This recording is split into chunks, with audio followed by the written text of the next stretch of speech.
Let's go. Indeed, indeed, indeed. We're locked in.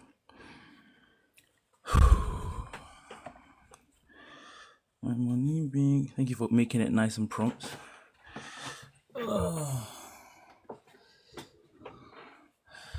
Nice. Get the lights going already. I've set a very ambitious target of 2,100. I think I should probably get to 2,000 off my posts because I have some posts that are currently doing the rounds right now. But hopefully, we achieve something significant with this as well. Should be exciting. Should be fun. I'll just give it a few minutes for people join and start doing the housekeeping and summaries and things. Thank you, Praise. Thank you for joining. I know you and I spoke yesterday around the format and structure. Honestly, here's my phone actually. Oh, 1 second.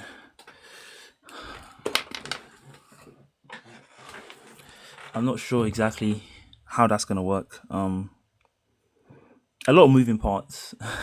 I've changed the idea of the format like quite a few times, and so yes, nice. Reposted it live.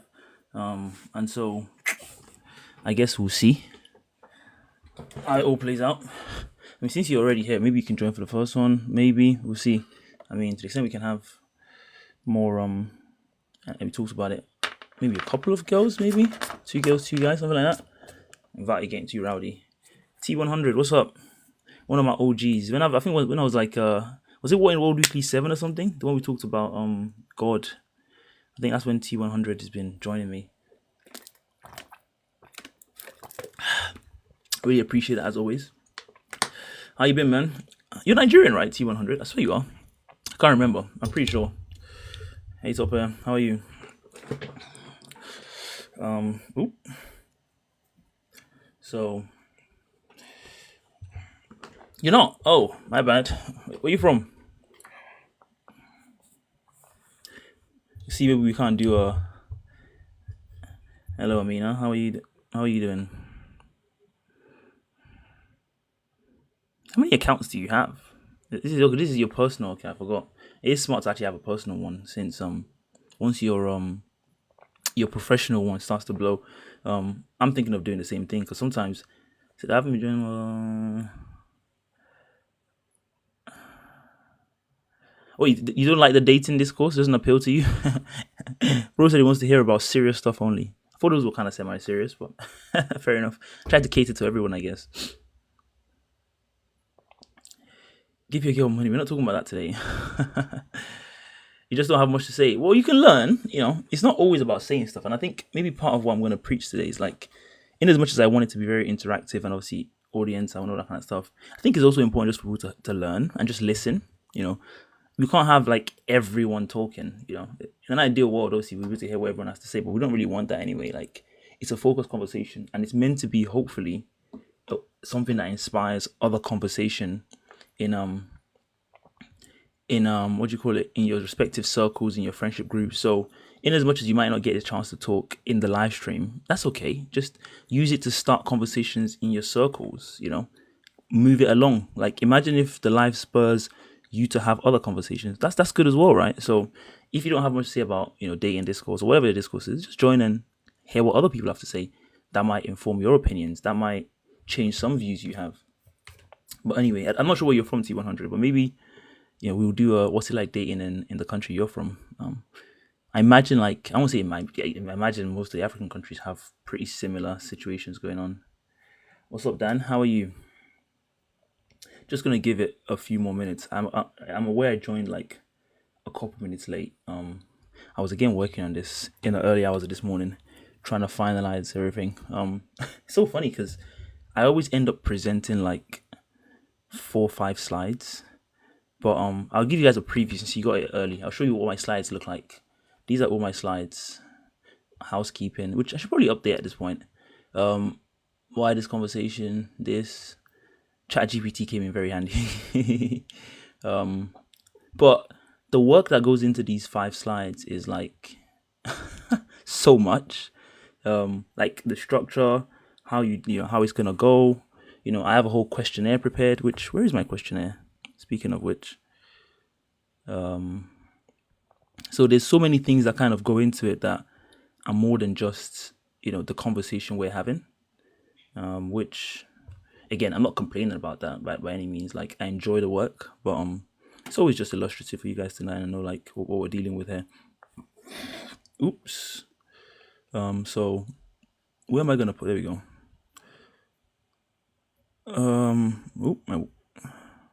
Sorry, 1 second. I'm not even on the screen because my. Okay, good. I was opening the questionnaire in the background, so I can have it ready to go. I can't even split screen because it's like at these moments I feel like I need like 7 screens. You wish you could send me. You wish you could send your story. Pap, you don't have to send your story. You can come on and share your story. I'll be bringing people on in a minute. Oh, let me make you a moderator, busy. How do I do that? Do I just click on your name? Maybe I just click on your name. Add moderator. There we go. All right, I've added my friend Bissy as a moderator. Oh, you can start comments. Yes. Okay, amazing. All right, I just figured it out, Bissy. So I'll let you start comments, and you can just start the questions that people have for me. Let's go. Okay, I knew TikTok wasn't dumb enough to not have that feature. All right, I've added you as a moderator. So I've added my friend as a moderator, and he's going to be responding to comments on my behalf. Bissy, that's a good question. I'm not sure because even I can't start comments, so I don't really know how and why the moderators have a way to start comments and do that stuff when even I can't do it. It makes no sense. I'm the one running the chat. Like, why can't I highlight people's comments? But the idea is obviously we want to keep it as interactive as possible. So I will be responding to comments as I can. But ideally I want to be speaking to people in the first instance. So anyway, 12 people in here. Hopefully we have more. We had like 60 something people register, but maybe when I just start talking, people are going to filter in. Is there a way to do a final promotion? Let's see. I'm not really sure how to, but anyway, we'll get it going. Welcome everyone to, this is the 14th installment. I didn't put it on here, but this is the 14th installment of What in World Weekly. And for those that are just joining me for the first time, essentially what I do at What in World Weekly, I usually post, every day a few videos, general commentary on what's going on around the world. But I also do a live stream every Sunday, usually every Sunday. I've done them other times as well, depending on what the season is, all that kind of stuff. And what I try to do is, I guess, on the one hand, provide a commentary about what's going on in the world, and then on Sundays the live streams are a deep dive. So whereas I might do a 2-3 minute video on my TikTok and post that about what dating in Nigeria is like based on a tweet I saw or some conversation that's been had online, the live stream is an opportunity to kind of go much deeper, pause, and just kind of get into, being able to engage with other people, have people come and share their thoughts, try to build a community, if you like, because these are conversations that to me shape our social universe, if you want to call it, zeitgeist. I like that word. And so to the extent that we can be having those conversations and sharing ideas around it, informing each other, learning how other people think, dissecting, like, people sometimes mock like, the social commentary as like a kind of like, oh, it's so online and it's so whatever. But I think, these things happen all around us. And let's be honest, these are things that we'll be talking about in our friendship groups and all that kind of stuff anyway. So to the extent that you can speak about it with a bigger group of people and hear some thoughts that challenge your own or agree with you, people like being agreed with, that's so nice as well. And so I was thinking about, I'll tell you guys exactly how the inspiration for this specific topic came about. But I hope you guys are very proud of my my title. I was very proud of that. I was actually sitting right here and I was trying to write the title for this, and I was like, what dating in Nigeria is like, what's it like trying to find love in the poverty capital of the world? Too long. Dating Nigerian style doesn't give you much information.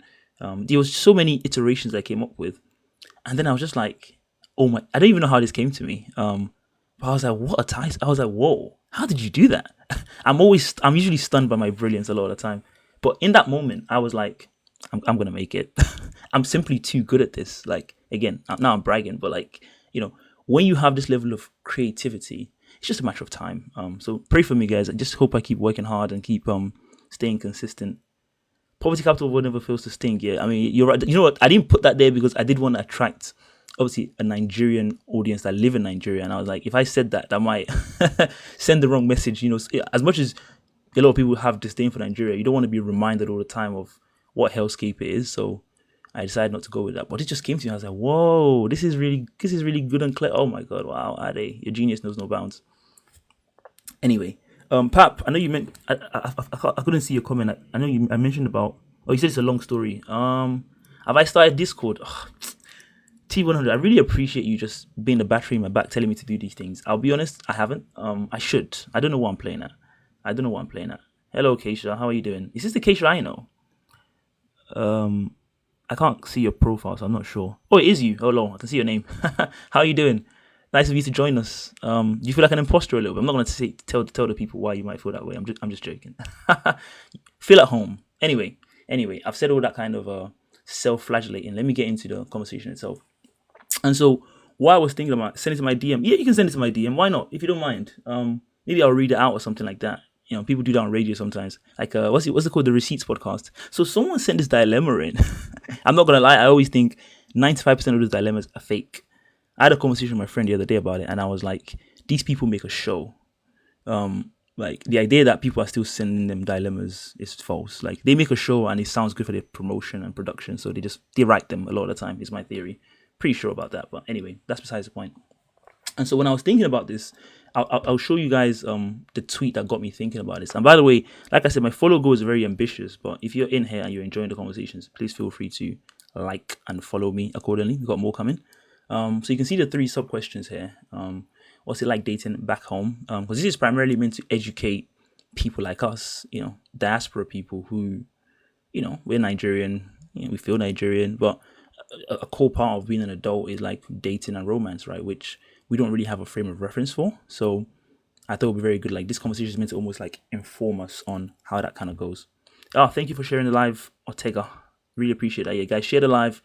Let's get more people in here. The wider range of opinions we hear from, the more fun, isn't it? All right. Anyway, so the inspiration for this conversation, I'm gonna see if I can do it briefly. Housekeeping rules as usual. You guys know how we're about here. We don't want to be insulting people. We don't want to be Nigerian in Nigeria now.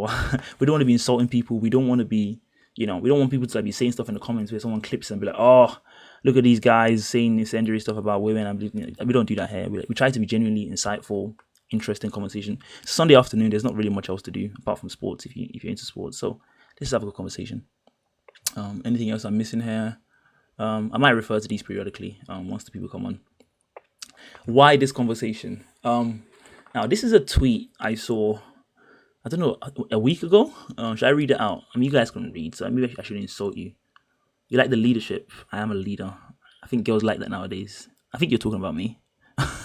Girls like a man in charge. They're all hot for that.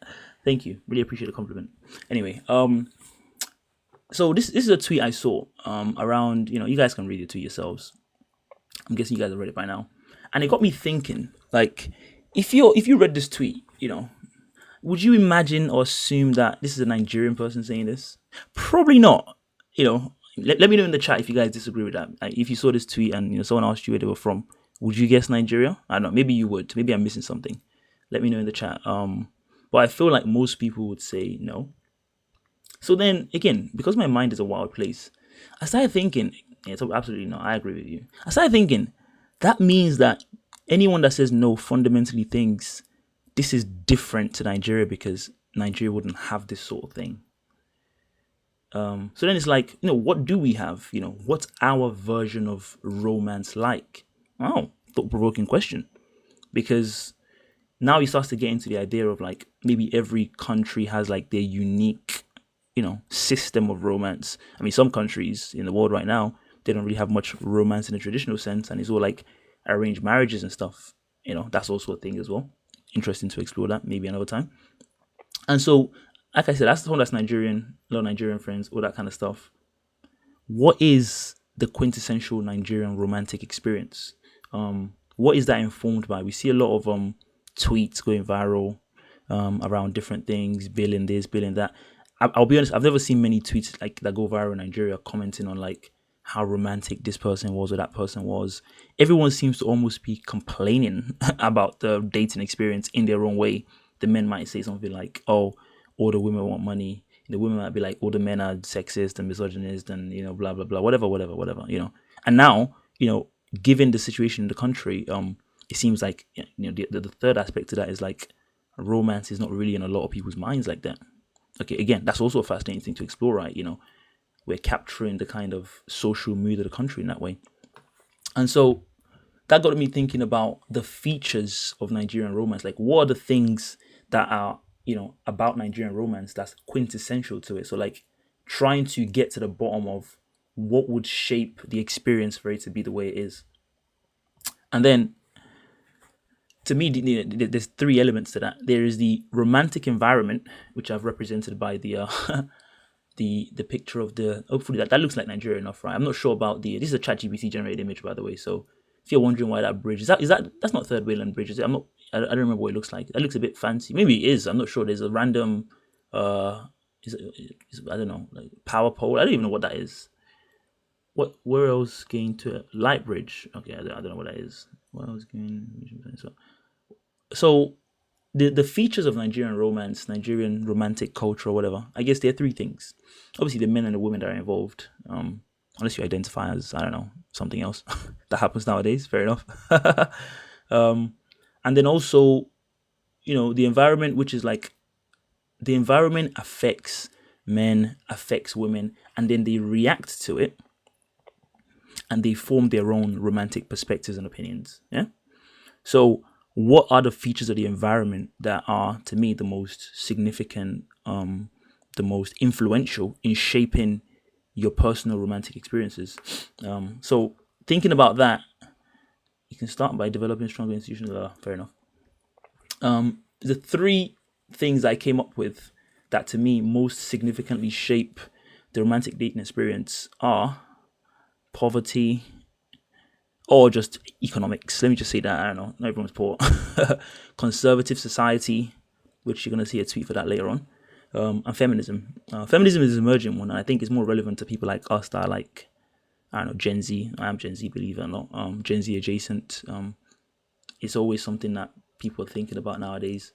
And so, you see that 2.2, the advent of the stubborn woman. I might need an editor because that wasn't meant to make it. Well, it wasn't meant to. It could be in there, but like the 2.2 was how when I was preparing it, and then I was that was a reference which I didn't clean up after. You can see how hard I was working on this. Apologies for my minor error. I didn't do a full ZD check clearly. So poverty obviously needs no explanation. Nigeria is the poverty capital of the world. Sad to say, more people in extreme poverty than anywhere else. You can see a picture of Makoko, the community on the water, which is recently being demolished, unfortunately. I don't know if all of it's been demolished. I think some of it has, something like that. And so even if you live in Nigeria and you're actually pretty well off, you can't really escape poverty because, again, you might date someone that is poorer than you or just very poor, generally speaking. And also, even if you are really wealthy, there's still a way poverty shapes your mindset in the sense that sometimes you have like a scarcity mindset where money is overly important to you, for better or for worse, because you have a lot of it. And so, again, you can't really get away from the effect of poverty in that way. Its general effect on, even people, some of the wealthiest people in Nigeria, they're also shaped by poverty, obviously, just in a different way than someone that's actually poor. Conservative society, thinking about, everyone knows how Nigeria is very judgmental, very highly religious, abortions banned, other things are banned as well. Sex before marriage is frowned upon, generally speaking. Thank you, Pat, for sending that. I appreciate it. So again, what is the impact of all those things on the dating experience? In a world in the UK, for example, where it's not really that conservative, people meet, in secondary school at 15, 14, 16, date, have sex, go to each other's houses, their parents know about their relationships. I imagine most people in Nigeria don't have the same experience. And so again, you can see how someone that grew up in the UK and someone that grew up in Nigeria will have fundamentally different dating experiences because the impact and pressure of society on those two situations is different. Guys, do keep tapping the screen if you're appreciating what I'm saying as well. I think likes help kind of bring people in. If people are liking it, it's kind of like, oh, people like this. This guy must be spitting. Let's get more people in here. That kind of thing. I would expect to beat my previous, personal records on viewership and stuff like that. So I do also need the likes to be commensurate to that. Thank you so much. The UK is not conservative with diaspora. Yep, you're right.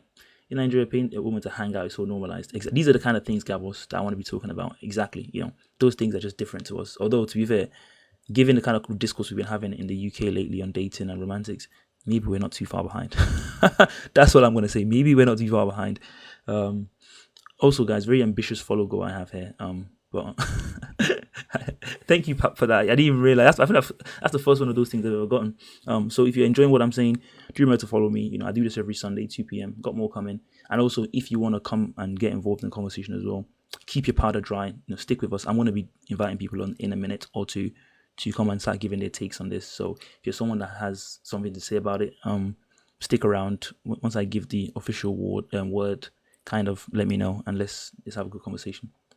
So I was just summarizing the conservative society one, which again, I'm sure a lot of you understand that already.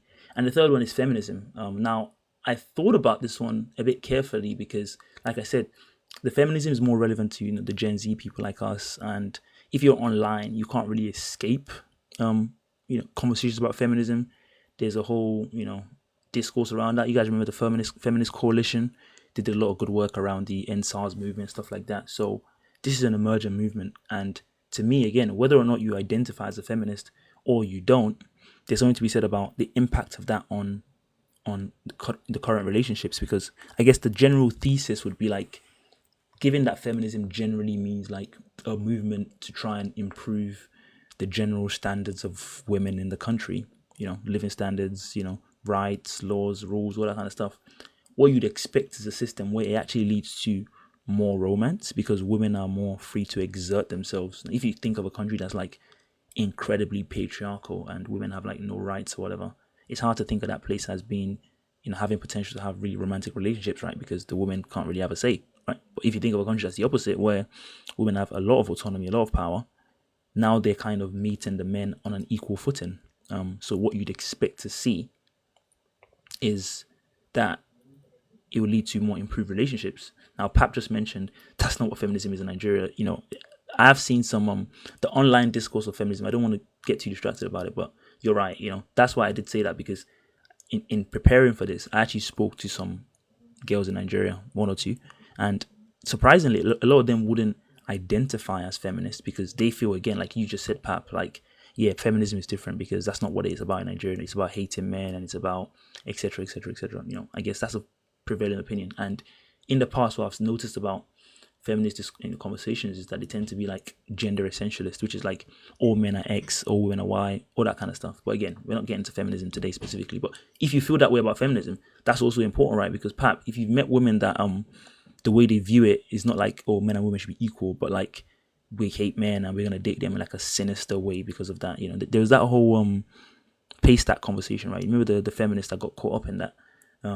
The main culprit of that, the Mackie girl, right? Or she was kind of like saying because she's a feminist, she has to like get men back basically. And so, yeah, her like cheating the guy and exposing him and ruining his life is good because, well, men do it too and all that kind of stuff, So that again also influences the dating conversation culture, right? Because, if you're meeting people that are like that, what does that do for your view of romance?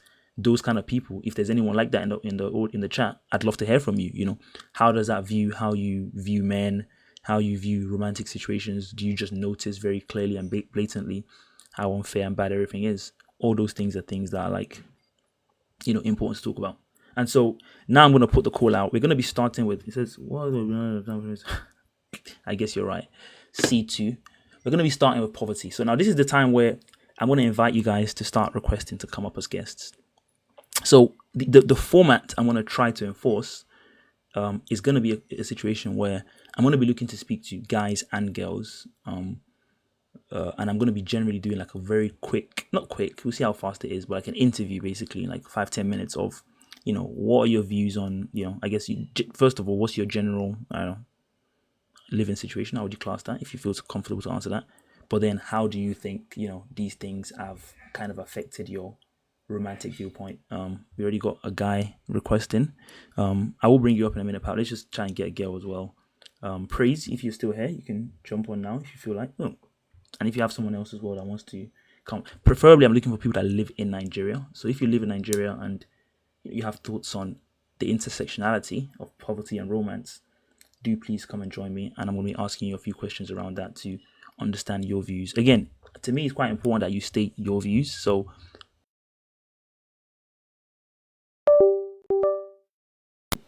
testing. Can you hear me? Oh, I think you guys can hear me. Oh, there we go. It's connected now. Do feel free to share your opinion as it is your opinion. You don't feel like you have to prevaricate or kind of there was a collapse. Yeah, I'm bringing up oh yes, sorry, I completely forgot. He hasn't requested. Where is he? Where is he? Is he still here? I'm meant to be working with someone. Give me a second. All right. Oh, he's here. Oh, he didn't request. I was a bit confused. All right. Like I said, if you live in Nigeria, I preferably want to hear from you. If you're we need some girls on the stage to kind of make it a balanced conversation. I am joined by the Unicorn Boy Radio. When I had the idea for this, again, the format changed a few times. So, Oteka, before I bring you up, are you a guy or a girl? Because Pap is already going to come up. So if you're a girl, I will have to bring you up shortly. But I need to bring a guy and a girl on first. So if you don't mind, maybe I can bring you in after they've come on. But I don't want the stage to get too crowded. So I will be doing that. Anyway, Unicorn Boy Radio, are you with us? How are you? Yeah, I'm good. I'm good. Sorry, bro. I'll bring you on in a minute. Hello? Can you hear me? Yeah, I can hear you. I can't hear you, bro. How are you? Oh, you can't hear me? Oh, sorry, my headphones are not in. It's my fault. Hello. I meant to stick this on. I'm using my speakers. Testing. Okay. Yes, I can hear you now. How are you, bro? Good. So, guys, say hello I'm to all Unicorn right. Boy Radio. He's Yeah. he's a podcaster extraordinaire in Nigeria. And I've actually listened to his stuff. You guys, he's very insightful, which I really, really enjoy, and I feel like it would be a great voice to have on this conversation. Okay. How you doing, man? How's everything going? Yeah, I'm good. I'm excited to talk about this because it's really an issue. It's an issue we're facing here. Is there an issue we're But facing? Nice. yeah, but before I get into that, it's not just me in the Unicorn Boy video. We have like 4 other guys. So some of them are actually here on the live Nice. stream. We have we have Yimika, we have Uchega, we have Tumishi. They're all here on the live stream. So yeah, Nice. Shout out you guys, man. Shout out you guys. shout Toluwa, out to thank you for them, the man. compliment. Appreciate it. Toluwa said it's very insightful. You better be following me if you think Yeah. it's so insightful. I'm joking. I'm not going to threaten you to do it, but if you do it, I'll appreciate it. All right. Do you want to start giving us your thoughts? Let me bring Pap up as well, and then a girl. Ori, are you a girl before I accept you to come up? Are you a guy? Let me know in the chat just before we start. Ori hasn't responded. Oh, Ori's a guy. He said, "Bro." Do you know him? Ori's a guy. He said, "Bro." Do you know Ori? Do you know him? Pap, there's some feedback coming from your side. Can you hear me? I can hear you. Hello? Testing. I can hear you. I can hear Hear you. us? Okay. All right. I think I'll start with. I don't know if I should say your name. Sometimes people don't like saying their names on here, so I don't know if I should call you Unicorn Boy Radio the whole time. That's a bit of a You mouth. can just call me now. So Yeah, I'll call you by your name. All right, I'm gonna meet you, Pap, for a second. I'm gonna start with on. So again, we need a girl to come on stage. So if you're a girl and you're interested, please request. I want to make it balanced. If you know a girl that's interested to come up, please send this chat to her, share it, so she can join us as well. So the format of this is I'm going to try and just ask you like interview style questions just to kind of get your general take, how you're feeling about it and your insights on the topic. Does that make sense? okay. All right, excellent. Now, I guess generally you've already told us your name. You know, can we know how old you are as well? It's like a radio interview. Uh, Where are you calling from? okay, so I'm not so Nice. coming from Lagos. I may or may not be 22. Yeah, You're 22. yeah. What? Everyone's so young. What the hell? I feel so old. How old are you? I'm 28. Oh, Which now I really? feel embarrassing, even though that's not something embarrassed about. I'm joking. I'm joking. Okay, go. There's nothing wrong with that. We're all young in the eyes of the Lord, right? Yeah. All right. Okay. So I guess the next question is if you can just describe for us generally. I think it'd be useful just to know like the kind of I don't know how you describe your economic situation. But like obviously it's very important for the audience to have a frame of reference for where your opinions are informed from, right? So if you don't mind giving us in your opinion, your views, your general insight into that. Okay, where we are like the economic state of, No. well, I meant yours. oh, mine. I don't know how you do that, but like I feel like if someone's calling and they're like Dangote's son, right? Or if someone's calling and they live in Makoko, like that informs your opinions. Well, I'm not. I can So like guarantee you, I'm not.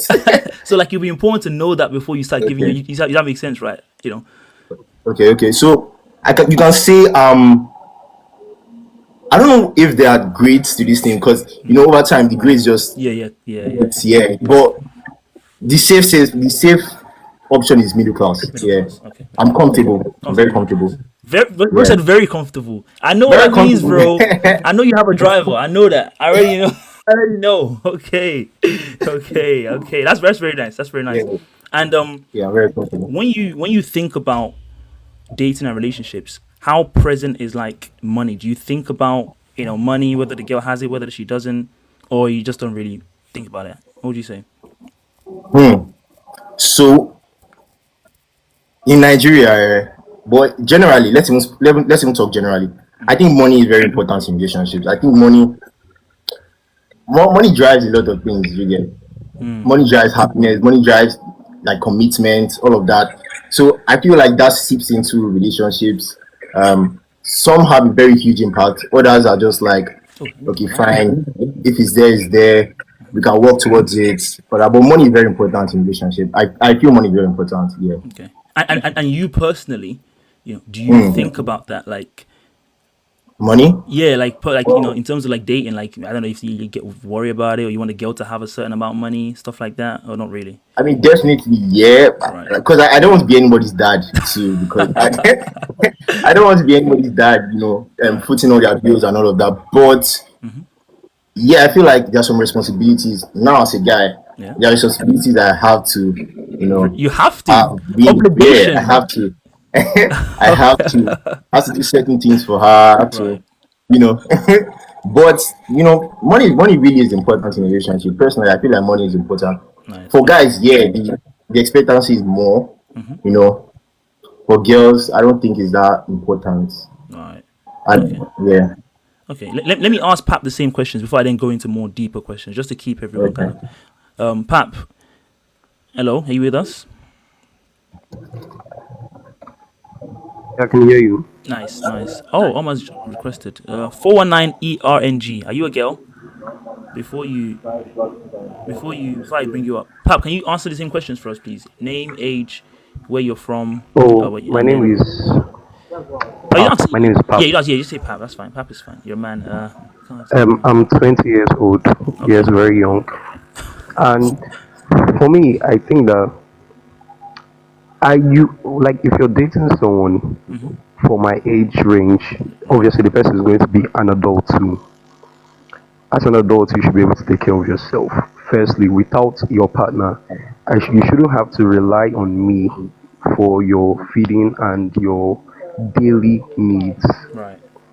But if it comes to something like, oh, you saw this, it looks so pretty, I want it, I would have no problem gifting that to you Okay. because, of course, it's a gift. But in the sense that you tell me every other day that I'm hungry, I don't have food, I understand that the economy is bad and all, but Right. you're an adult. It's in as much as we are dating, it shouldn't be my responsibility to feed you or Right. clothe you. Okay. You're an adult on your own. Right. You should be able to take care of this things yourself. Money is essential, in a relationship for both the guys and the girls, because to be honest, nobody wants to date a broke guy. And nobody wants, especially me, I do not want a broke girl coming into my life to eat the money that I suffer to make, because I know it's very hard to get money as a student, because I'm also a student, Oh, and the okay. course I'm doing takes a lot of my time. I'm doing med lab. It takes a lot of my time, so I barely have time. So the little time I have, and I use to make my money, I don't want someone that will come into my life to take my money away from me, because that's what I see it as. I see it as taking my money away from me. Right. But basically, that's just it. In any relationship, money is actually very important. Not just in a relationship, in life as general. Right. But Yeah. I don't think it should be something that holds your relationship together. Like without money, like you leave the relationship if the guy doesn't have money. Like let's say you meet me now and I'm doing well for myself. You come into my life, you eat my money, and then I'm low on money, and then you leave me because I don't have money. It does not Oh, make sense, it's very because cruel. that's mostly what happens to guys in Nigeria. Eh? Oh, really? And I Okay. think the unicorn, sorry, I don't know how to pronounce your name, but he can attest to that. He can. I know you have like one or two friends that has happened to before, or someone in the chat has one or two friends that has happened to before. They'll have money, and mainly the money goes, the attention and the love goes with the Yeah, money. Right. Wow. very true. Very Very, true. very true. No, so if I come back to you then, do you have any specific standards you enforce? I can hear my. Why can I hear myself? Can you hear me echoing a It's little bit? from me. It's from me. Yeah, yeah. Okay.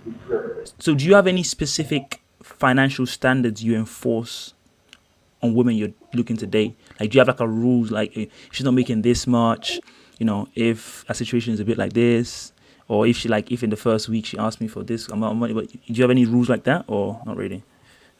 Uh, okay. So first of all, I feel like everybody should. How would I put it now? Like, know who you're going for. For example, like know who you're going for. That's from the jump. You can't be saying that oh, I need a babe that would be financially independent, and then you now go for like a body. Like, how do you expect a body that is going to parties every other week or doing this every other day, Right. buying Birkin, buying this, buying that? Like, I mean, there are some girls that are able to actually keep up with that lifestyle, but then where else do you think she's getting the money from and all of that? I don't. Can you guys hear me? I can hear you fine. Yeah. Your video is breaking up a little Okay, bit, okay. but the audio is fine. But for me, yeah, but for me, okay, yeah, but for me, I don't really have any financial expectation. Like what Pap said, as far as you're good, you can settle up your needs personally. Um, you have drive to actually hunt and get that money instead of depending solely on somebody to help with that. I'm good. Do you get it? It doesn't even matter to an extent what you have in your bank account at that time. Okay, But as that's far very as you interesting. have the drive to get more, you're not so codependent. Yeah, I'm So good. when you say it doesn't matter, are you saying you could date someone that lives in like, I don't know, 5-10 minutes from Makoko, but she's working really hard? Like she sells, I don't know, she's a vendor of food. I know you're laughing. I don't know. She sells kunu on the roadside. You keep bringing up Makoko like I don't know. Makoko is my reference for everything. I don't know why. But like she sells like kunu on the roadside, but she's working hard. She's that meets the needs of wherever she's spending or wherever she's living or whatever. Could you date someone like that? I love Makoko. I just like yeah. the word. You I could. I guess if she yeah I Are you can are you just I lying? can If I ask your friends, would they say I can. so would date someone like? Would they be like, this guy's a classist? No, he's lying for the internet. He's lying. wait, We know him. He's only the wait, there- Sophia. so, What's the name? so there, Sophia there are more Eagle that there he are more dates. layers to this Honestly, now. selling Kunu is a bit much. It's a bit too much. There are actually more layers to Selling, this. selling, selling Kunu on the road is a bit much, because I don't want a situation where I will make a video with her, post it online, because like I usually post on my WhatsApp more than I do on other social media. So Yeah. I post it online, and another day someone will snap her in a bad moment, take a picture of her in a bad moment, and send it to me, and with the caption, "No be your baby this." I wouldn't want that.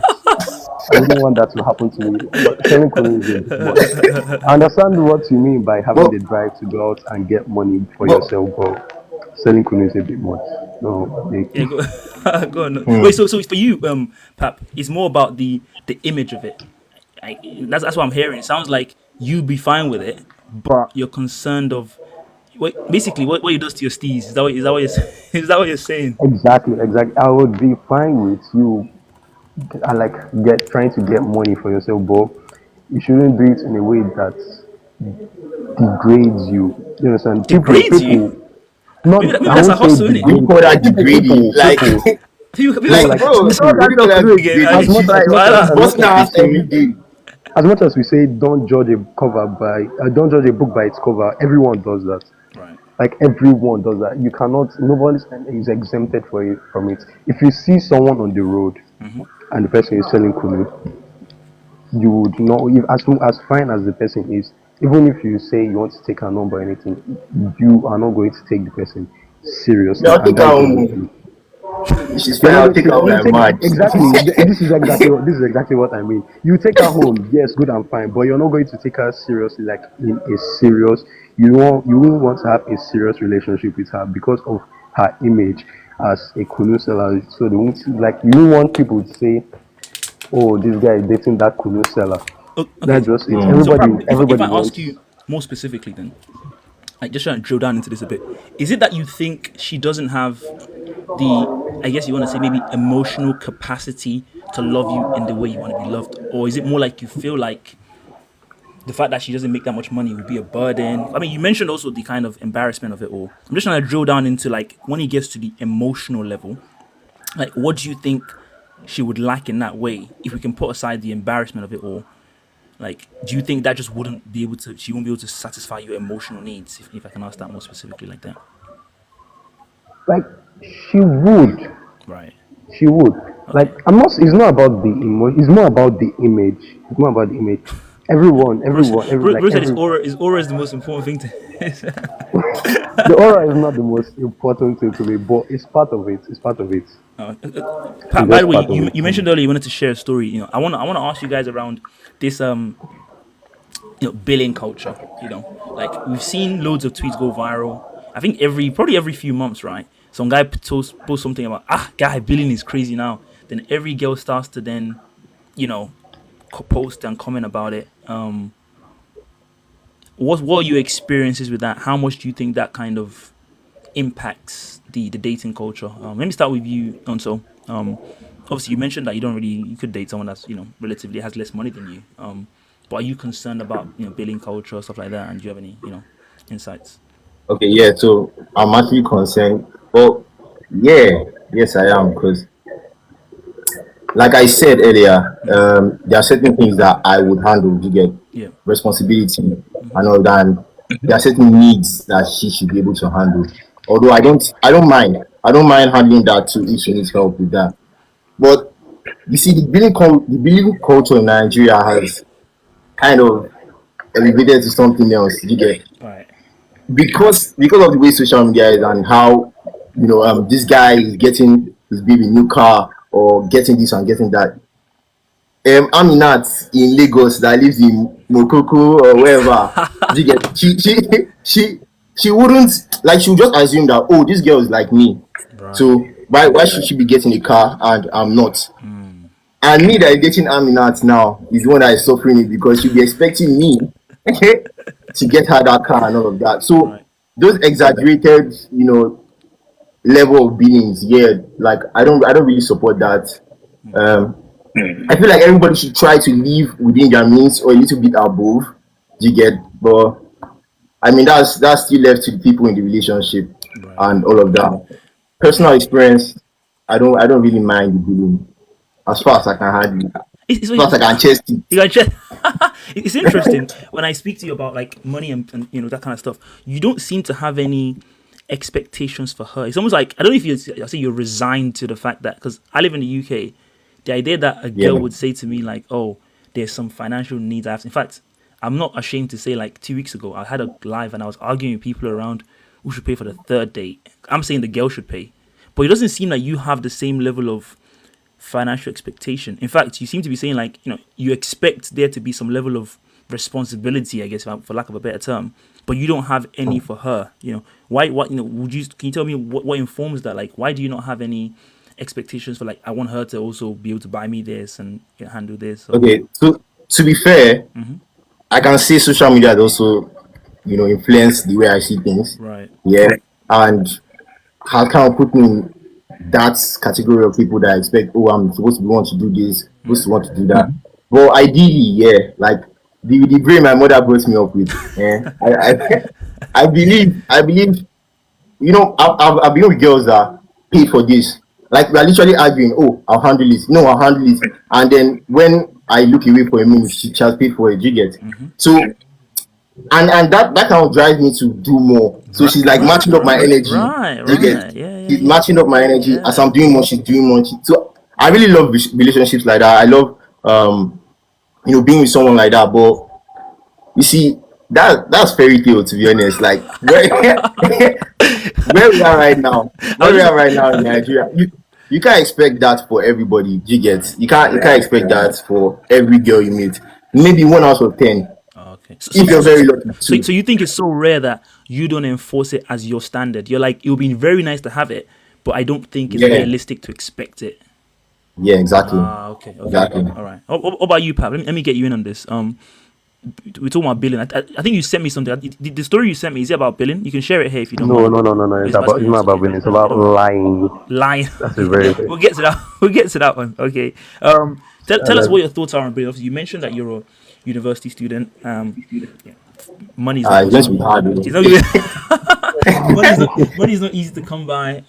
What's your kind of experience with that? And also, same question to you in terms of, do you have a level of financial expectation for, like, at least this one she should be able to do for me, not just like as long as she can take care of herself, which is, I imagine, again, for us even in the UK, you expect that to be a standard, but even in Nigeria, it seems that you guys are willing to accept that certain things you might just have to do. What's your take on that? How do you feel about that? And before you go, Pat, a reminder again, I do need some girls to come on and come and refute some of the things they're saying about you. I'm joking. I'm joking. I want the conversation to be balanced, so I want to check the multi-guest thing. Pat, you go. While you do that, I'm going to check the multi-guest thing, if you don't mind answering the questions. The thing about billing, bill within your means. Like, don't bill for something you can't afford. You understand? Like, you cannot be looking for what you eat this night, and then you'll be billing a guy that you want a food tray. You understand? Yeah, right. You cannot be looking for what you eat this night and billing a guy a food tray of 50,000. Or I know 50,000 might not be much for some people, because I'm seeing the way the income guy is smiling when I said 50,000, but 50,000 might not be a lot. But as a student, 50,000 is it goes a long way. Like, right. For a student, you cannot, like, be within your means. And for the aspect of the date part, I won't say let's go on a date if I don't have money to pay for that date. Right. You understand? I won't say let's go on a date when I don't have the money, because honestly, I do not expect any girl to pay for any of the dates that we're going on. Ever. Unless it's something like, maybe when it's time to pay, my bank app is having an issue or something, then I'll be like, pay, I'll give you back. Wait, so you're talking about even if you're dating, like, let's say you've done, like, I don't know, 10 dates. No, I don't expect. You pay for your transport. You pay for your transport, bro, and come, bro. I don't know, like, paying for the food or for the experience, or if you, let's say you go to a park or something, paying for the entry fee. I do not expect the girls to pay for anything. Wow. Because that's just how my mind.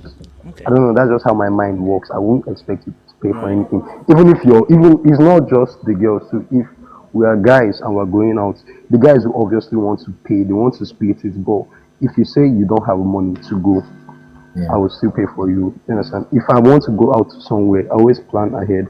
I always plan, okay, how many people are coming? So you plan to pay for 2 people?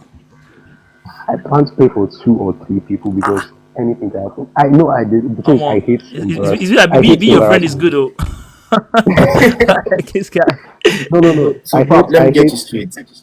Sorry, Paul, let me get you straight. So you don't mind paying for, like, the transport there, you don't mind paying for the experience, the food, all of that, right? No, I don't mind at all. I don't mind at Okay, all. so what if, I mean, this is a normal occurrence now. Like a lot of girls do this on Twitter. I've seen it. So what if she asks you to pay for her dress? Address, why would I pay for your dress? If you want me to, like, if I don't pay for the dress, you come naked. It's even better for me. I don't understand. Okay, so that's your line. Then Why you're would, willing to pay for like everything up to no, so like no, no, no, Everything no. else. the transport, the I food, the experience. I didn't meet you. I didn't walk up to you and ask for your number while you are naked. You can literally wear what you are wearing when I met you, and we won't have a problem with it. You Okay, understand? interesting. You won't look unreasonable, and I will go and Unreasonable. meet you. Bro said, as long as it doesn't look And now unreasonable, I'm good. you won't look unreasonable, and I would go and meet you and ask for your number or ask you out. You understand? Right. So if you even come in what you are wearing when I met you, I wouldn't think of it as anything. Jesus, come as you Understand? come as But you the are. next Come on, sit exactly, down for real. come as you are. I met you as you are, so you can come as you are. Okay. All But right. the one of asking for me to pay for Mm-hmm. your wig or your like, will I take it back after the date or Can I go? All right. or I want you because guys to reflect on two things. I'm gonna ask Praise some questions here just to get a female perspective. But Okay. before I do that, I want you guys to reflect on two things. I guess one is like how do you think, if you thought about it a bit more, that impacts your idea of the ideal relationship, right? Because to me, when I think about love, reciprocity, you can't really get away from that. But it seems like you guys are resigned to a situation where a significant part of the effort in the relationship, which is financial, comes from you. Yeah. And so, how do you then frame like what you need from her? I guess in a financial way, like how does that then affect how you view the partnership, which is meant to be, right? Like meeting the love of your life, that kind of person you're dating is meant to be that kind of partnership. If you're willing to accept, for lack of a better term, a lack of effort in that way, in a significant way, which is financial, what do you think that does for your framing of what the ideal financial situation and relationship would look like? Because I'm trying to map that, right? I'm trying to understand for you guys, like, what is the ideal financial situation that will make you feel like we're on a path to falling in love here? So you guys reflect on that for a minute. I know it's a long question, but while you do that, let me get Praise in here. Praise, how are you? I'm good. Oh, sorry, I muted you by accident. My bad. There you go. Can you hear me? Yeah, I can hear you. Hi. Nice. How you doing? Good, good. Do you want to do a quick intro? Whatever you feel comfortable sharing, name, where you grew up, Okay, that kind of so stuff. I'm 24, Nice. kind of old. I'm 28, so don't say that. Don't say that. I had a good experience of growing up in Nigeria as well as the UK, so I would say I have a balance of both. What else? I do tend to notice a difference in terms of how the men relate to girls in Nigeria. What I do like is that Nigerian men are providers. That's it. That's really what I love That about word my is so triggering. Isn't it? providers. That They word provide. is so They triggering. don't ask any questions, nothing. They just do it, right? Right. But then Praise the UK Lord. 50-50, all of that. But since we're speaking more about Nigerian men, my problem with Nigerian men is, Already? Okay. Oh. yes, we're getting straight into it. Go on, tell me. You claim to, oh yeah, be a provider, but then when it comes to dating a babe with high standards, why do you have a problem with that? Like, if you know you can't manage it, then don't go for it. Simple as that. All right. You know. Before they get a chance to So, respond to that, let me ask you some specific questions from the female perspective, right? Like you yeah. mentioned, like Nigerian men are providers, and you like that or whatever. I guess if you're in Nigeria, you want someone that's a provider. How do you see, I guess, your role financially in that situation? Why would you say you feel, I guess you have that expectation of them? Where do you think that comes from? To be honest, it usually comes from my dad. My dad has always been a provider in my life. And I don't need to say you just have to provide. But in my own instance, I'm also someone who stands alone. I'm fully independent. But I do need to see that you have that potential of providing. The reason why I say so is because I've learned really by, showing, if you show you're so independent, you want to do 50-50, you allow a man to get away with certain things, they become too relaxed. And that is very common with Nigerian guys. So you need to kind of show them little pepper. So, And when you say relax, you say like they're expecting that you spend about the same amount of money as them. exactly. How So in some unreasonable! Oh my instances, god, what a crazy thing to ask! Whoa, What? So Right. what I do expect from you is to provide as much as you can. And if I feel the need to, then I come in and chip in, to be honest. Okay. So your primary If like you really need to. Yeah, if I feel the need to, yeah, so your why not? primary Okay. view of it is like they have to do it in the first instance. Now, if Yes. we think about the kind of symbiosis, I don't know where I'm getting that word from, of love with that, you think to you love is synonymous with the guy being the provider. Is that what you're saying? Yes. Right. Right. Yeah. And You when you know. think about the kind of, I guess, emotional depth of a relationship, you would say if a guy is not doing that, you can't fully open your heart to him. Is that what you're saying? Of course. And this is me speaking from experience. Right. Because like I said, I've learned the hard way. When you're fully independent, you don't get anything. So it's best to chop their money, Right. and So, so that shows why is really that? love. Why is that level of like having the money so important to you? Like, if you're an independent person, like you say, why does it matter that they spend? If you're happy to just take care of yourself or whatever, why do Yeah. you need them to do that? Like, where does that need come from? I think it shows respect, to be honest, Shows as a man. respect. Right. Yeah. You have to go all the way, show me why you really are interested in me. And for someone like myself, who's invested individual, I do expect you to go above and beyond. Right. So if you're Okay. not doing anything, then that shows you lack respect. Okay. Go on. No, so please go on. Wow. So I'm like, I'm trying to wrap my head around what you just said, and I'm like, so the money is quite literally the only way he can show he's interested in you, he respects you, all of that, right? Yeah. Wow. Okay. Well, Okay. that's fair. Wait. So you say it's fair. The question I thought you were going to ask is that if she's saying that the money is a barometer of like this guy cares about me so much and he likes me so much, therefore he's willing to, I guess you want to say, invest in me. Why is it unreasonable that he expects you to do the same thing? If that's your metric of it, right? So you genuinely believe there's a correlation between the money and the amount of affection. Shouldn't it then interpret that if you're not spending the money, then you don't care about him? What would you say to that? Okay, so I'm thinking of the way Wait, I'm sorry, reasoning it sorry. out is I was asking Praise. I'll get your take on this. I was just asking her as a okay. girl. I wanted to Okay. see what she thinks. Okay, could you ask the question again? Sorry. So you mentioned that like the money is a barometer of respect, how much he cares about you, all that kind of stuff. Yeah, So as yeah. in, if he's not spending the money and taking care of you, then he doesn't care about you. If that's the case, why would he not interpret you not spending money on him as a fact that you don't care about him? What would you say to that? Good question. I never said I wouldn't spend on him. I think what I was just saying more or less is he has to do all the work first, and then Un- if I feel the need to, until when? until I'm convinced, to be honest, that there's love in it. So you can Yeah. just What if move you're it whenever never you want. convinced? You Like, can just shift it. exactly. So Yes, whenever you I want, exactly. decide, I change it whenever I want. Timeless is Yeah. as you know Wow. wrong, of course. That's where we'll find you. Anyway, no, so You please go on. know. I cut you off earlier.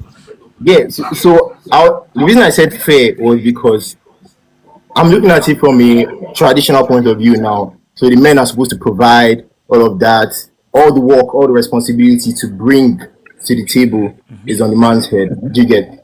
So the reason I said fair was because I'm assuming now that the man has provided, now that he has everything on the table, it's her job to arrange, nurture, all of that. So I'm guessing that's what she's doing. I'm giving her You the hope benefit so. of You doubt. hope Yeah. you Yeah. you want to. I'm hoping So that's what she's doing. Because different relationship, different dynamic. But in the right. general sense, that really is the reality, Okay. Yeah. Men just pour everything into the table, and then the woman, you know, Does the other just stuff, yeah. So before yeah, does Praise, the I'm other gonna stuff. ask you that question and also just ask in a minute. But no, so I wanted to get your take on and Pap as well. I'll ask you the same question as well. So please listen if you don't mind. She mentioned that kind of money is an important barometer of how she sees the romantic thing. It's interesting that when you guys talked about your expectation to spend, it didn't seem to be something like you were saying like, man, if I really like the babe, I'll really do this, do that. It seems like it was more of a expectation of responsibility Yeah. as opposed to something that's tied to actual romantic interest. Is that the case, or what would you say to that? No, I'll start with you, Nonso, and then Pap, you can jump in as well after that. Well, I think on my show answer is right. Let's hear our point of view first. No, I've already kind of asked her that I question. said, let's hear the lady's point No, of I've, view I've first. I've already kind of asked her because she said it's different. Guys Okay. to unlock it, right? I was just wondering because you guys, when you mentioned your expectations, your kind of expectation that you have to spend money before, you didn't seem to tie it into like Yeah. an idea of romance. It was just like I have to do this. That's it. It wasn't like I love her so much I'm gonna do this. So I'm just wondering, like, Oh no, if no, that is the case. oh, that's the case. Like, if I really like you, I'm going to go above and beyond. You get? I'm not going to do things in expectation, and that really is what love is. Just doing things because you want to, not because you're expecting things in return. Okay. Yeah, and that's why I'm saying, oh, I don't mind taking the responsibility. I don't mind helping out with this, doing that. You get? And really not expecting anything in return.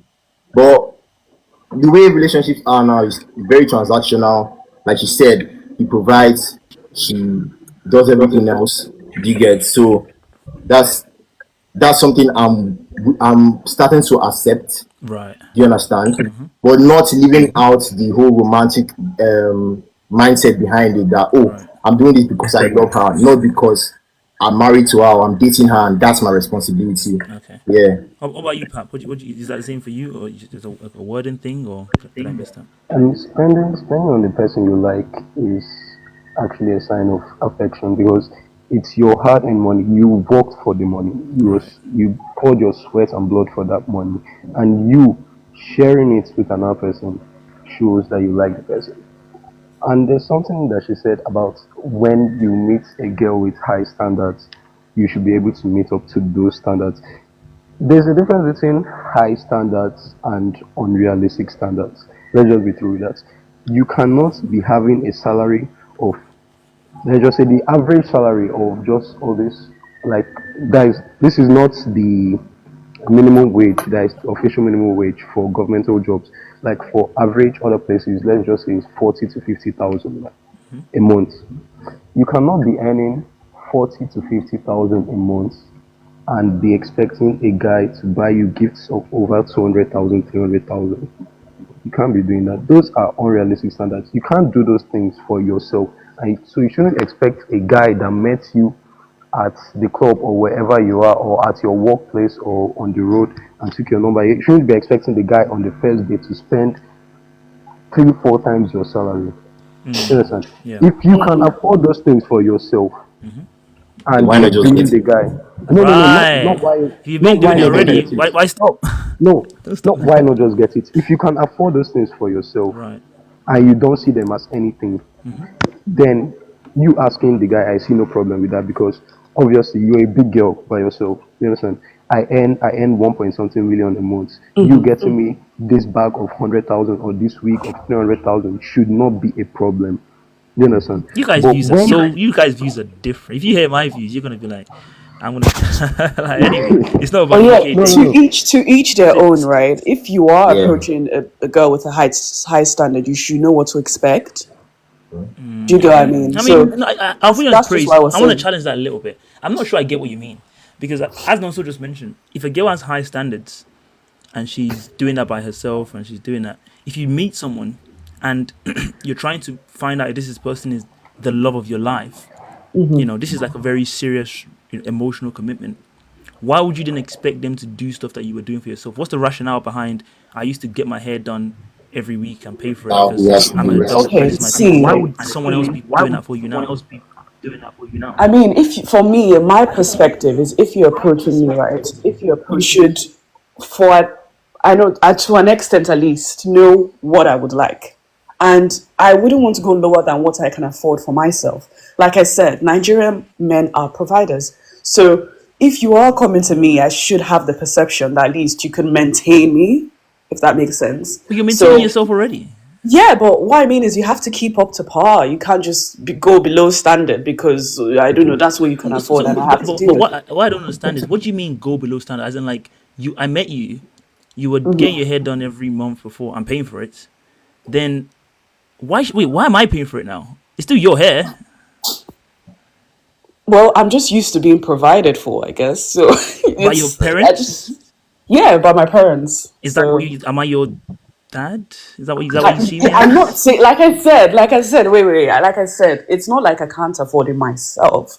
But I do Okay. think it's a thing of you have value for me if you are able to go beyond what you've done before. Okay. All right. So, So now, I guess the next question I'll ask you is then, yeah. in terms of the financial specifically, what do you see is your responsibility slash value in the relationship? Like, what are you bringing in that financial way? What do you expect from yourself to be bringing when you meet that guy? I want to hear this. Love. It's nothing financial. Huh. I would say for the first half or for the first bit of the relationship, maybe love, right? And then if I'm very much certain that the guy is You very say serious with love. me, yeah, I'm not done. I'm not done. All the free stuff basically. Okay, All okay. right. Yeah. Okay. Wait, Good. wait, I'm not done. Like, No, because a see, bunch of let love. me. Hey, wait, hold on. The streets out there is Okay. the ghetto. The relationships now is the ghetto. So I'm not expecting much from men, right? Look who's I wouldn't talking. just Someone who come doesn't want to in. pay anything. Talking about I won't expect much from. Wait, We don't expect much from you. wait, What are I you wouldn't talking just come in about? on the, let's say, first or second date, I start Okay, let spending her on a finish. man. Why am I spending on you, at the second or third date when we're not like confirmed in a relationship, right? So imagine if I do that to like 5 men. I feel used. So I'll Wow, rather, it's so funny you mentioned that. Oh, So the really? guy that's doing it, how should I'll he feel feel? used. How should he feel? Oh, really? Yeah, so I'll feel used because it's like I'm just giving myself away to men for free. So Oh, I'll rather you do the hard work. I'll rather you do the hard work, I'm work Wow. hard, prove Wow, a wow, point wow. to me, make Interesting. me This is a very happy, interesting point of and view. then I'll start spoiling you. I'll start giving you nice things, nice watches, perfumes, all of those things. okay. So now, So if yeah, I ask you a final follow up question before I get the guys back in here, um, It's a very interesting point of view. why would you I actually want to answer a question. you want to ask I me a actually want question? to ask you. Okay, maybe you can Yeah. ask your So question first. okay. So now, sorry, sorry. So how do you like the what you're expecting? The doing your hair, your nails, all of that. You're expecting that on like on a oh I just met you basis, right? I'm getting to know you basis, right? no pressure. So if you feel the need to, yes. But for me, my standards really are more or less like gifts. So I would say bags, perfumes. Okay, so that's Yeah. how to get your attention.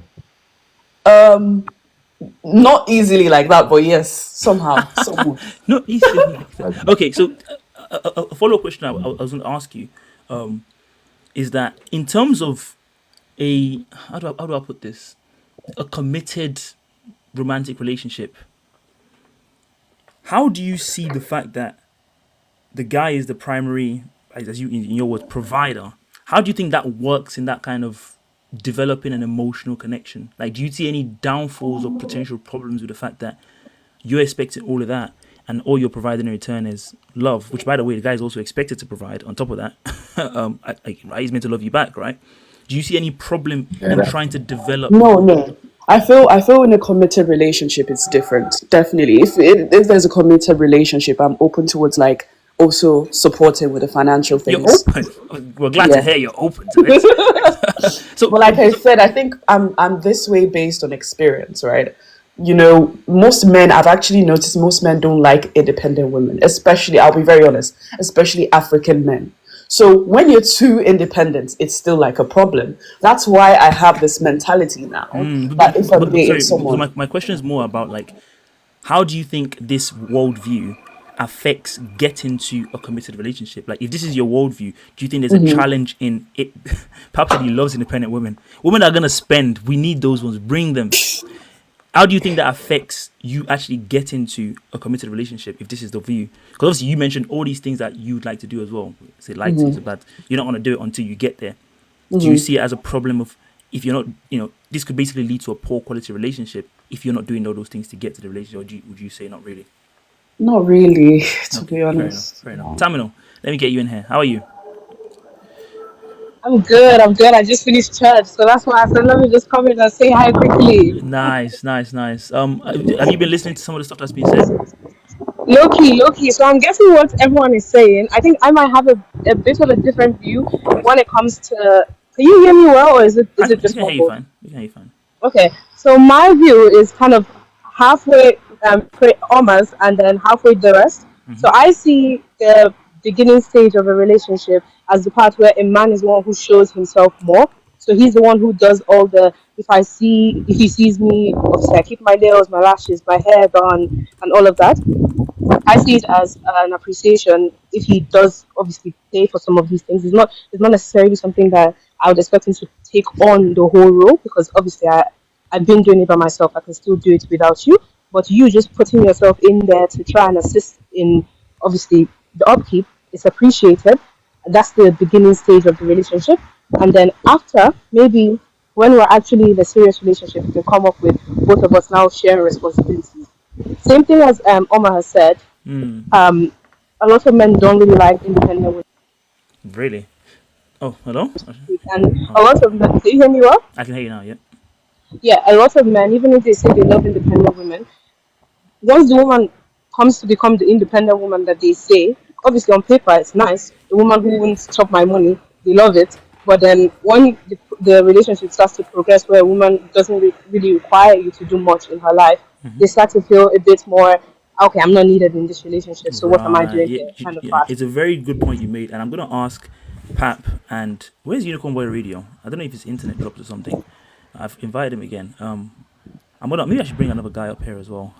Just to get who's been waiting patiently. Ori and Otega. I think Otega asked me first, so let me bring him. Ori, I'll bring you up in a minute.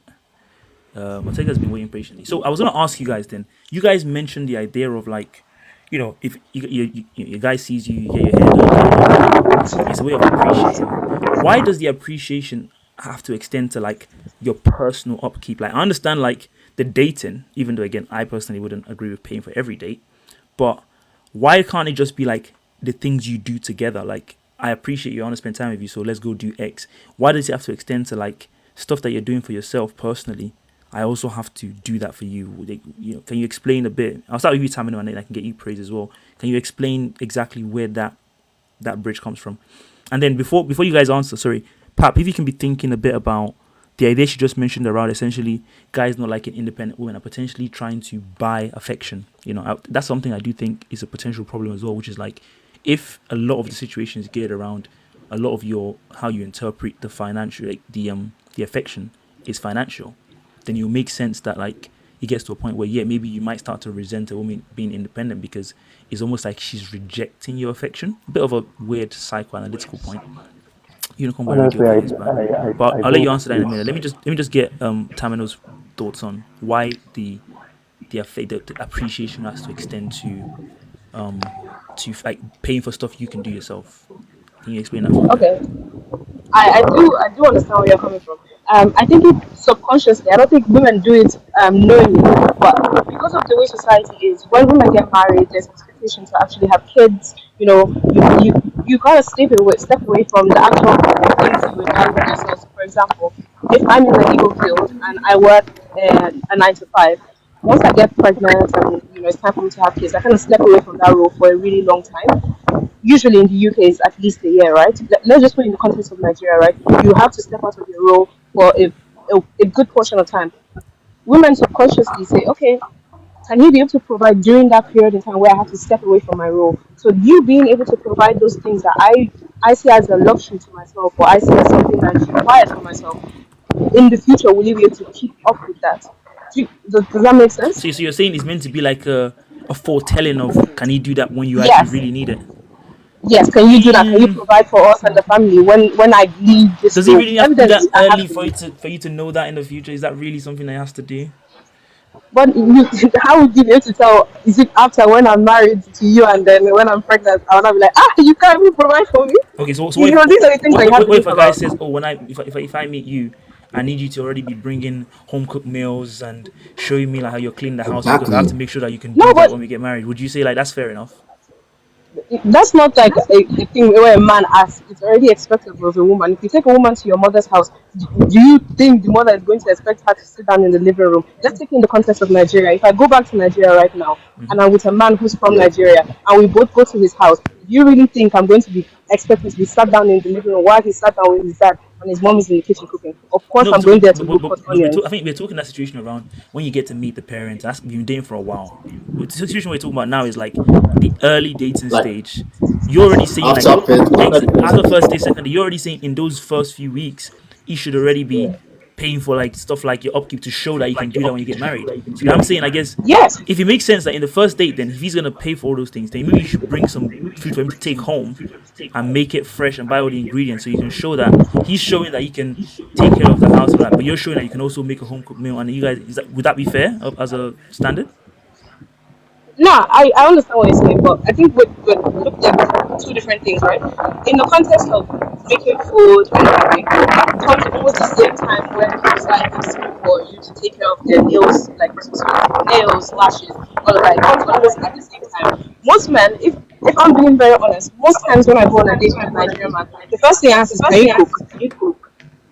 And then if you don't answer that well, they're already looking at you like, my mother will not be happy, or it's an expectation already from you. Maybe you can say the actual action of cooking itself, when the whole responsibility falls on woman, is a bit later in the marriage.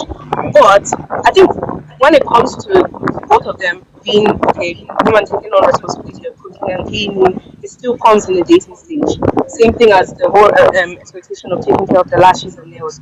Maybe some people can go to the extreme of saying, "Oh, upkeep money when you first meet them." Go and buy my dress before we go on a date. But that's not the standard of all Nigerian women. We can say those are a very select few of Nigerian women, and usually most men when they DM those women, they already know what they want. They're usually women who that's their lifestyle, you know. But the average Nigerian woman, if she's dating, she's not expecting you to pay for her nails and lashes on the first date. It's time after they'll be like, but at least pick up something for me, you know. So yeah. Okay. I keep trying to bring people up, and it doesn't let them come up. Ortega, I've tried a few times. It's not letting you come up. I'm not sure exactly why that is. Ori, I just tried with you as well. It didn't really work. Pap, or if someone else comes up, I might have to drop you for the moment, just because I don't want the stage to get too crowded.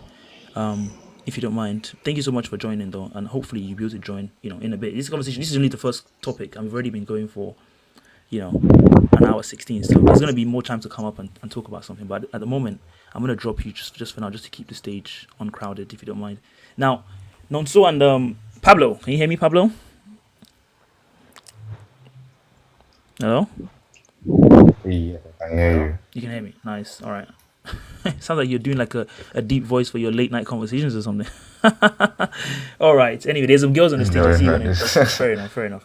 All right. So I asked a question earlier. I think Nonso, you might have missed it. The girl said something about like Nigerian guys not liking independent women. And you got me, and they mentioned again. I was kind of like, yeah, okay, right, okay. If you say so, who doesn't like that? But then you got me thinking about like, someone made a point. I don't know which one it was. I think it was. I don't know which girl it was. Sorry, apologies. But it was something to do with the fact that if financial is kind of how you express your love or whatever, affection as a guy, and the girl starts to reject that, you might actually feel some level of insecurity, because you might start to feel like she's rejecting your affection. And that can start to maybe that's where that comes from. I don't know if you guys agree with that. You've had any thought about that, or you're like, no. If she wants to be more independent, I respect that. What's your take on that? Let me start with you, Nonso, and then Pablo. Oh, sorry, Nonso, I think you're muted. Okay, yeah. Can you hear me now? Yeah, I can hear you now. Yeah. Okay, so I'm like, if money is your way of showing affection or showing that you love someone, I feel like that's the root problem.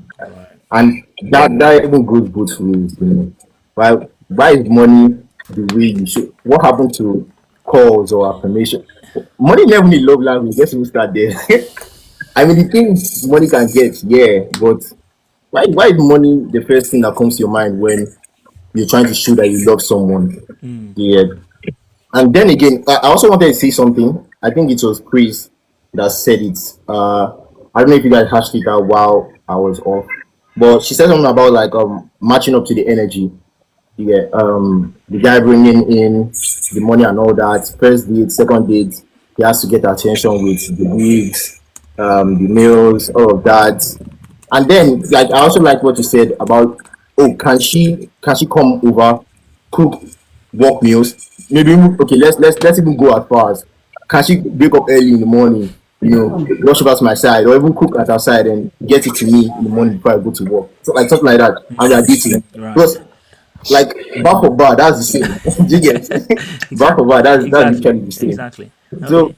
so it's all of sacrifice, Sha. Like if Mm, she can do that, I don't mind even borrowing money to buy her the wig and all that. Do you get? It's an investment. if You get a if we can low go that interest. far, do you Yeah. get?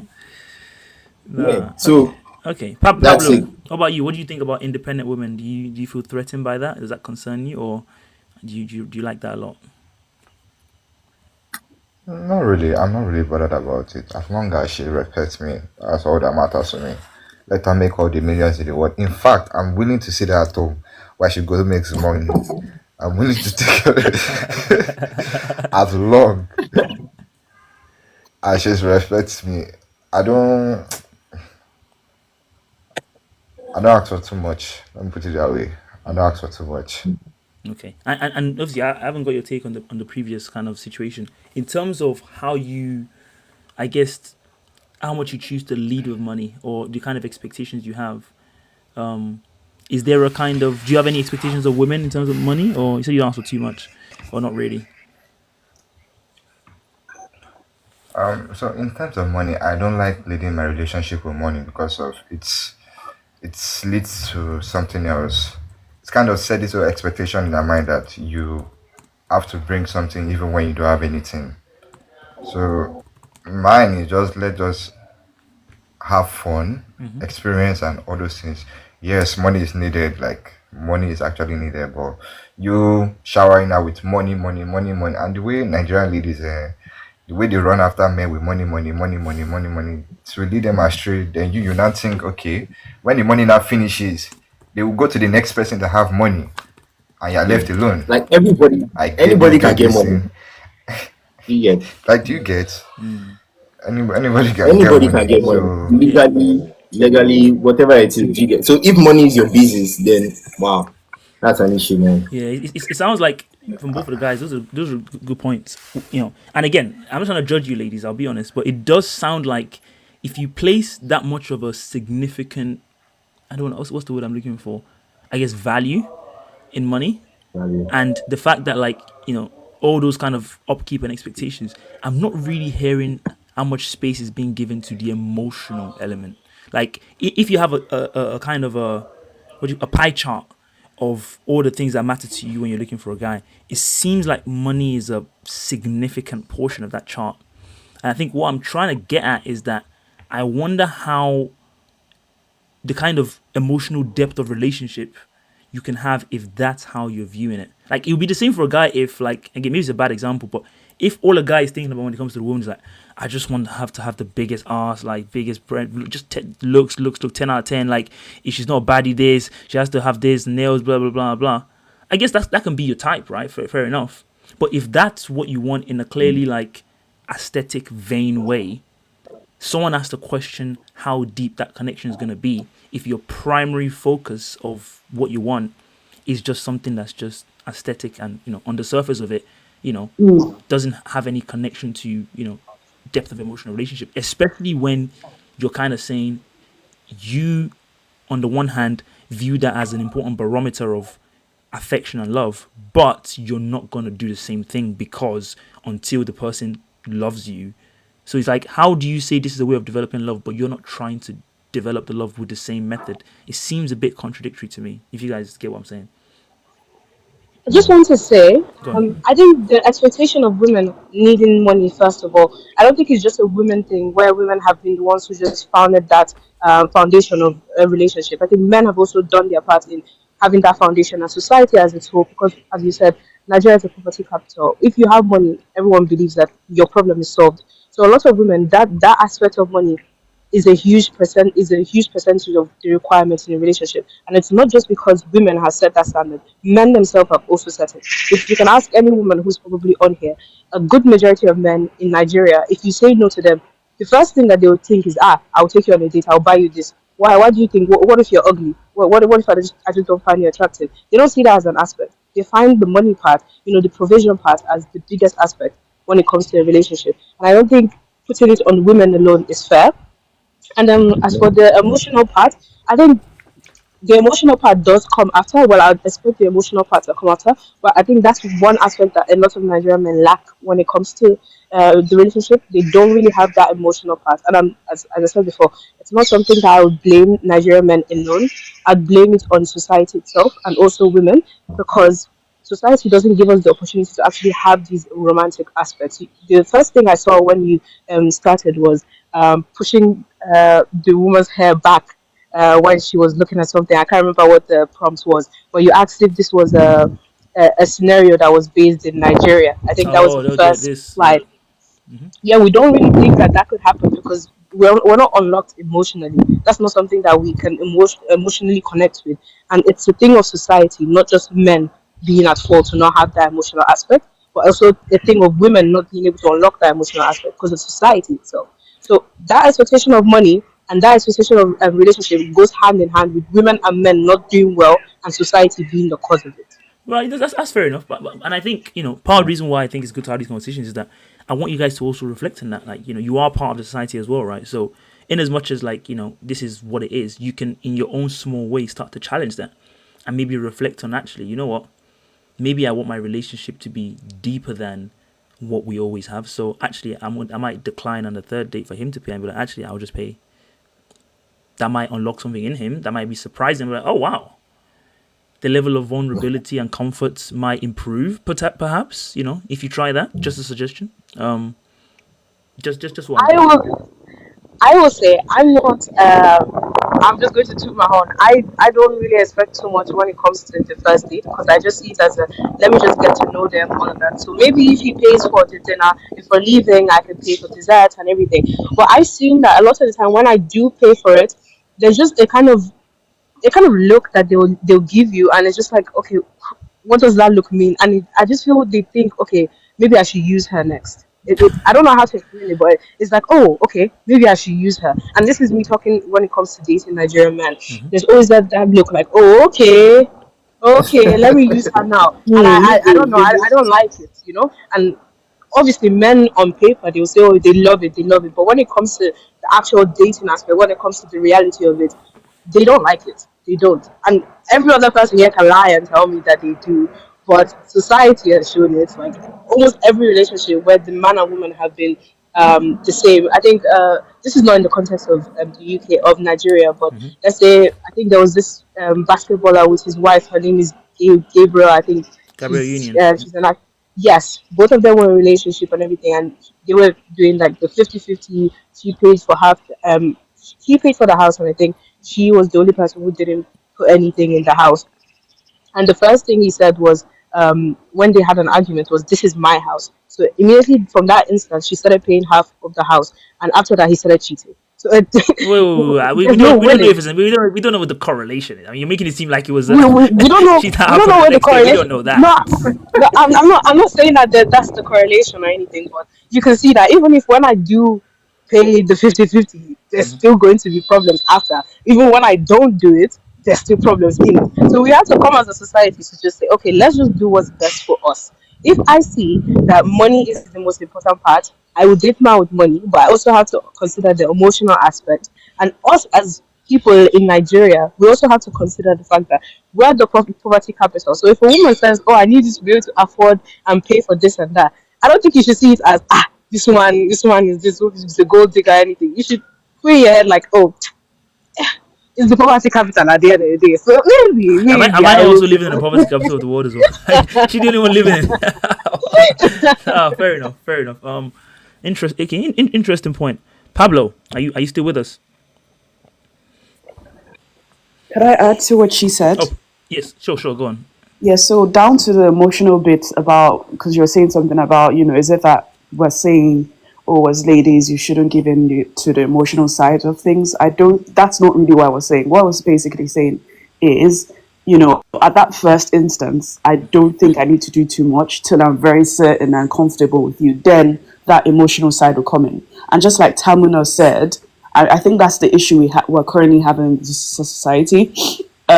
We have a different perception of things and the other person has a different perception. So it's just about that compromise. If you have the compromise, then somehow you'll be able to build that connection. But for me, I still can be emotional, but I have some certain level of, worry in terms of being too open from the get go, if that makes sense. So Okay. I have to know you properly, I have to understand you. And, if you're comfortable with my perception of things, then why not? I'll be very emotional, I'll Right. get to know you as well. So So that's I just wanted to ask you about that because obviously you used to live in Nigeria, right? I moved to the UK, and you still mentioned like how your dad impacts or influences like the way you see it, like mention with providers because your dad provides, blah blah.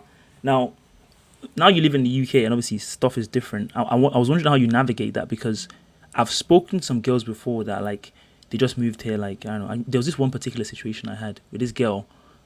She just moved here like a few months like before, and when we'll be talking, she'll be like, "Oh, buy me this," and I'm like, so I said to her like, "We don't do that here." So we were gonna go on a date, and then I think the day before or something like that, she was like, "Oh, I want X," and I was like, "Yeah, I'm not gonna speak to you anymore," because I was like, "This is weird. Like, this is strange. Like, what is this? Like, don't bring that nonsense culture to our land, please. Yeah, just keep that shit over there, right?" And I imagine a lot of guys here probably react in the same way. So how do you navigate that? Obviously, in Nigeria, like that's kind of how it's. Would you come here and like when you're speaking to a guy here, be saying like, well, I have standards and my dad pays for this, so I'm expecting you to send me money for that. How would you have that conversation, or how exactly do you do that? Pap, you have to go. Sorry, wait, give me a second. Give me a shout out, Pap. Thank you so much for joining, bro. Really appreciate it. Appreciate your insight as well. Hopefully I see you on future lives. Take it easy, man. Anyway, praise God. Yeah, that's a good question. And I think it's been something that I've tried to get used to here, especially with the 50-50. I think that shook me because back at home, we just know are meant to be proper providers. We don't need to ask for much. So my own technique or how I go about it basically is that you should know who I am. First of all, I'm a Nigerian.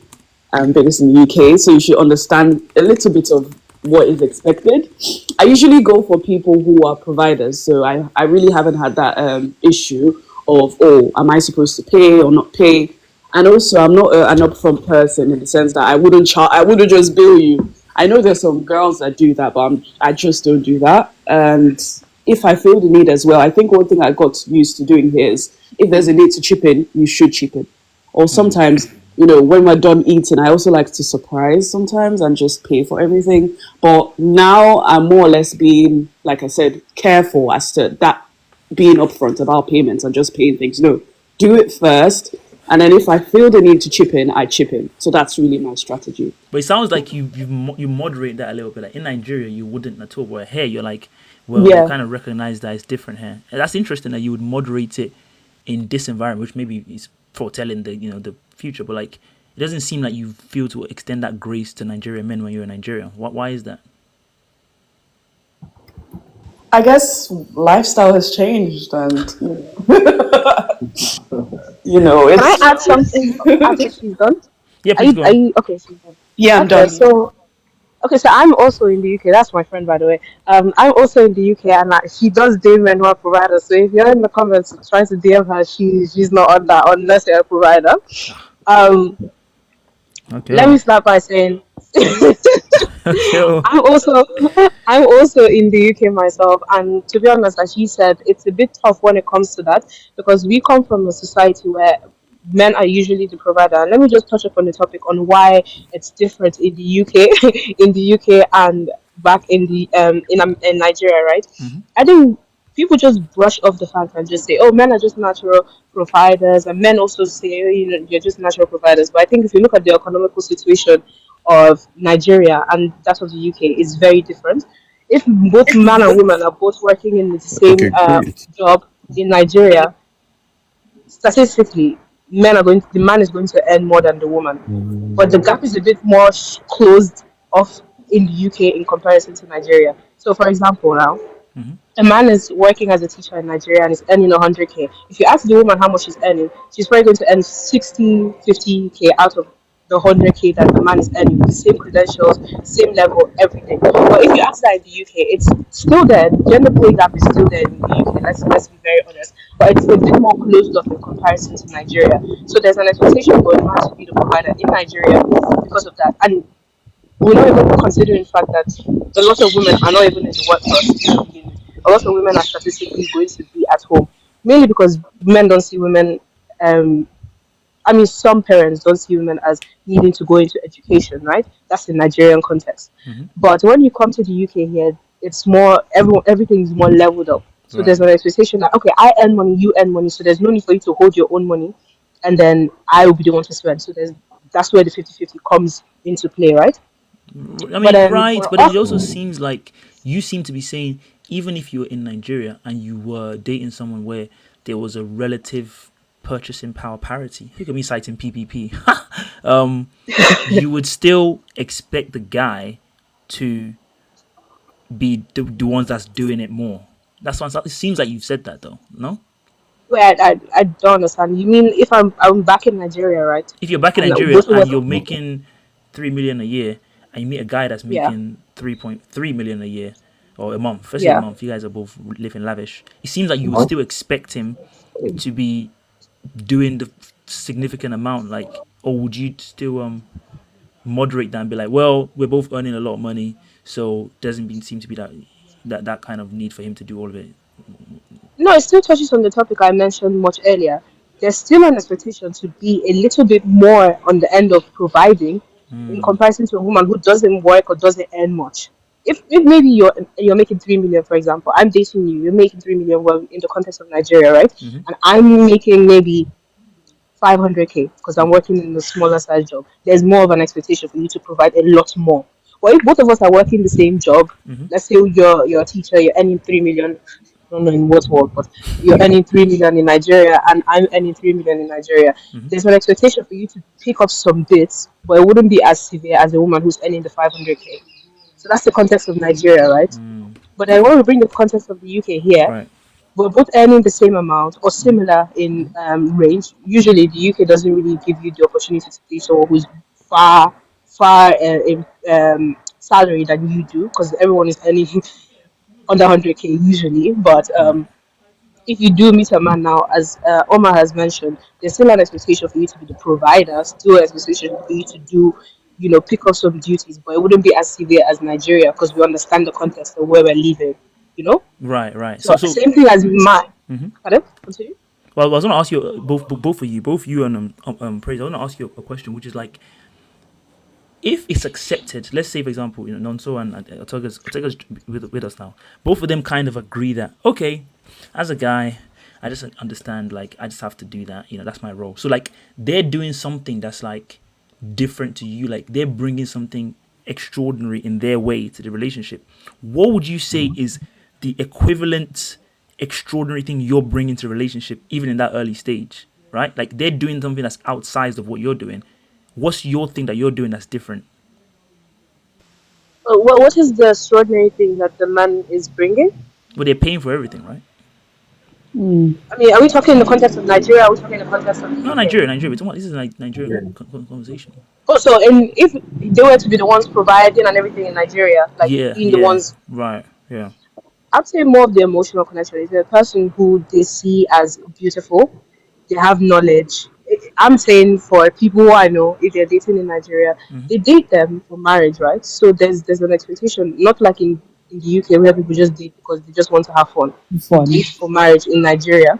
So the expectation is after the marriage, who's going to bear your children, who's going to be the ones nurturing your children, who's going to be the ones making sure your children are raised up in a good way. Let's take in the context of Nigeria because we all know, let's all not deny that Nigerian men are usually not always the ones who will be Right, in the house 24/7. So there's an expectation that the woman who you're going to be investing all of this, providing hair, nails, washes, feeding her uncle, her family, and all of that, taking them into school.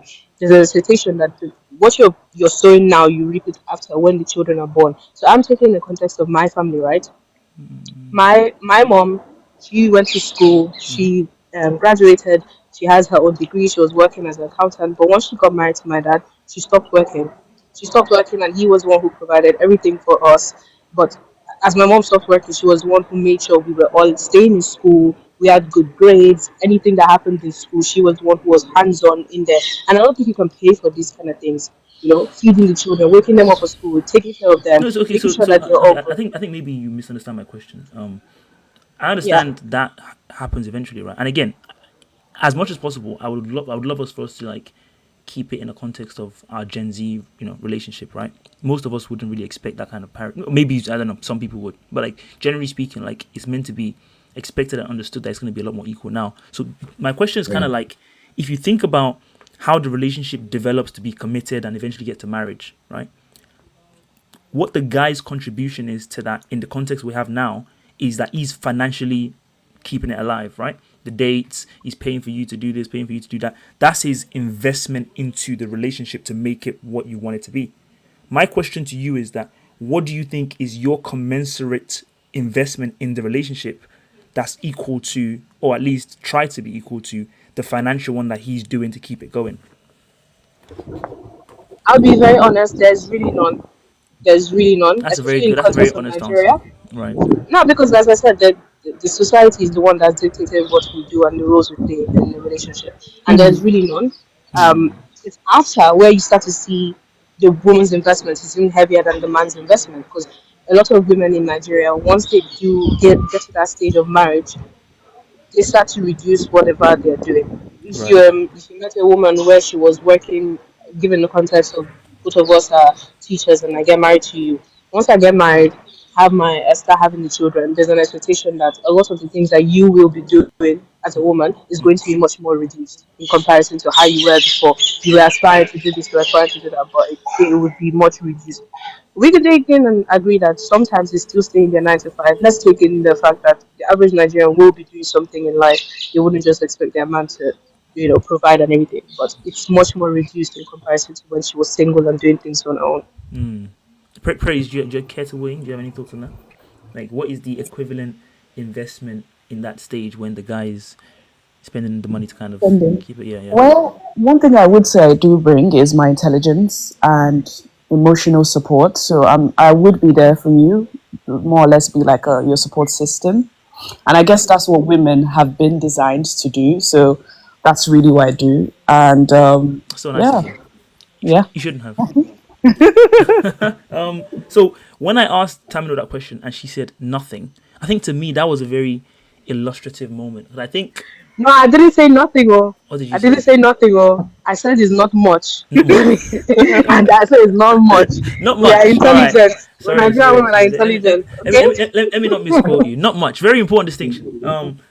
So going back to the guys, then, how do you then see? And again, maybe it's for everyone as well, because this is part of the things I think. These are the issues. Is that what they say in Nigeria? These are the things. These are the things. Yeah, like That if issue. you exactly if you live in a context where you're admitting that a significant, I don't know if not much translates to 5%, 10%, 90-10 split of the efforts that's being invested to keep the relationship alive.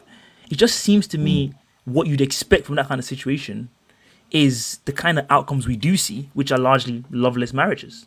Like relationships that are not built in the traditional sense of what you and I, in the modern sense, understand love to be. Like, which is why if we go back to, the tweet I put up earlier, if I can click on my screen, like you wouldn't expect this to be in the Nigerian context. Not because there's any, financial or non-financial thing being said here, but it's just the level of genuity, vulnerability, etc., that comes from this kind of message. It doesn't seem to me to be consistent with a view of a relationship that one person should invest significantly to make it something like this, while the other person just says, well, I'm smart, so hope you enjoy that. What? What? I don't know. Maybe I'm biased in the situation there a little bit, but that's kind of how I see it.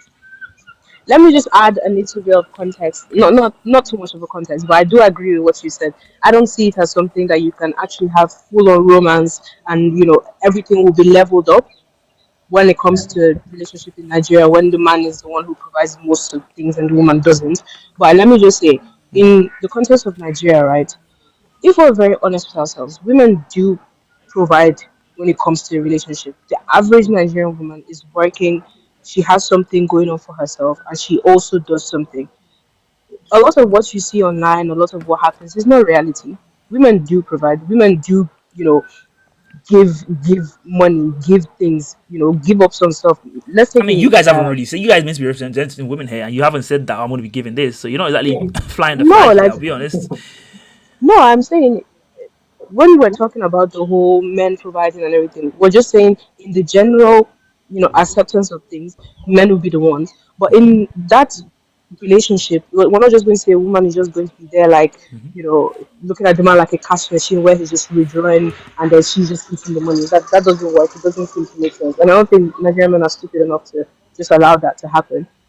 In Okay. the small bits of things, the woman will do things to help the man to show that she's good. When it comes to when they start dating, she'll cook and bring food for him. She'll be the one to sit down and have that romantic conversation with him.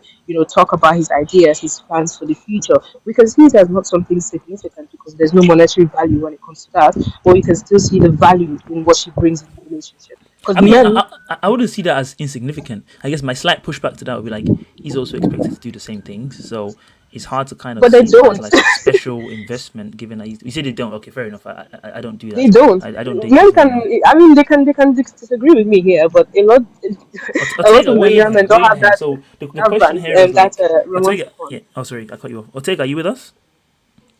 Yeah, I'm here. Ah, nice man. Appreciate you joining. Weigh in on that Finally. on that element. I said, bro said finally. It's because she's mentioned that like and I think Praise also kind of mentioned similar, which is like, well, what they bring is more that kind of emotional element, the kind of I guess seems like forward thinking of your plans and your ideas, which it seems like they seem to be saying like you guys just don't have that level of range, which is why they have to bring it. Kind of shading you guys a little bit. What do you say to that? Is that something you've noticed? Would you say that's a fair kind of balance? You provide all the financial stuff. They say nice words and say clever things. Is that a good balance for you? How would you say? Well, let's be fair. I don't want to do much generalization. I'm just going to speak based on my own I love that. That's what I love. personal That's what I love. experiences. Cool. So, I am quite aware that to a greater extent in relationships, because how do I say? I want to approach this from the point of not only finances but general, because the whole point is love. Love is the key element to all of this. So, to an extent, the guy still has to provide that emotional support, right? Even though some might not be as good, Mm-hmm. some might be better. Mm-hmm. It actually depends on who you're meeting. Yep. So on that side, they still have to. Let's say your girl is having her cycle and she's not feeling great or something is going on. I think a guy's responsibility is to take care of her. I don't think he can throw money at the problems and it should just magically solve. Right. Right. So in that regard, for me, I think there's still some sort of emotional provision there. Nice. Okay, makes sense. All right. I think I want to wrap up on this conversation on this. It's not this conversation. This topic. It's been about an hour 45. I think we've spent enough time on this. As a reminder, I am looking for more female guests to come on stage. The wider the perspective we get, the better. So feel free to join in. If you have anyone that would be interested, share the live. Let them know to join in here. Hopefully, we can have more people sharing their opinions and thoughts. All right, moving on to the next element of the romantic environment. We talked about poverty. I guess my overall take on poverty as someone that's doesn't date in Nigeria that's looking in, the summary I'm getting is like a lot of the men are resigned to the fact that they have to, provide financially. Which again goes beyond the kind of UK context of like paying for the dates, and that extends to like sometimes paying for stuff that she just wants because she has high standards, but not high enough that she can just continue to do it for herself. Fair enough, whatever. And a lot of the women feel like because of that's what the situation is. It's almost like it seems to me like it's almost like if you meet someone that has money and is not doing that, you start to feel like they don't like you that much, but you start to feel like they don't rate you basically. Which paradoxically in the UK is kind of the other way around. If a girl is asking you for money, it usually means she doesn't rate you because she feels like you're someone that she can just exploit. I'll be honest, that's how it goes. So it's funny that it's inverted in Nigeria, that both parties seem to kind of see it as like that's just how it goes and that's the expectation. I think overall the conclusion is like there is a big question as to how emotionally robust / genuine a relationship can be if one person is doing the majority of the investment I think that's something that we've kind of clearly seen. Like, most of us would say, like, in a world where, even in a situation where the guy's a millionaire or billionaire or whatever, right? The guy's a millionaire, billionaire, something like that, and the woman is just like, she's doing okay, she has the money, blah blah. In a world where you imagine a relationship with a billionaire and someone that just has, I don't know, some money, and the man pays for literally everything, and then you have to say, like, are they truly deeply in love? I think most people would say no. Because we all kind of recognize that there's something about that that's not quite conducive to the most romantic, beautiful partnership you've ever seen. And that would go in any other direction, even if it was a emotional thing where the guy is some kind of emotional philistine and the woman is like extremely emotionally intelligent and she's the one that's responsible for kind of keeping all that in check. If that was the balance, and you asked someone, do you think, if I describe this dynamic to you, it sounds like the most romantic relationship you've ever heard? I think most people would say no. So I think there's a lesson in there that, in as much as that's the expectation, it doesn't seem to me like you can expect to have, a proper, I don't know, deep, if you want to say that, romantic relationship, as long as there's one person who's significantly putting in more effort, which is what money is. Money is a barometer of effort. Because to me, it's the most significant barometer there is, because it's the most expensive thing you can do in a relationship for the most part, right?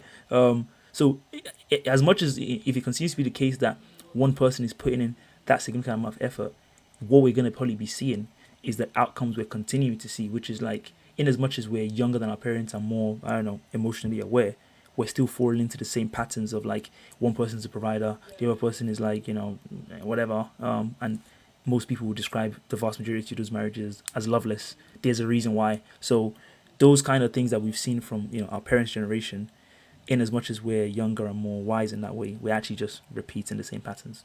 Anyway, I'll leave it there. Moving on to...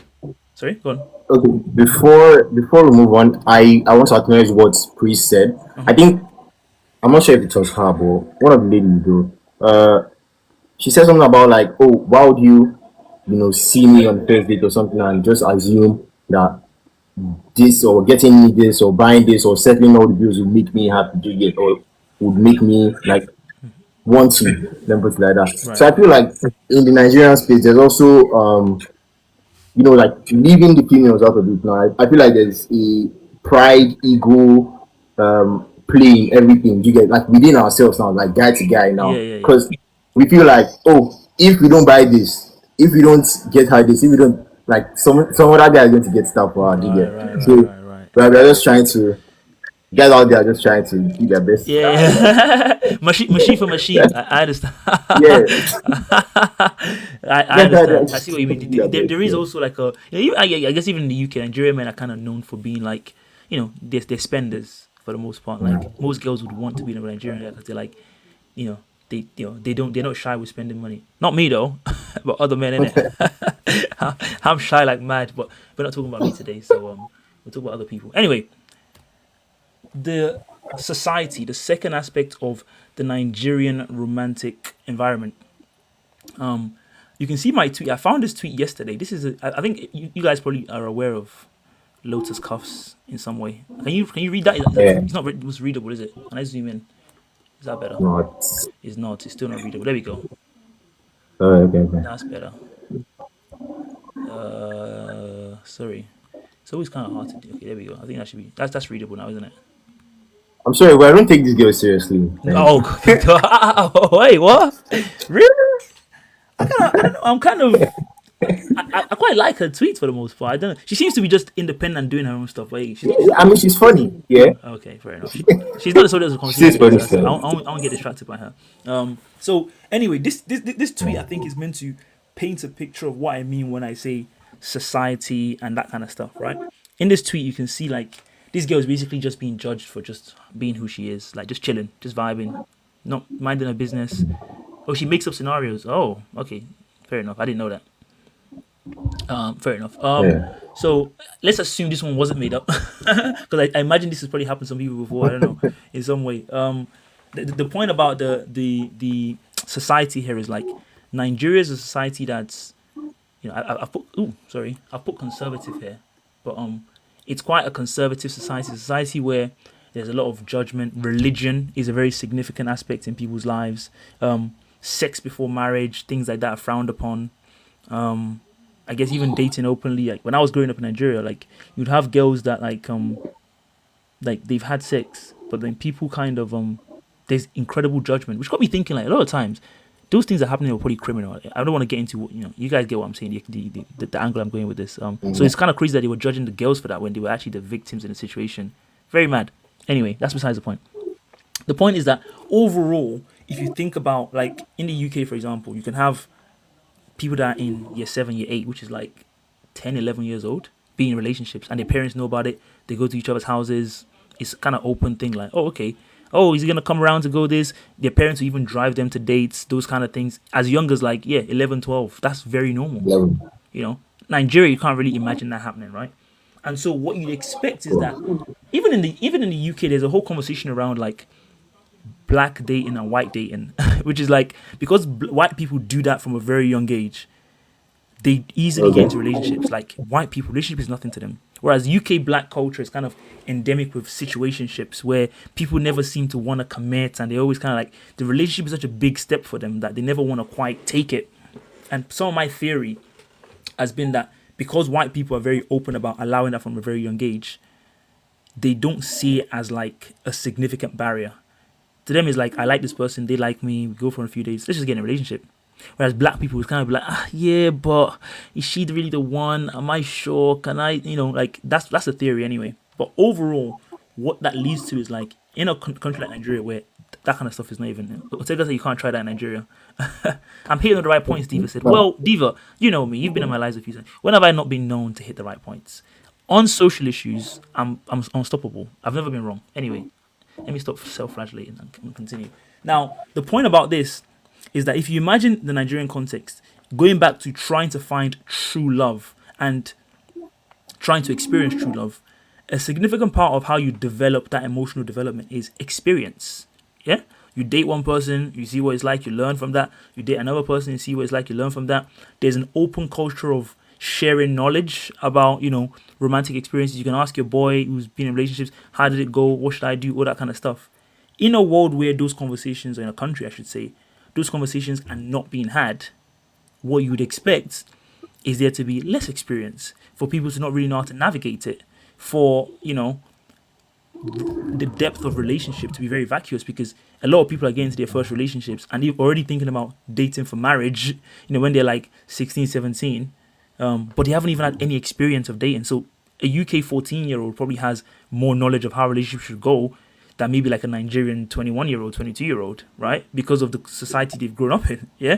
What would that do for the quality of love you're going to be experiencing, yeah? So based on that, I guess I want to start off by asking, I think we'll try and go around the table for each of the questions just to kind of keep everyone engaged and keep it moving. Again, as a reminder, if you're a girl and want to join us to kind of share your thoughts, please, we've had a good range of guys coming up.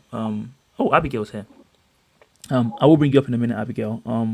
Well, I guess these first intro questions might not be the ones you can best answer. So just give me give me a second though. I will bring you up for like general reactions to what you've noticed. Obviously, you have friends that have been dating, all that kind of stuff. Maybe you might have some insight into that. But I think 5 people might be a bit crowded. So I'll start with Ortega's at the top of my screen. So Ortega, then Nonso, then Tamino, then Praise. If you don't mind, that's the list that I can see on my screen like that. So we'll just go with that. I just want you guys to give me like your general growing up. Let's focus on more like your parents and like kind of overall, society you grow in, environment you grew up in. How strict were they on like, oh, don't date before marriage, don't talk to a girl or talk to a guy or whatever? Did they enforce that? Was there any strictness, or were they very open on like, yeah, you can date, you can speak to people, just let us know who you're talking to? What was that kind of atmosphere like? If you can, maybe a bit like 1.5 minutes if you don't mind, so we can get everyone. Okay, let me try to be as fast as possible with this. Okay, so for me, right, comparatively, at least from other people's tales, I didn't have it that bad. Okay.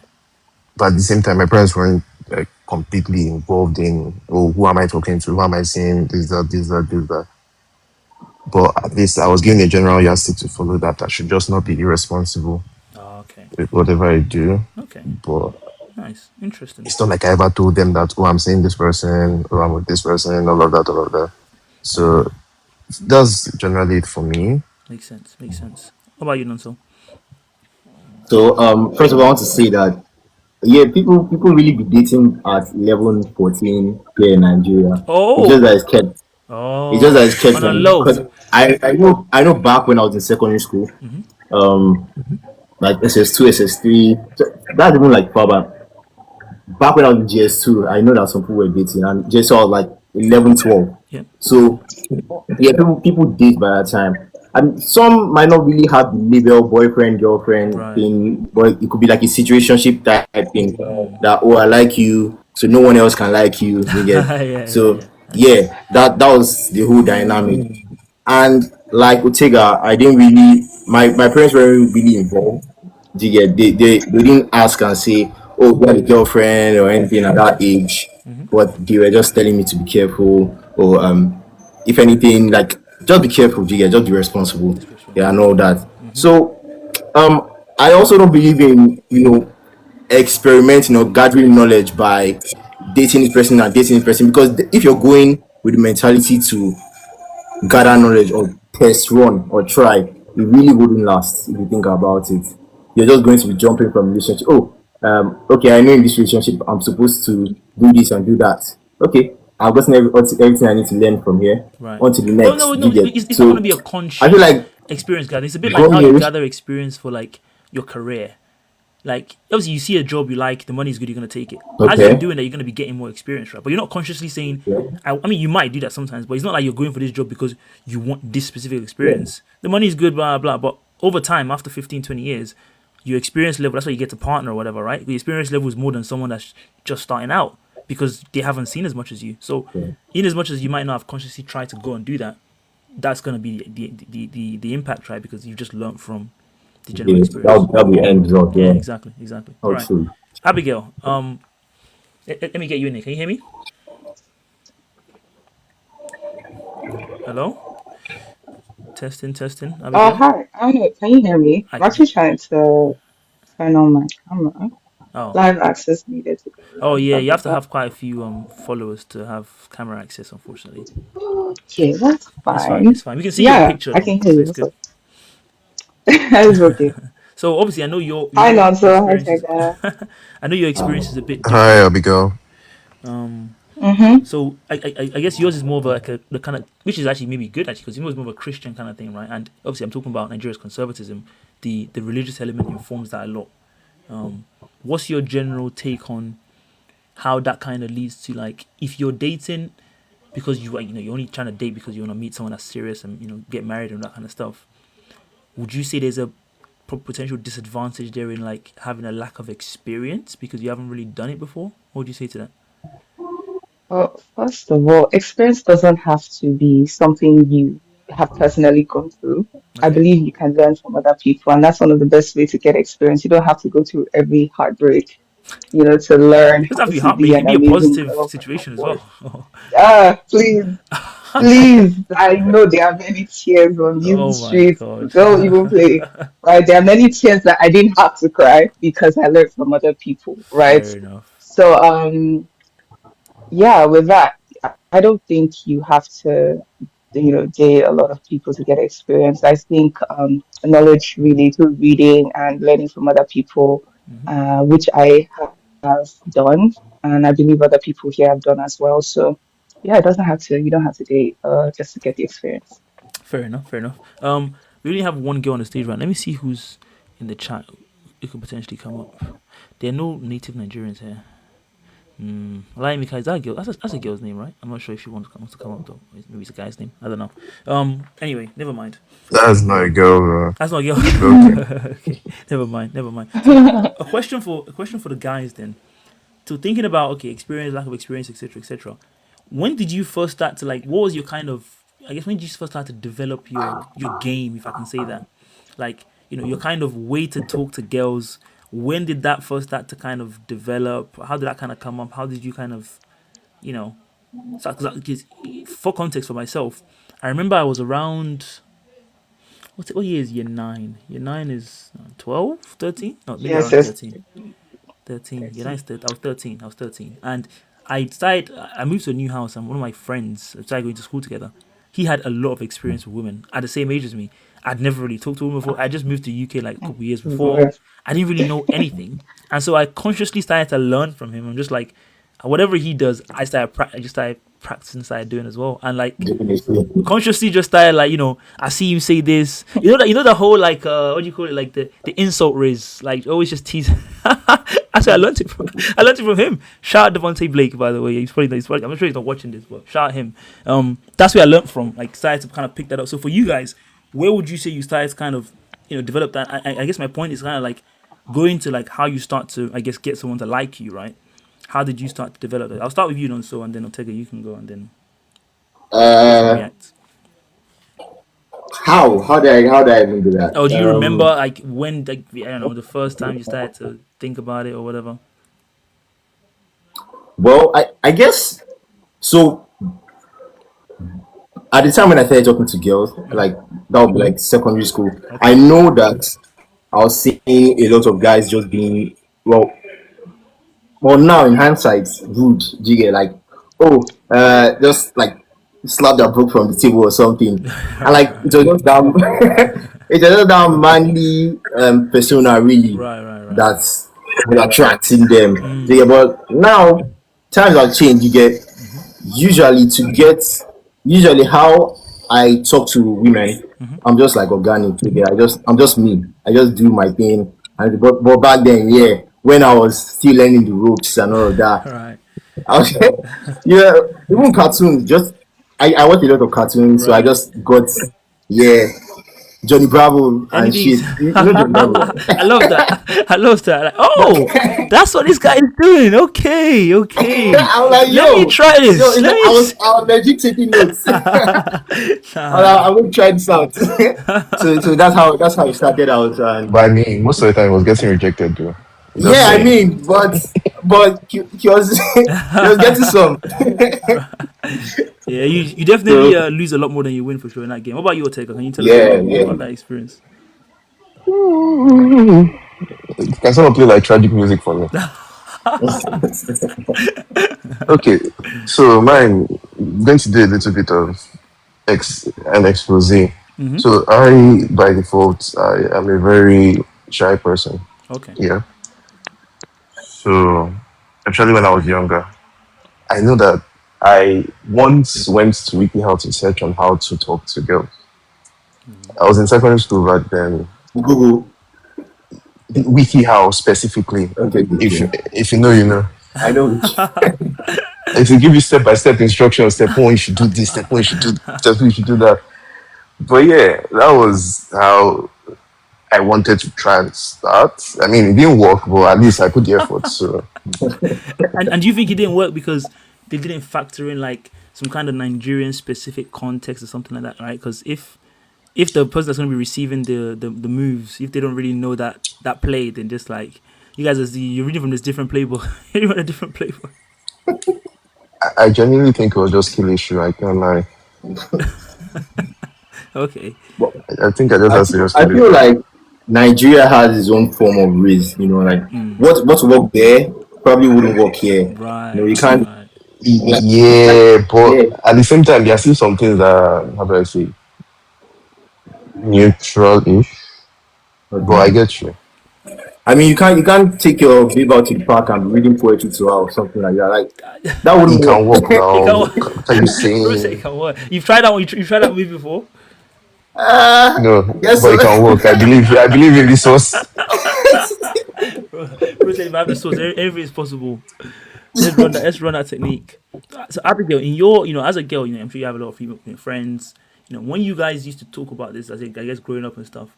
I'm actually very curious about this because obviously I'm a guy. I only know the guy experience, and I remember when I was in Nigeria. How old was I? Like 8 or 9 or whatever. But, I was with my cousins, and then this other, the family friends, they come around, and there was this one girl that like all of us. Again, I was like 9 or maybe even younger. My cousin was like 2 years older than me, my brother as well, and we all found her like really attractive, and we were like, oh wow, it's a damsel. But we didn't really, I wouldn't say really knew what to do. Like there was just like whatever. For girls, how do you like, I guess, receive that? What's your experience like? Well, I guess maybe yours, your friends. on like understanding your role in the whole dynamic. Like obviously, guys have to learn how to do game, blah blah. What's the female equivalent role? Can you speak on that potentially? Interesting question.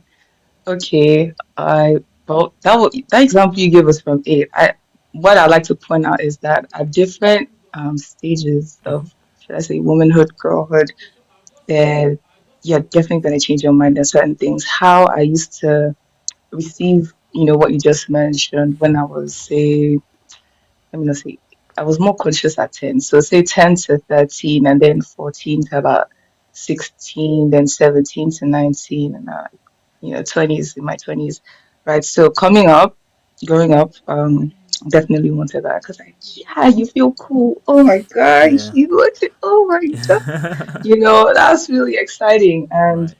but but then I mean, when he's like, "Oh, you're fine," but then some other guys, especially when they're not your type and they're trying to reach out to you, and you're like, "God, leave me alone." And some people think that's when you need to press that. Please, if she says, "Please, I beg you, leave her alone." Indeed, she does not. Okay. But do you want me to speak now, as for my present stage and age and whatnot?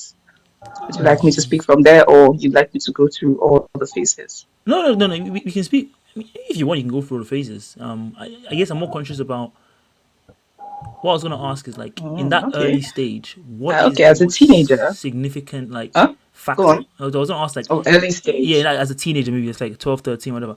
What's the most significant factor in like Significant you factor. like entertaining a guy, even if it's just like the chat, and then just WhatsApp silly conversation, and like, is it looks? Is it what is it? Is it like the confidence, how they come? Well, yeah, it's definitely looks What is that in first. the background? Whose stuff Yes, is that?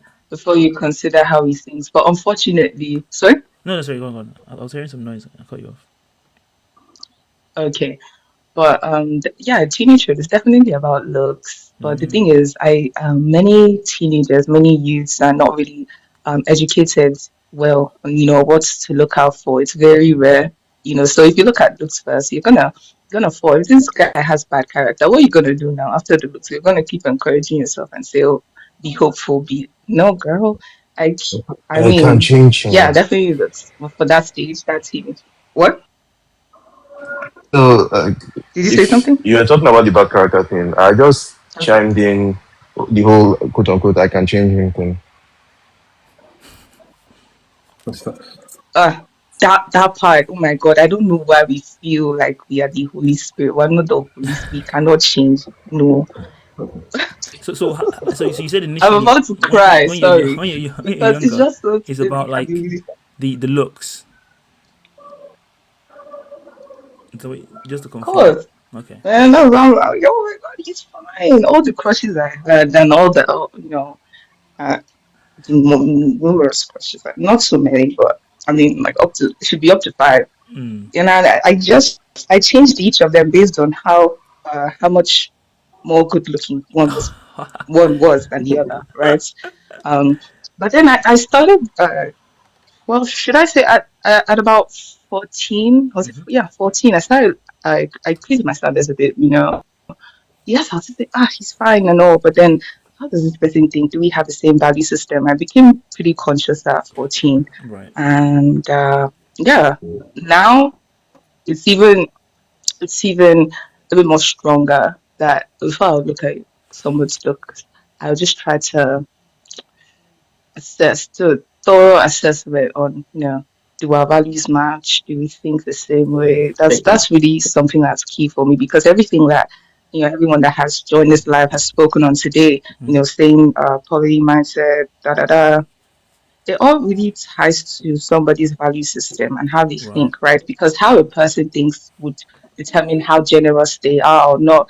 How a person thinks to determine how they speak to you, how they respond to you in different situations. So I just really believe that that's something people should look at. Okay. So a question for you would be Because, like, in that time, or even like maybe even more now a little bit as well, where the guy is expected to kind of like have come with a confidence, the looks, so that kind of stuff. What would you say was the thing you were trying to work on to like uh-huh. make yourself more I don't know, date worthy, if I want to say that. Like, what do you think was the biggest thing that you were like, oh, this is something that I really am conscious about in the sense of like a romantic situation?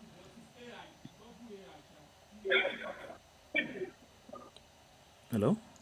What are you thinking? What are you thinking? Yeah, I'm just, thinking about the best way to answer your question.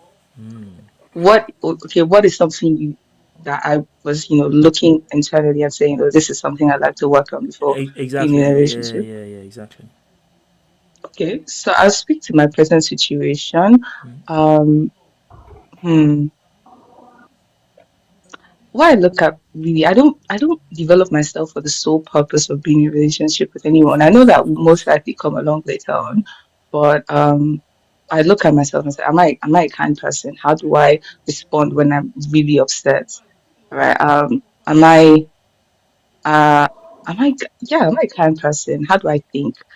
How do I bounce back from situations? Am I a go-getter? Am I procrastinating the work that I have to do? All these factors really playing. Am I a wife worthy person? Am I marriable? Can I take care of someone else? Right, Yeah. right, right. So those are the factors that I personally consider. Okay. And same question for the guys then. When we were growing up, obviously, we talked about poverty and money earlier. But when we were younger, like, 13, 14, 15, money wasn't really something you were thinking about. Apart from, what was the primary thing that you think about in the context of trying to seek it? Was it just the looks, or was there anything that you were like, oh, this other thing really stands out? Just trying to get a sense of how those things kind of developed, as in when you then become an adult, what's the most significant thing for you in a relationship? Start with Ortega, and then so you can go after. Okay, let me hear your question again. So, let me say the question back based on how I understood it. So, you were saying, what were we looking out for at earlier years? Is it just the earlier years or that and I now? mean, you can bring it to now as well. Like, you can bring it to now. You can do both. Okay, Good point. earlier, let's see. It's basically for one looks, then skill too. Like, what are you good at? Oh, can I play ball? All those very small things. That was what I used to look out for. Oh yeah, if this guy knew how to, if he was a superstar, if he was Ronaldo incarnate, yeah, probably would work. But that was also still for myself at the same time because then I really loved to play football. I remember at the point I wanted to become a footballer. Yeah. Which guy I didn't? can already Every guy wants to be a footballer, I can cricket already player. give this one another didn't work. I mean, different line completely. But yeah, Okay, interesting. And so now, how has that the, changed? What's your most significant thing that you're? similar to what Abigail said, right? It's you is me as a person in general versus me priming myself for a relationship. It's more of okay, am I doing? How do I treat my friends? Basically, I think I use that as the general yardstick on Okay. how relationship will be because I expect to treat my friends in a similar way. It's not that I'll treat my friends badly and I'll end up treating my significant other better. Okay. And then, sorry, Nancy, can you go and then I'll ask a follow up question. Okay. So about what Tega said about like treating your friends um better. I Yeah, that was my mentality going into a relationship I had before. But I noticed that, I mean, maybe it was implied, but like you have to actually do extra, if you're with someone. Right. Hey, usually I see my friends, I treat them like my brothers and sisters. Right. But you can't go in with that mentality when you're with someone. Yeah. Like it just looks like, and with my brothers I can be like, oh, shut up, I beg, or Yeah. or what are you even saying, say? Yeah. So you can't do that with your babe, obviously. But what was I looking for back then? What was I looking for in girls back then in comparison to now? Well, back then, looks obviously. I was. I mean, if you're not a fine girl, I wouldn't even bother. Bro said he has a Uh, type. what else? Well, I also like people that could talk. Like long conversations. She could tell me like what she's really interested in, and I like it when people geek out and just like really talk about what they like, even though I don't understand anything at all. I just really love it. So that was like my criteria back then. And then we used to do this thing where we like write a lot. So I would write in a book and then I'll give her the book and she'll write. So if you can keep up with that energy, No, bro, I'm sold. I'm sold. that's really wholesome, But man. That's really yeah, nice. yeah. But I mean now I think it's still the same basis, but like more like more real now. So in terms of the looks, yeah, the looks are still there because I mean the eye is the door to the heart, Use right? it. True, Yeah. true, true, true. So Good point. Good so point. once I find it attractive, yeah, then we can proceed to looking at other qualities and all of that. So Yeah, makes um, sense.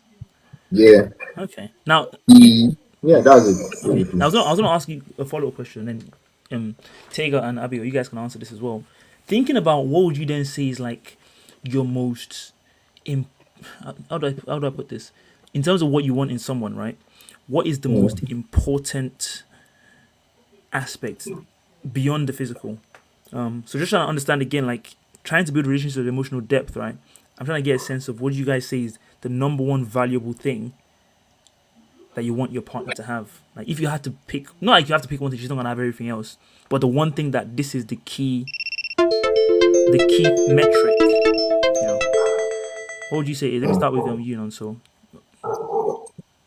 Well, the first thing that came to my mind, it might be something else, but the first thing that came to my mind was respect. respect. You know, Okay, okay, yeah, that was the first thing that popped up in my mind. And I feel like that also spawns out to many other things. Yeah, she respect my time, my opinions, things like that. I would also respect hers too. So that yeah, respect is like the umbrella term. I'll give umbrella it. term. Okay, nice. That's a really good one, and I like the fact that you framed it in the context of like it's not just be. If you think about respect, when I think about respect in Nigerian, I always think about like respecting your elders and greeting and kneeling down and stuff like that. But it's good you mentioned that the other aspects, like respecting your time, respecting your interests. That's all very holistic. I think that's a very nice one. How about you, Taylor? Okay. First of all, thank you. You actually pronounced my name correctly. I'm Nigerian, by the way. It's kind of no. I'm telling you, a lot of my Nigerian friends do not know how to pronounce it correctly. Really? Oh, fair So enough. Sorry about yeah, that. I think I don't want to say what's not so said, but at the same time, I just want to be different. So not giving that. I also like what I'm not saying, so I'm just going to say empathy. Yeah. Empathy, nice. Okay, good. That's a good one. And all in common. Abigail, what about you? Okay. Yeah, I'll say value system. Yeah, Value we share system. the same values. Okay. Yeah, okay, let me go deeper I was into gonna say, yeah, that. what are Right. these values? Value I'm system is like a curious whole now. network. Yeah. So first of all, do you value God? Do you value people? What value do you place on time? What value do you place on relationships and how you operate in the different relationships that you have? How much do you value on your character as an individual? Do you stick to what you say? Do you have integrity? Some people be out here saying stuff that they cannot stand by. Right, right, right. I'll stand by you thick and thin, but then Okay, and then they dip. So yeah, those are the things that I value. Some okay. of the things that I value Makes sense. Makes sense. and So, I'll and be if I, looking if at. I ask you guys a more general question on like this, what you think, this is more of a personal opinion, right? What you think the Nigeria's general conservatism, if that's a thing, has on the kind of relationships you see. Like the fact that it's such a like the religion on the one hand, there's like just other general things that like specific to Nigerian. I showed you guys the tweet earlier of like the girl just being judged for just being herself, that kind of stuff. What do you guys think is the effect of that on relationships? I think in fact, someone I think it was Pap that mentioned earlier about you can't have a girl that's selling kunu because someone will post her and say like, Yeah. oh, this is your baby, blah blah. That kind of stuff is all part of it as well, right? Like, if you live in a society where people judge, or you feel like people will judge, someone you're with because of blah blah, that external pressure that he's already saying like he wouldn't, want to date someone like that because that's something that could affect his relationship, So again, back to the general question of what do you guys think that effect of like Nigerian society generally has on relationships? I'll start with no, so you can start and then the other two can go after. Okay. Hmm.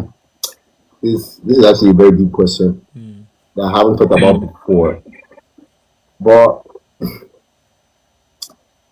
yeah, there's this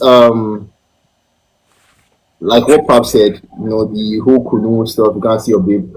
I feel like Nigeria has a habit of, showing everybody that, oh, I have it right, or like, I have it, period. You get like, just like putting their business out there. Right. So, you by default, you want to match up that energy, you want to keep up that image. Yeah. You get, because if you're looking at it, there really is nothing wrong with someone selling kunu, like someone selling kunu or anything really, Yeah. because I mean it's a hustle. It's what she's doing. It's her job, Yeah. really. Yeah. And also at the other end, like the guys are saying, oh, you want me to pay all the bills, but you don't want to date someone that is selling And have a kunu as an honest hustle. that can potentially pay for the bills too. Like Yeah. so, yeah, like we have this whole image mentality of what things are supposed to be like. Oh, if you're not driving, like if you and your guy are not driving the flashiest car, then you guys are probably suffering in a relationship. Or if like it's just crazy. So Right. I feel like Nigeria has this way of pressing you and putting Right. pressure on you. Right. Yeah, but see, Valentine's Day is coming soon. Oh, you've not seen the worst of it. Do you know what? Now you mentioned that, we Nothing should do negative. a Valentine's Day special. That would be great. I think that would be really Bro, fun. Yeah, That would be really and fun. we also should for do that. and Because also for the people that are here, you should check out our episode on yeah, last year's Valentine's. we had an episode on Valentine's Day, sort of Valentine episode. So, Uh, like, if you really think Nigeria is bad, wait till like 2 weeks before Valentine's Day. You are seeing Odogu package. You know what Odogu means? I heard of Oh Odogo is my like, god. it's like the Guy, king this thing of has already Yeah, started. I don't know where you're going for. Have you not seen Valentine's packages exactly. already They've already kicking off? started so January. give like, for my UK audience, give us some context about these Valentine's packages, how they go. Either of you. I wish I had an example right here. So, yeah, I like, have one. they, they have a way I'll of pull it putting up it right into now. like Let classes. me should I search something or something like that? Let me just pull this on my screen here.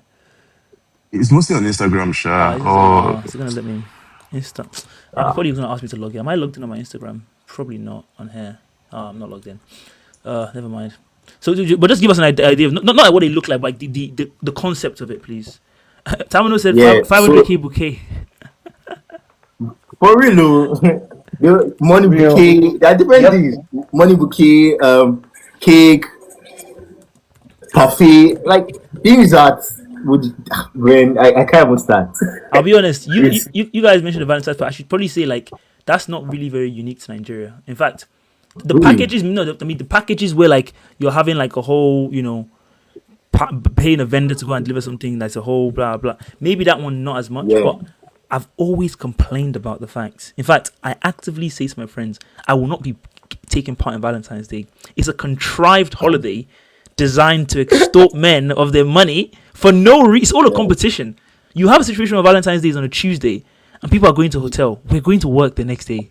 Do we have to do this? Like, can we just not go to bed and get ready to go to work? So it has become a thing where it's a massive competition in the UK. And as much as you have that kind of mentality that I have, even if I had a girlfriend now, if I make the mistake, because she has to post something, right? All her friends are posting their flowers and stuff. She has to keep up with Exactly. the Joneses.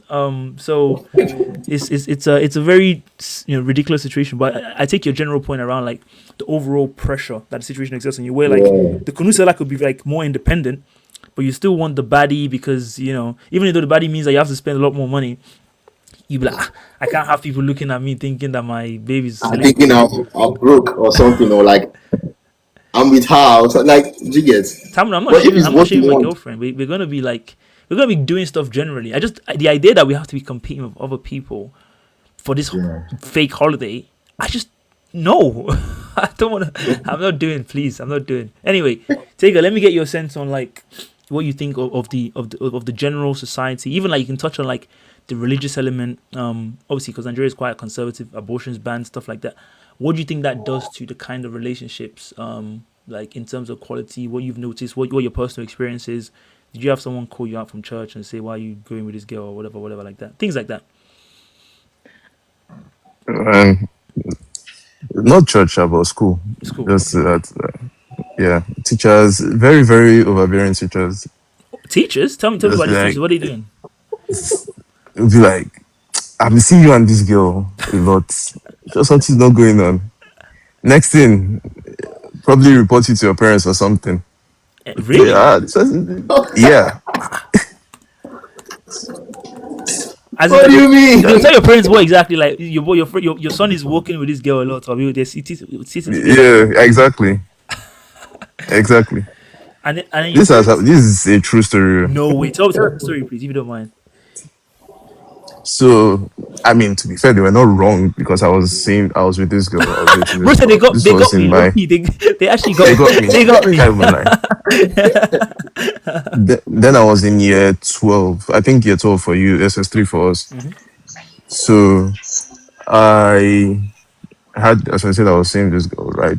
And I remember one time my parents came back from a PTA meeting.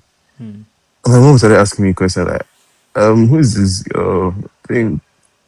I didn't, they didn't That's explicitly wild. tell me that my teacher said something, right? But I could piece it together because, Oh, to be fair, our teacher tried to, kept trying, I don't know why they were just being overbearing, to be honest. Maybe because she was one of the brightest people in the class. Oh, don't want me to distract her, all of that. why didn't they You assume know, you can that's the also whole, improve her intelligence? Why did you assume it's distraction? Why did you trying No. to help her even get better? Like, these are the issues, man. It's not like me, I wasn't trying, I was also trying to academically. I don't know why they just, they say you all know spoil already. Don't go and jam her. Stop.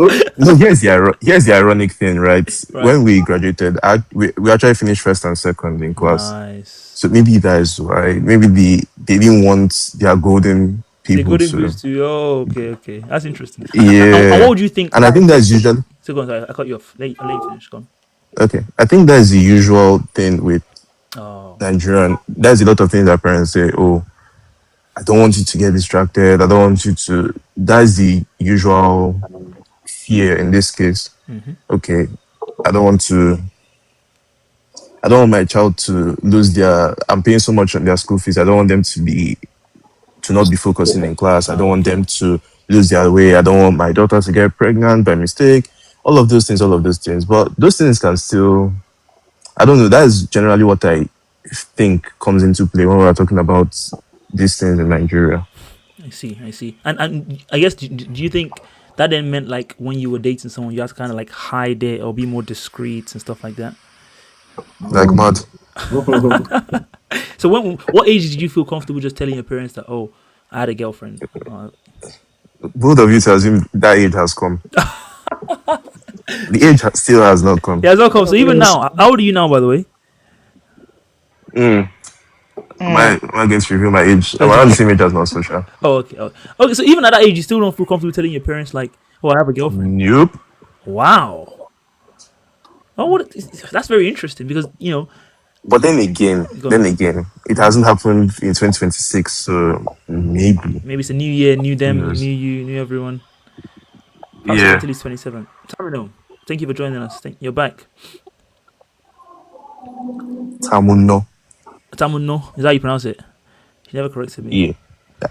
Tamuno, Yeah, sorry, I can hear you. you can hear me. Just give me a second, okay? I was butchering your name. Okay, Abigail, you can go for now. You can tell us about again. I think you have a different perspective.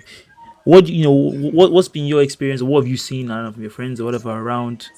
The effect that the environment has on that kind of dating perspective. Dating, I guess Taylor just mentioned a good point about hiding his relationships because teachers might be a bit nosy, etc., etc. Have you experienced seen something similar? What's your take? Yeah, I have actually.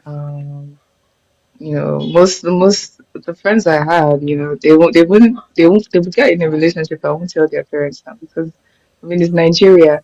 You're like 19 and you have what are you doing with your boyfriend? And then when you graduate from uni, why are you single? But thankfully, Hmm. very funny. My parents never really what's the word? They never really asked me all those questions. Only until like recently, and my dad just remarked.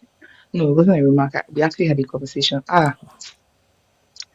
Oh God, it was very disturbing. Really? Especially because I never, I didn't grow up hearing that from you. Why are you Right, saying this right. now? Just let it happen.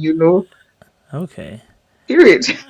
But But yeah, go I on. think with in the Nigerian scene, I think there are very different aspects to it. So it really depends on the angle you're coming from. Where I'm at, Hmm. yeah, Nigeria doesn't really dictate how we operate there. It's like a different world. But regardless, I understand a number of things going on in the country.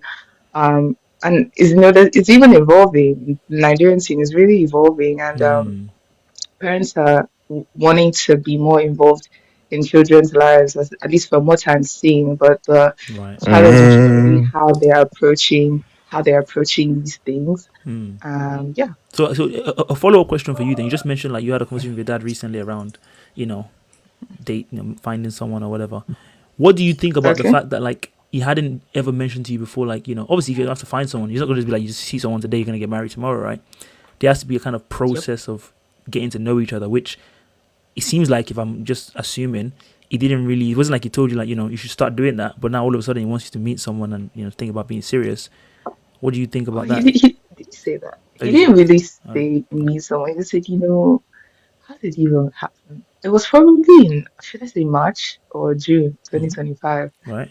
How did it even go? It's just now that you've graduated, you know, if some guy comes along, that's fine. Start, Oh, family and the permission is that conversation you guys have had before as well? Like the official permission stage. Like now you can.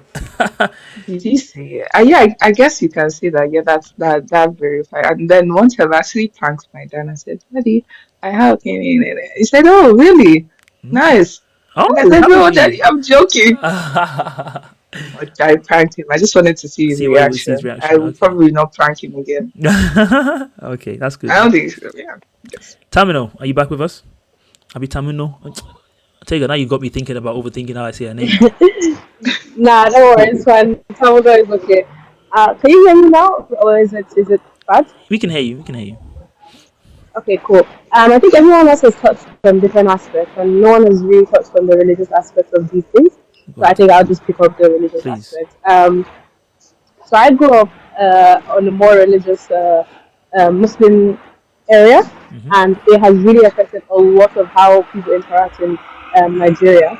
For example, right, you see how I made the comment on there's not that much given on the woman's aspect. There's not much expected of a woman Yeah. when it comes to dating. Mm-hmm. There's not that much, and the reason why is because of a religious aspect. There's a lot of Mm, the women are they're like more sort of property. So property doesn't give you money. You're the one who obviously puts money into the property right. in that Right. aspect. So Good point. yeah, so there's no actual dating or there's no investment on the woman's aspect because of religious aspect reasons. Mm-hmm. So I think that affects us a lot. And then even during the dating aspect, I think religion makes us how do I put it? Religion makes us not able to actually bond with people until there's the marriage aspect. So a lot of the Mm, people who I grew up with, there's no real chance to actually date them. There's no real chance to date them, go out and meet men and see if they're actually the ones for you, find out who you really are interested in. I also you also touched upon this topic where white people have more tendency to go out and date as many people and then see what they actually like, see what they're mm, interested in. But I think because of religion in the black community and in Nigeria specifically, we don't really have the opportunity to see what we actually like. We only have the opportunity to just see one person and have a have to zero down and say, okay, this is the person I'm going to get married to. So same thing that we can now relate that to the UK, right? In the black community, it's kind of frowned upon to date a lot, which is why you don't see people having like a committed relationship. It's kind of expected that the person who you meet is the person who you get married to. But the white yeah. people don't have that. They could just date anyone. But in Nigeria, I would say it's even worse than the black community in the UK because the person who you meet is the person you're supposed to marry. And this is me talking from the northern aspect. I'm not going to say, the south or the west. But Right. in northern Nigeria, the first person you meet is usually the kind of person you try to settle down with. So you kind of ignore the if they have any shortcomings. You just have to zero down on this is the person, and it's not good for our society and our community because as you can see, we don't have the best relationships. And I think if we are more given the opportunity to explore other people more and not Right. being shamed Mm-hmm. when it comes to because of religious aspects, would see more much better relationships, in my opinion. Those are fantastic points, and you're right. Like I've kind of skirted the religious element of it, but I haven't really drilled down into it. So thank you for doing that. Actually, I'm going to think a bit more about that in terms of. So my brother actually lives in Nigeria. And full context, my family is Jehovah's Witness. So I grew up in a Jehovah's Witness family. I used to, when I was growing up, I used to like, I used to go door to door evangelizing, all that stuff. Yeah. And it was very much understood. you're, That's nice. you're laughing. It was very much understood that like you meet someone. I guess maybe this is not overnight. This is not even Nigeria. But like given that Nigeria is a lot more religious than the UK, maybe that applies as Tamina was saying. Like you are meeting someone to marry them. Like you're speaking to someone and dating them just for that sole goal, sole end.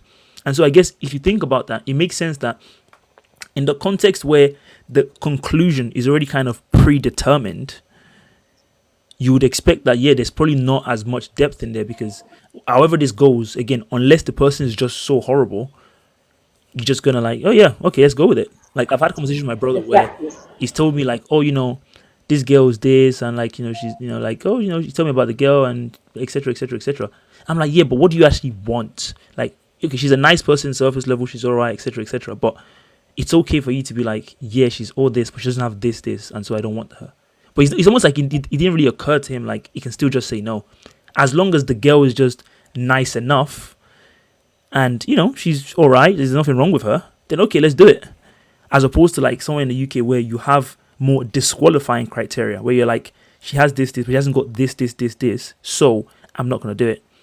And can I imagine a world in which if you're all dating, and also you also mentioned like, oh, it's not you have to date for experience to kind of, know what you want and stuff, but in a world where your dating intention is always kind of final, you can see why, you're not going to think too much about like, there's this one minor thing that irritates me, so I don't want to date this person. You're going to be like, well, they're all right. There's not much wrong with it, so let's just go with it. Don't know. So if you want to now comment back on that and say, is your thing influenced by religion at all in any way, would you say? And how much does that kind of play a role for you?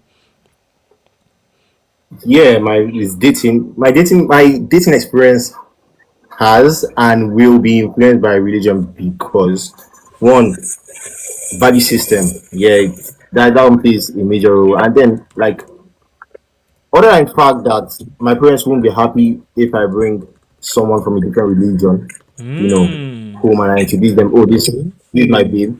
Yeah, I also wouldn't be comfortable with it because like it's conflicting now. It's conflicting with what I believe in Right. and what she believes in. And I don't know, but I don't think there can be a middle ground there in that context.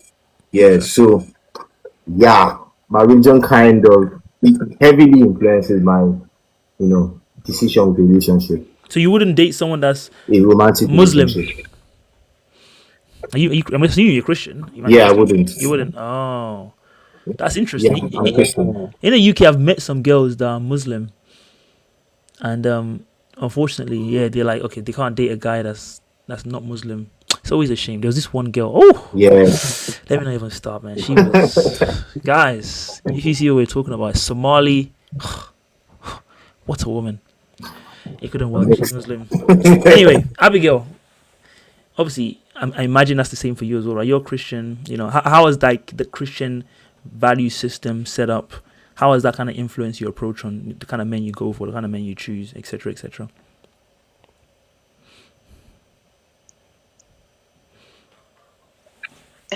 Actually, I don't really just see Christianity as a religion. For me, it's a way of life. Because Mm. not to preach here, it's like Jesus said, "I'm the way, the truth, the life." So I don't really separate my Preach, religion from preach, my life. preach. It's That's Sunday how after all. I do. Jeez. Yeah. So when I'm looking at someone, because there are many people that have the, say identify as Christian, but Mm. you look at how they live, and you're like, oh me, Okay.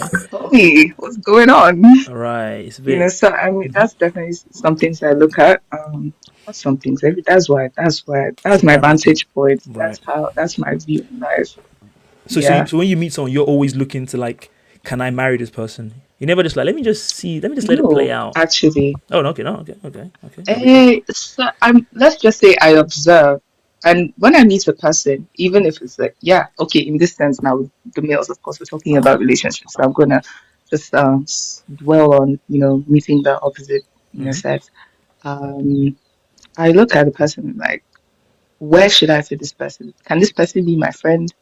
I first of all, it's friendship. Can we be friends too? Can you be around me? Because there are people that I come across and like just by the way they talk, I can't have that person because they're gonna be so negative. They're Okay. gonna, just yeah, yeah. These are the things. That's why I consider first, and Mm-hmm. then I don't really.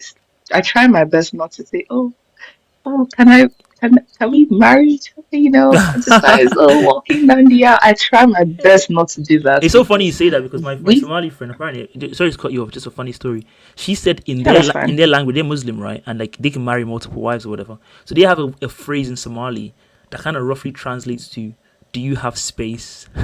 Which is like the girl will ask the Oh guy, wow, the man that like basically, do you have enough room to like add another wife? interesting. Oh, So it's very Wow. just got me thinking about that when you said, "Oh, can we?" But anyway, sorry, go on. Okay, yeah. What was I now? So you say you start with the friendship first, then you don't really lead Uh, with the romantic.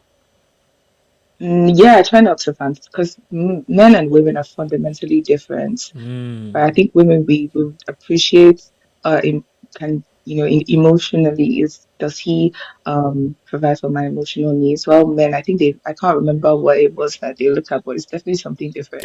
I don't know what Physical. Philistines be caring about. God knows. Who knows? Oh, it is. I do remember listening to that. I males that were interested in like this. Yeah, can she? How do I phrase this? But yeah, they look at you and they say, "Oh, okay, she's fine. Can she be by my side? Won't be by my side. Support, help me." Mm. Okay, well, let's go back to Genesis chapter 2 now. Sorry, Oh, y'all. get the It had Bible to out. come out. It Yeah. had to come out. Yeah. Genesis chapter 2. God created Adam in the garden, and then He said, "It's not good for man to be alone. I will find a helpmeet for him." Like Right. we're equal souls equal in souls, but then Hmm. like we have different responsibilities, Right. Right. right?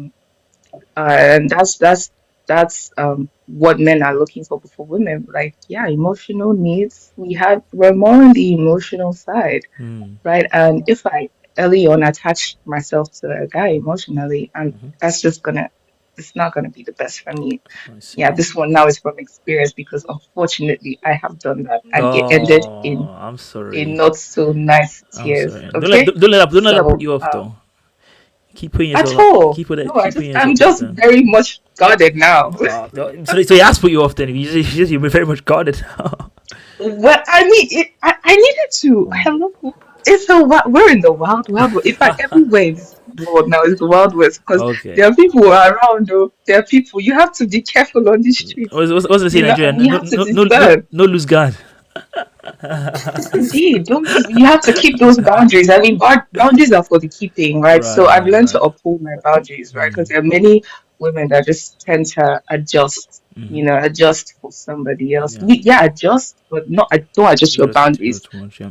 Makes Yeah, sense. don't adjust who you are. All right. Let me go to you, Taker. Then, your commentary, your insight on, I guess, in your personal relationships. How much has religion played a factor? And are you the kind of person that's like always looking to date for marriage, or you want to see how it plays out first? What's your overall approach, and how has like religion kind of influenced that? Okay, so for me, if you want to go with the whole section of people, let's say everybody that exists in the world, Mm-hmm. the 8 billion people that exist in the world, let's cut that down. Let's say there are about 4 billion females, right? Mm-hmm. Then cut that down to people that are Christian. Yeah, so my religion, because I'm a Christian, Mm. has definitely affected the way, well, my dating, I would say, because I usually look up to date the same religion, but at the same time, there's still more nuance to that, right? It's not just, it doesn't just end there. There's still specific values, do our values align and all of that. But on that level, on the religion level, I know that it usually has cut me off from seeing people of other religions in that romantic aspect because Right. at that point there's still a miss. It's not perfectly aligned. Mm-hmm. Different religious beliefs means different values. So when that happens, right, there's already a mismatch in values, and that isn't for the best. It's interesting you guys are saying this because, and Tamino, I actually want to ask you your specific opinion on this because you guys live in Lagos, right? When I was growing up, I feel like I saw so many relationships that are like Christian Muslim. Like that's a very like Yoruba people are especially known for that. Like Yoruba, in one household there'd be a Christian man, Muslim woman, or vice versa. Everyone's just vibing. So I'm like, and I would have thought like we're the younger, more woke generation. So I'm still surprised that you guys still kind of think like, well, you know, if it's a different religion, it's probably not going to work because of the values, blah blah. I would think maybe like we're kind of moving beyond that. But Tamara, let me ask you first. Though. Could you date someone that's? I think you're Christian, right? I think so. Could you date someone that's Muslim? And if not, why not? Roughly Muslim. Tamara Muslim? I don't think so. I thought she was Muslim last time because she had a picture where she had like almost like a hijab on. It turns out she was Christian. It was like it's a bit surprising. Anyway, are you with us, Tamino? Hello? No, she's not. I mean, you guys have already answered the question, so I don't want to ask you again. Okay. I think there was the second part I of the would actually like question. to mention something on that. Okay, Abigail, you can go first, and then Tamino, you can when you're back, you can let us know. Okay, yeah. So I mean, you're saying you said something about you you expect that our generation will move on from that. I think, well, not I think it's actually in the Bible where it says that do not be unequally yoked with an unbeliever, and some people tend to be lax on that. But like as a Christian, your religion, like I said, a way of life, you know, it Christianity is we have a mission to bring light to the world. And while not a lot of people are living up to that, are doing that actually, everybody essentially that aligns with, the way of Jesus Christ, you're supposed to bring light into this world. Mm-hmm. You know, as you walk on the street, how you think, what you do, essentially, it's supposed to make the earth uh, a place where God can dwell. Your kingdom come. That's what we pray. Mm. Matthew chapters, the Lord's Prayer. Right. So I mean, if you marry somebody of a different faith, that doesn't really believe in what you believe in, it's gonna be hard because you're in the same space with them, you know, Mm. for I the mean, I rest mean, of your life from when you get married. Can I? So it's really are you back? Tamino's back. Sorry. Yeah, I'm back. Can I just interject? So, can you hear me now, or is it Yeah, still we can hear bad? you. We can hear you clearly. Okay, cool. So I do understand where Abigail is coming from, and I think I come with a very different perspective because the society I grew up in was not Christian. As I said, I'm Christian. I grew up north, and so I've been more open to other religions to understand how similar we are when it comes to our values and what God actually preaches. So I don't think I would see it as okay, I can't be with someone if they're not Christian, and I do understand if a Christian says they can't be with someone who's not Christian. I just because of I grew up more in the environment of a non-Christian Mm. as a Christian that I see so much similarities that I don't really mind being with someone who's Christian as long as our future is the same when it comes to values. So Right. most of the people I have dated have been Muslim because of the environment I grew up in. Mm-hmm.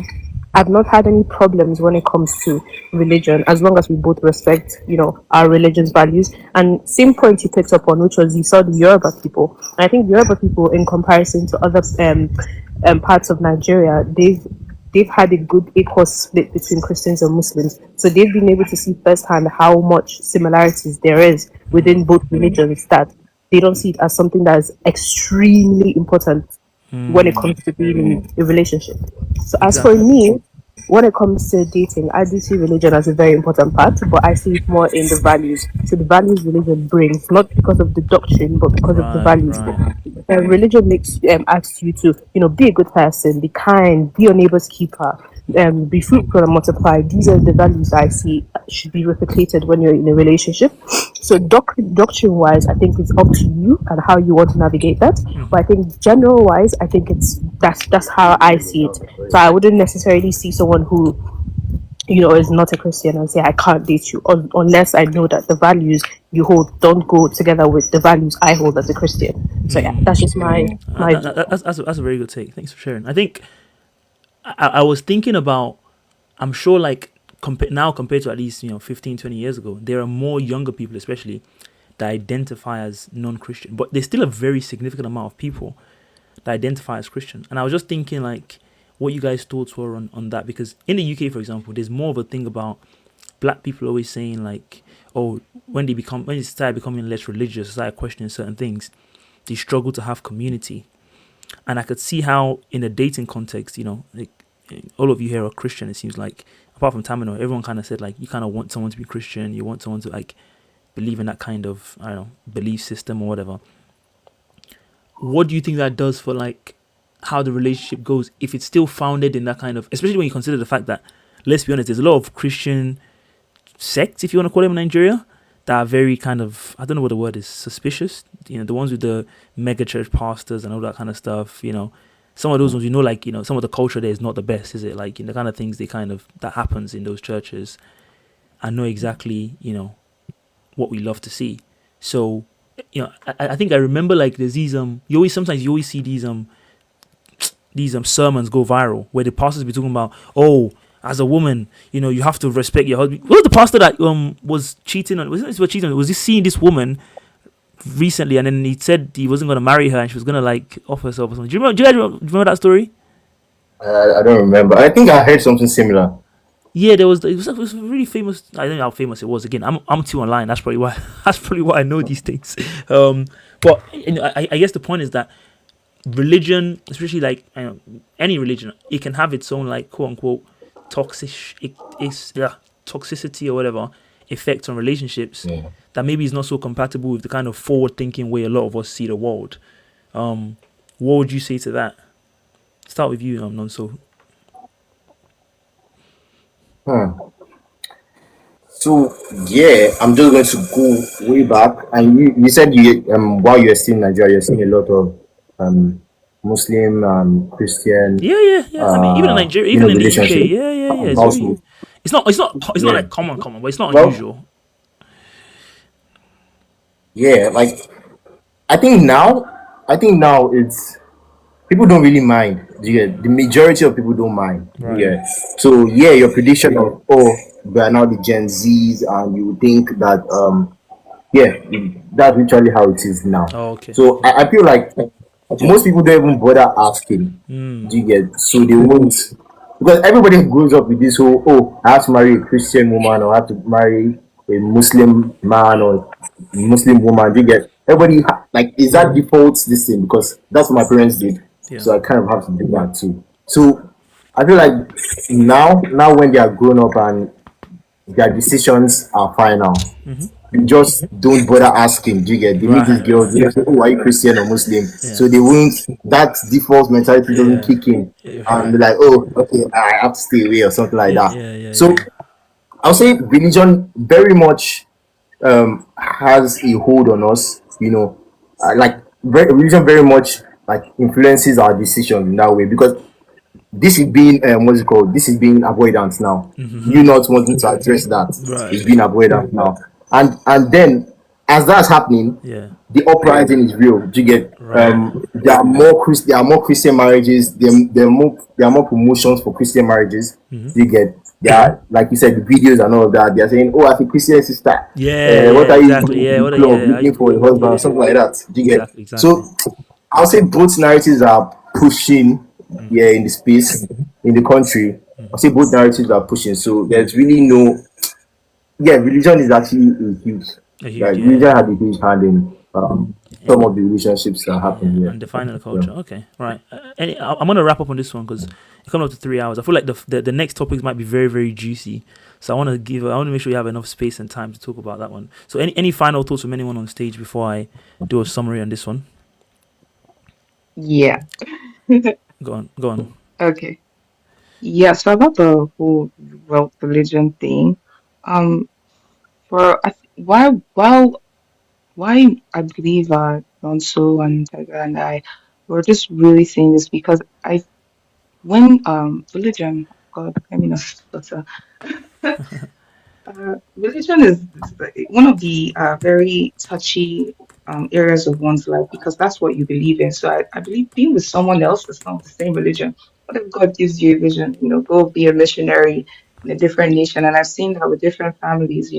I you tell your spouse this. I had a dream from God. We're supposed to move to so and so nation, and you're like, I don't believe in your Jesus.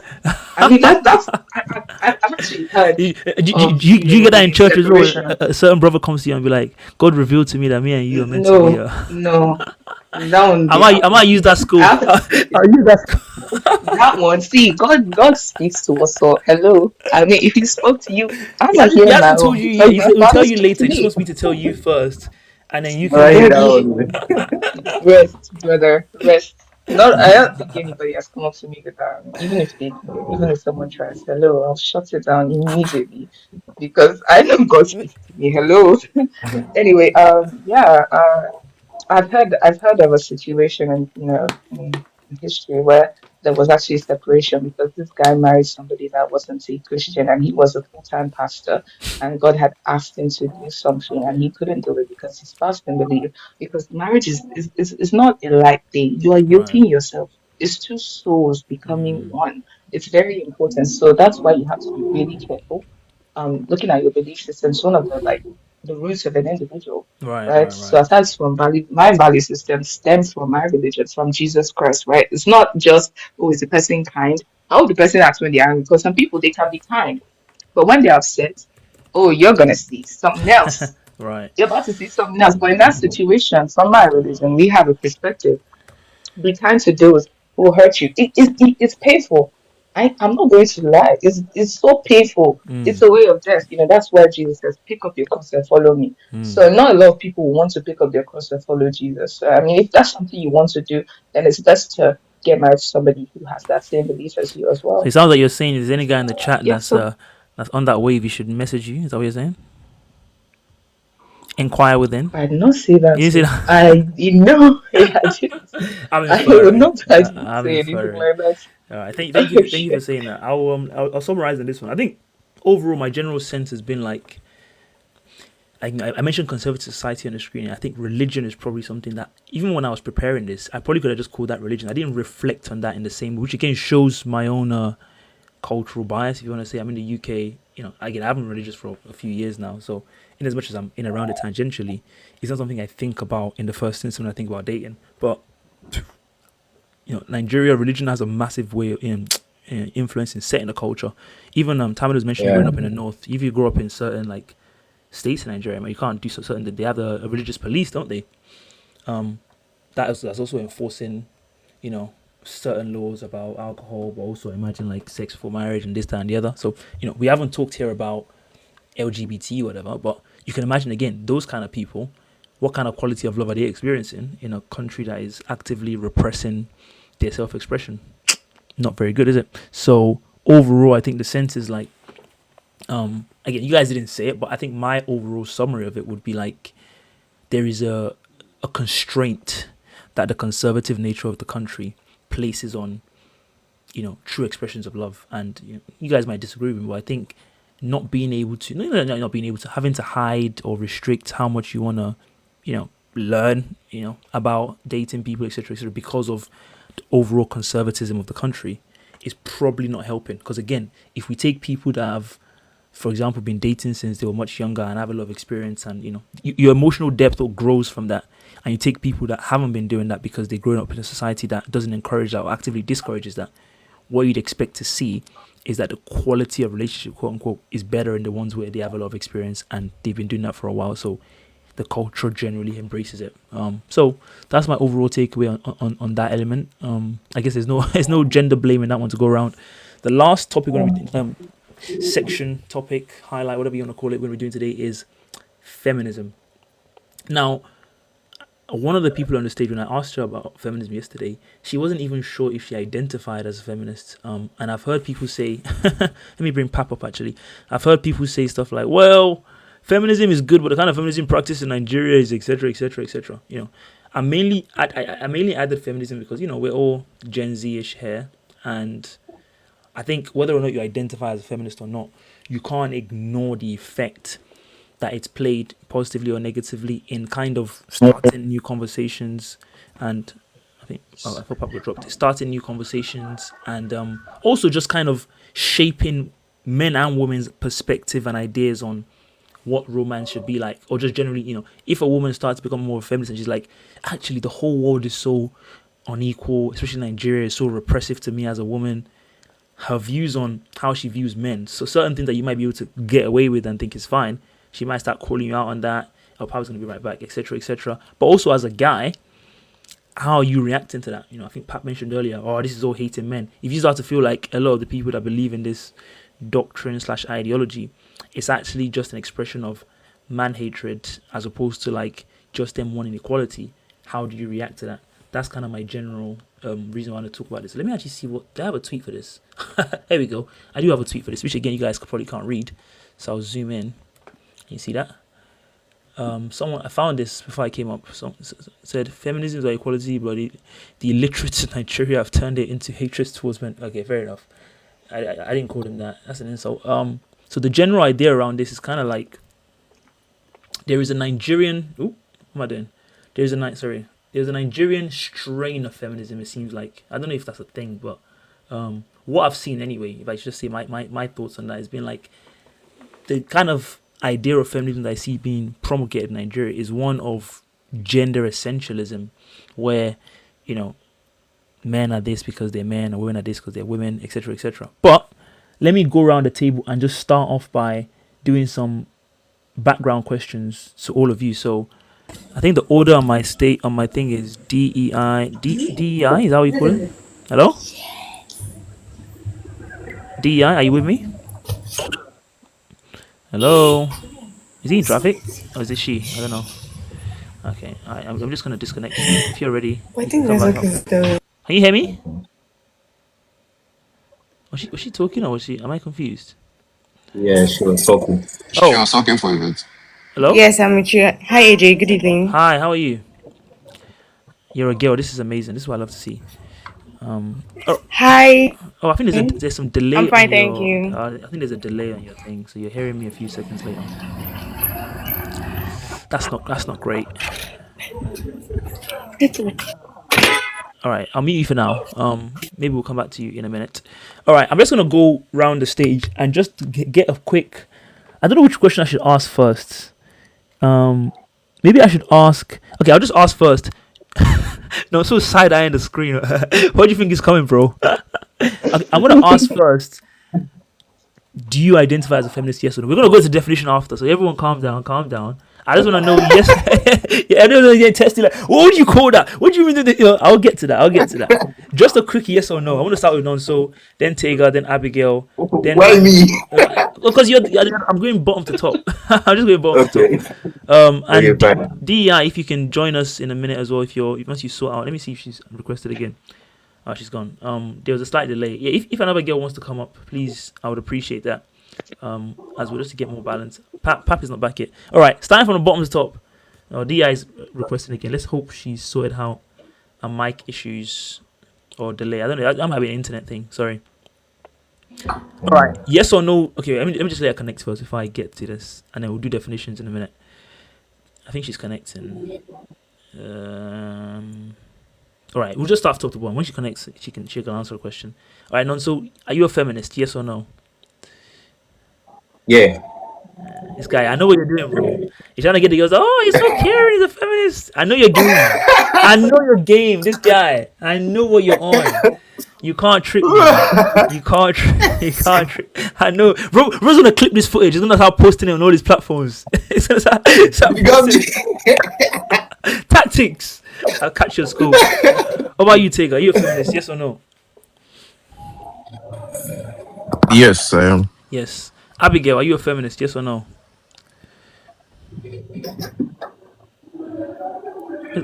Is Abigail gone? Abigail's not here.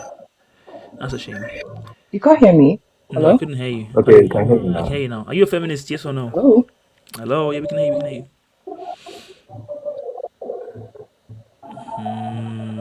Abigail? Oh, she's gone. All right. Tamino, are you a feminist? Yes or no? Since you asked for just yes or no, I'm going to say yes. I do have a longer explanation, but for now, yes. Okay. Hello? Abigail, you're back? Can you guys hear me? We can hear you. Okay, Yeah, hi. yeah. Are you a feminist? Yes or no? Okay. No, I don't identify as a feminist, Oh but I do yes, we need stand someone for to women's shake the rights. table. We need some controversy. We can't have everyone just agreeing. Like, what the hell? That's boring. Why is All this right. thing breaking up? Oh, This the follow up question. I guess the follow up question would then be like definitions of feminism. I'm still shaking his head. All right. Maybe we should start with hello, did you you. say something? I kind of broke up for you. No, it's fine. It's fine. Oh, I think she keeps going in and out. So Okay. yeah, I think you're back now. It's good. It's good. All right. I think trying to get an understanding of the definitions of feminism. I think DI. Let me see if DI can join us again. No. So let's start with you. Okay. What's your view on how do you define? And again, I'd love for you to keep it to almost like just your general perception. Like what I've seen is whatever. Like how would you define what you? If someone said to you like, Hey, "What is does feminism?" that's Like, okay? is it hello? DI, are you with us? No, I think she's still delayed. Yes, I sorry, I'm Uh, having network issues, but I'm trying to rectify it. so no worries, no worries. I think your my I'm coming up for a slight delay on your end, so I think you're hearing me like a few seconds after I've said it, which is not great. Um, But maybe when I all ask a right, this specific is question, better. Oh no. I'm not sure. I'm not sure. Let me just mute you. Um, no, so let's go to you.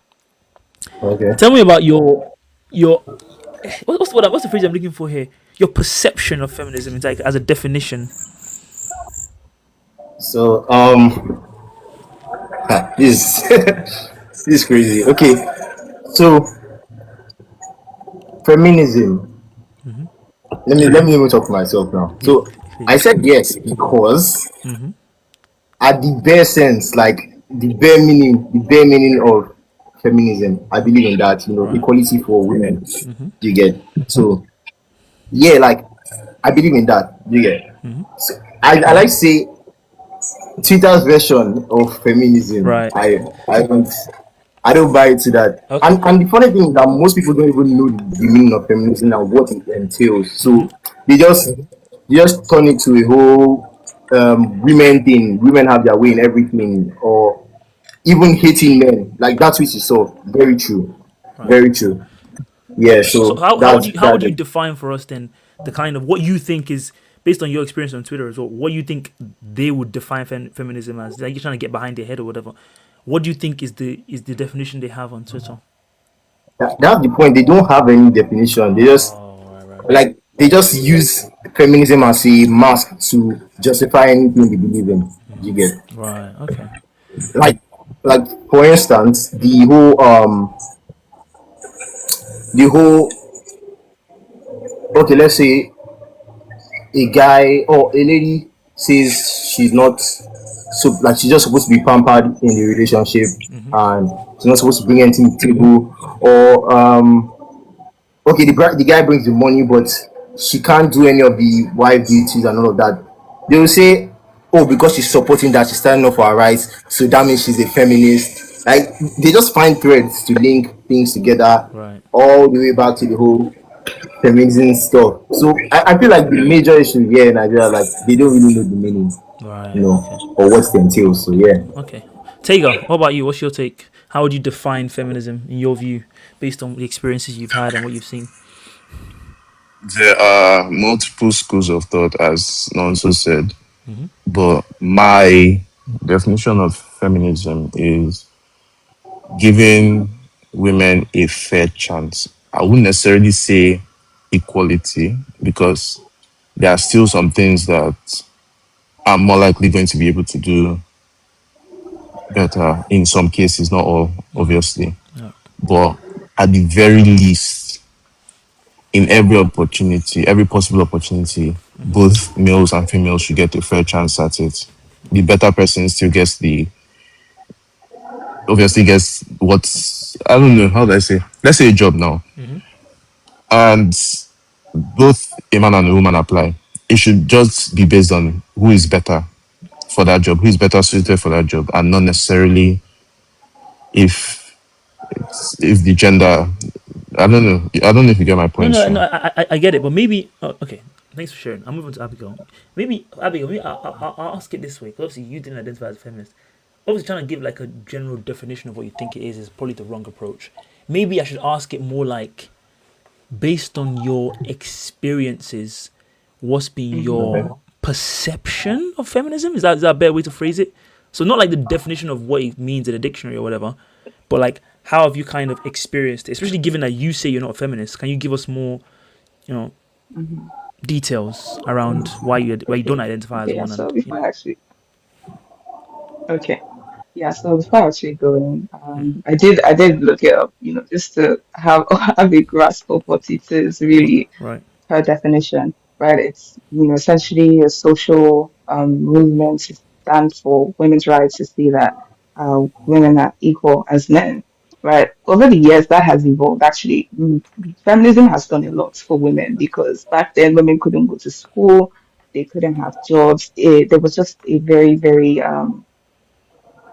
bad marginalization. They weren't even seen as proper human beings. It was so degrading. Feminism has helped to a very large degree, Right. but as it has evolved through the years, we're really beginning to see what it is.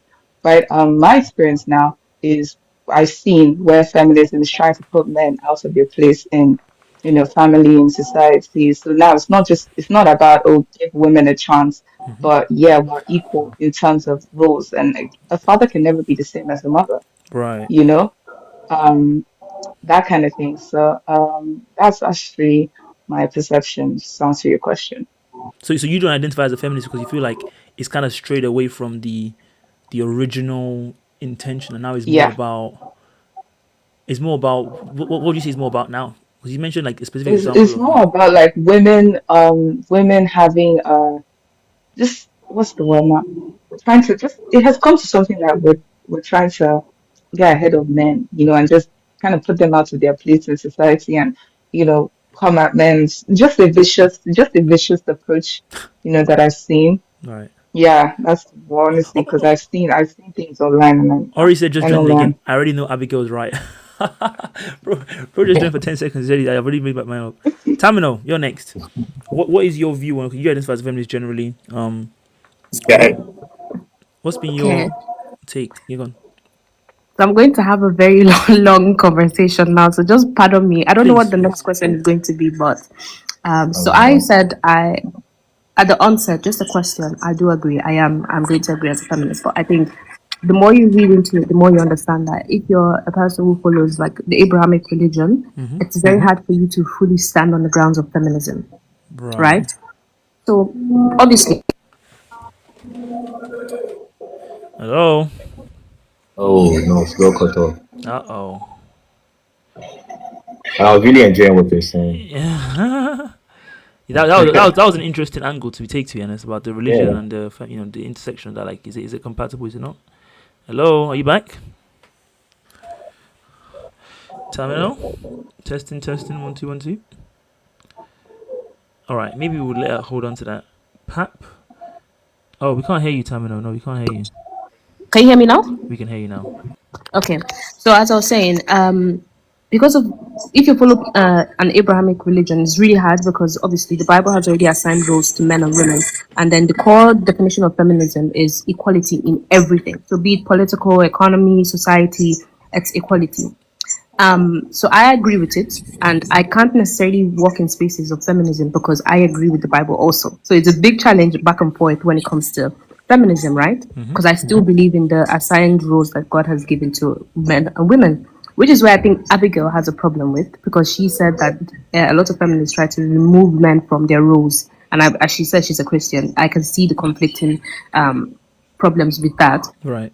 But I think everyone is going to agree on the core values of feminism, which is, equality of everything. So we can see, for example, let me just for my own safety and everyone's safety, there was a problem with a politician and a lady, and it was a big issue where Oh, he was Natasha. stripped of her duty, Hmm. and that example is a very big example where feminism has to come to play. Right. And when we now go back to what I think Unicorn mentioned, where he said women on on Twitter are very different to what feminism is, right? And that is and that is what's it called, misandry, right? Sorry, maybe I'm going too far. Maybe the next No, no. I question. mean, I mean, you can keep going, but actually, I was just gonna say, like, I feel like it's interesting you say that because a lot of those women will not say that. But at the same time, I do want to get Pap first before we then come back to those specific things. So if you don't mind, Yeah, yeah, yeah. No, hold I'll that stop. thought. I'll stop. Keep your Yeah, powder yeah. dry for now, and then I'll come back to you on that. Pap, Yeah, you yeah, you are I with can hear us. you. Nice. Give us your take on a surface level, anyway, of like what you think about feminism. You know what you've noticed, what you've just your general insights. Very very high level. We're gonna go on specific questions in a minute. Okay. Feminism, what it should be is the fight for women's right to have equal opportunities as men. That's what it should be. That is for feminism is when the fight for the right for like example now, Mm-hmm. women were not allowed to become leaders. But because of feminism, now a woman, I think it was the last election or so for USA, a woman came out. Sorry, who was that came out? I don't know much about politics, but essentially, feminism is the fight for women's right to have equal opportunities as men. But nowadays, things I'm seeing online, that's not what that's turned into. Okay, so that okay, I'm gonna start with a question for the guys on stage now. Then, in terms of meeting women like feminists, etc., do you guys have any rules on like would you prefer to date a girl that's a feminist, or would you consciously not date a girl because she's feminist? Ah, Taylor, you go last. Okay, so I'm gonna go Nonso, then Pap, and then Taylor. So I'll start with you, Nonso. Do you think about that when you're dating? Is that something that's important to you? Do you want someone to be a girl to be a feminist, or you prefer her not to be because of Nigeria, how Nigerian feminism is? Or, what's your Okay, approach? so is she a Nigerian A feminist Nigerian, or she's like just a a Nigerian, feminist? well, she's a Nigeria, and generally, I guess, I imagine her general views on, I mean, like on feminism are like, yeah, the Nigerian one. Unless if you have any experiences you've had with that'd be great to know as well. But like, just general. Right? I don't think I've had any personal experience with. I don't think I've had any personal experience with feminists, with feminists like that. But would I date one? Yeah, Yeah, sure. If our core belief is, you know, um, still the definition of feminism, that's equal rights, yeah, yeah. fighting for equal rights of women. If we are going strictly with that, yeah, Mm-hmm. then I'm down. I don't mind dating a feminist. Okay, good. I would even support that Even so, because that's what it nice. really is. So, Pat, what about you? yeah. I don't actually mind, but when it comes down feminism, there are like as we decipher now, there are two types currently now. The main type and the one that Nigerian girls practice. That some Nigerian girls practice. I had this friend. Yeah. So there was a problem that was coming out where WNBA players, that is the women's national Yeah, basketball, yeah. they were fighting for equal pay as the men. I But don't the think that's quite. revenue, I don't think that's quite what it was. I don't think they were asking for equal pay as the men. I think they just wanted more pay. exactly, they wanted more pay, but they were not generating any revenue Right. for the company. Like they were actually running at a loss back Yeah. to back for the past 5 years or so.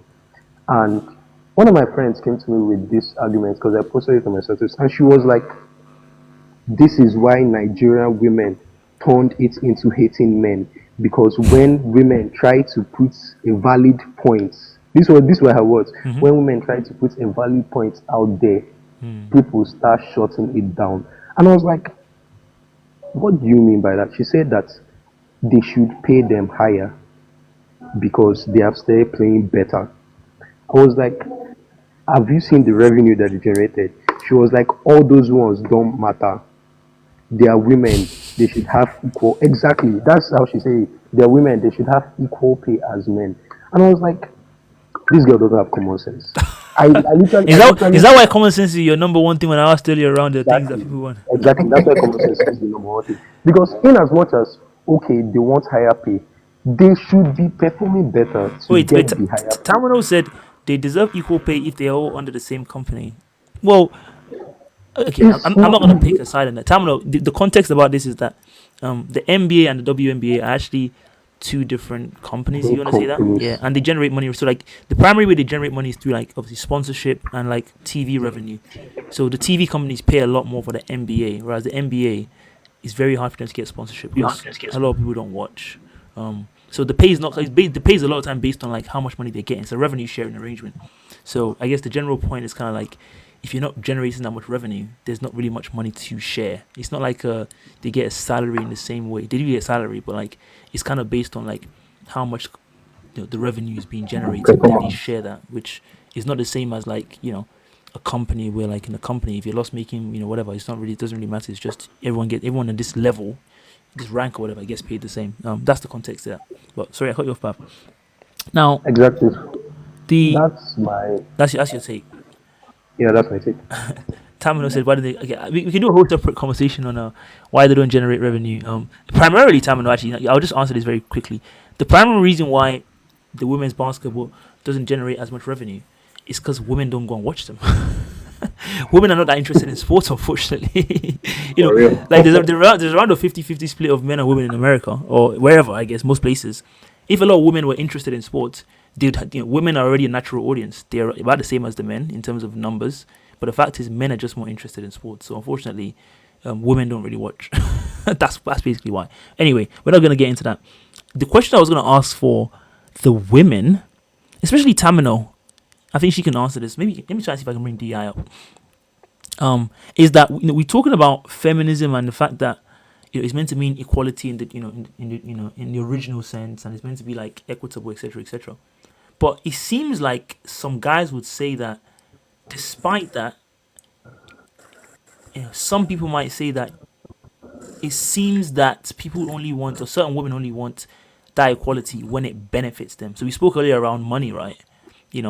It doesn't seem like people are saying, oh well, since feminism means equality and we're in this kind of great feminist wave, I should also just be doing the same thing that the other person is doing. And we have that in the UK as well, where again, more progressive society. But when the standards are something that benefits the women, they always seem to like, oh, they prefer that. What do you say to that? Why is that equality not extended to stuff like the financial situation? I'm not understanding your question right now. Could you rephrase it so I can understand? 'Cause from what I'm understanding here is, why is it that when women only want feminism when it benefits them? Is that what you're saying? I guess so. I guess in one line, that's kind of what I'll be saying. Like, So could you give an example of where women don't want feminism because it doesn't benefit them? well, we spoke earlier around like money, right? And so what Yeah. you'd expect is that if everything was equal, then there shouldn't be an expectation that because someone is a man, which is really the only standard that you're using, he has to pay for this and nails and all that kind of stuff. It would just be like, well, actually, since we're both equal, then you pay, I pay, we split everything down the middle, that kind of stuff.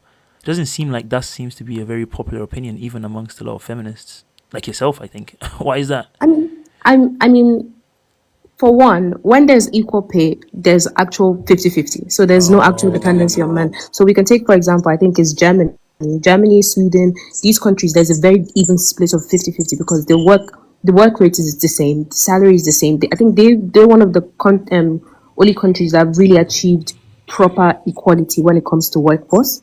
So those countries are very evenly split. So if you ever go and date someone who is a woman from all those countries, you will see a very even split of 50-50. That's one.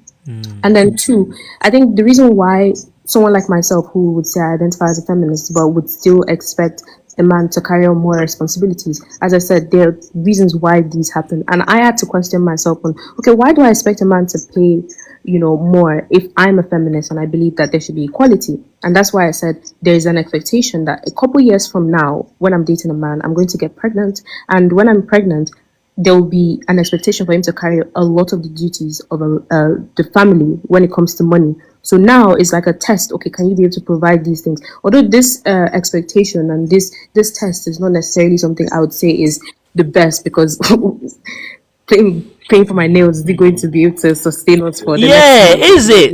Is it? Exactly. Let's talk about that. Actually, it's not really making sense. I actually I saw a funny TikTok where this girl was like, she was walking with her boyfriend and she was like, "Oh, babe, when we first started dating, we used to go to so many expensive restaurants. Like, and she was like, guys, if you start dating, like, if you see someone that you're gonna be interested in, make sure you guys are starting to build a plan to save together." And everyone in the comments was like, "What do you mean we?" You wanted that. You wanted to pay nothing. Don't say no we. That was you. So it's a bit funny that you're saying that like, oh, you wanted to be able to pay, but like you're already using up all the money now.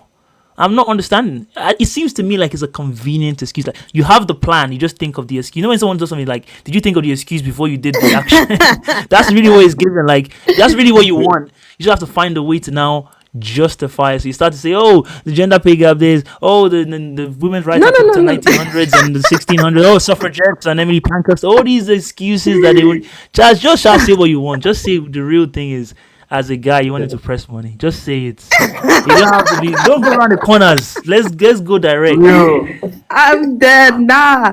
I think there are different things that matter to women, especially as someone who identifies as a feminist, where they would say, okay, I need a man to be able to provide and all of that. Me personally, I don't think I care too much about someone paying for my nails and my lashes and all of that. If I can be able to provide for it, it's more of an appreciation if they do pay for it. So that expectation aspect is kind of out the window for me.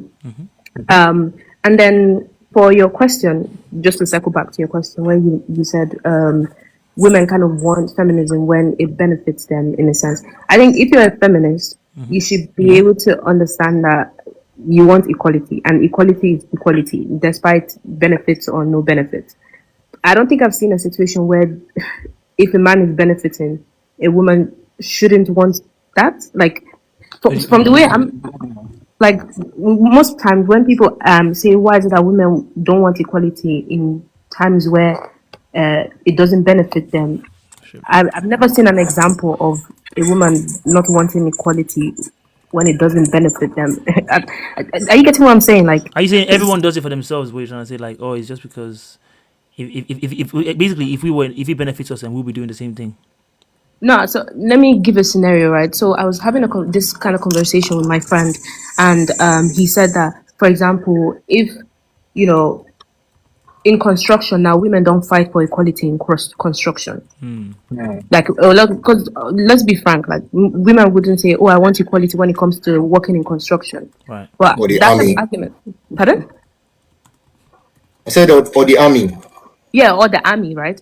And I don't think it's a valid argument to make, in the sense of men don't even want to do those jobs. So why do you think that would be the core focus for women? One being that women want positions, women fight for positions, and men also, they fight for positions that you can have leadership in, where you can have representation. Not saying that women don't do these jobs, for example, construction or the army, as you just mentioned. They still do those things. That is the cause of feminism. But the fight right now is not to achieve, working. Right now, the fight is to achieve leadership positions, which women have been removed from. All right, wait. So sorry, one second. I do want to keep this grounded in the romantic context, though, which is why I gave a specific example of like, the dating, which is, if you think everything should be equal, why do you still kind of maybe insist is the wrong word, prefer like the guy is the one, lifting majority of that burden. So I would like to keep in that kind of realm. Let me see if DI is with us. DI, are you there? Invite to unmute. There we go. Hello? Yes, I'm here. Oh, I'm nice. here. That sounds very smooth. Can you hear me clearly? Yes, I can. Amazing. All right. I will jump to it then. I'd say, A, are you a feminist? And B, if you are a feminist, or you're not, we'll see. Does that... Actually, let me just ask you, are you a feminist? Yes or no?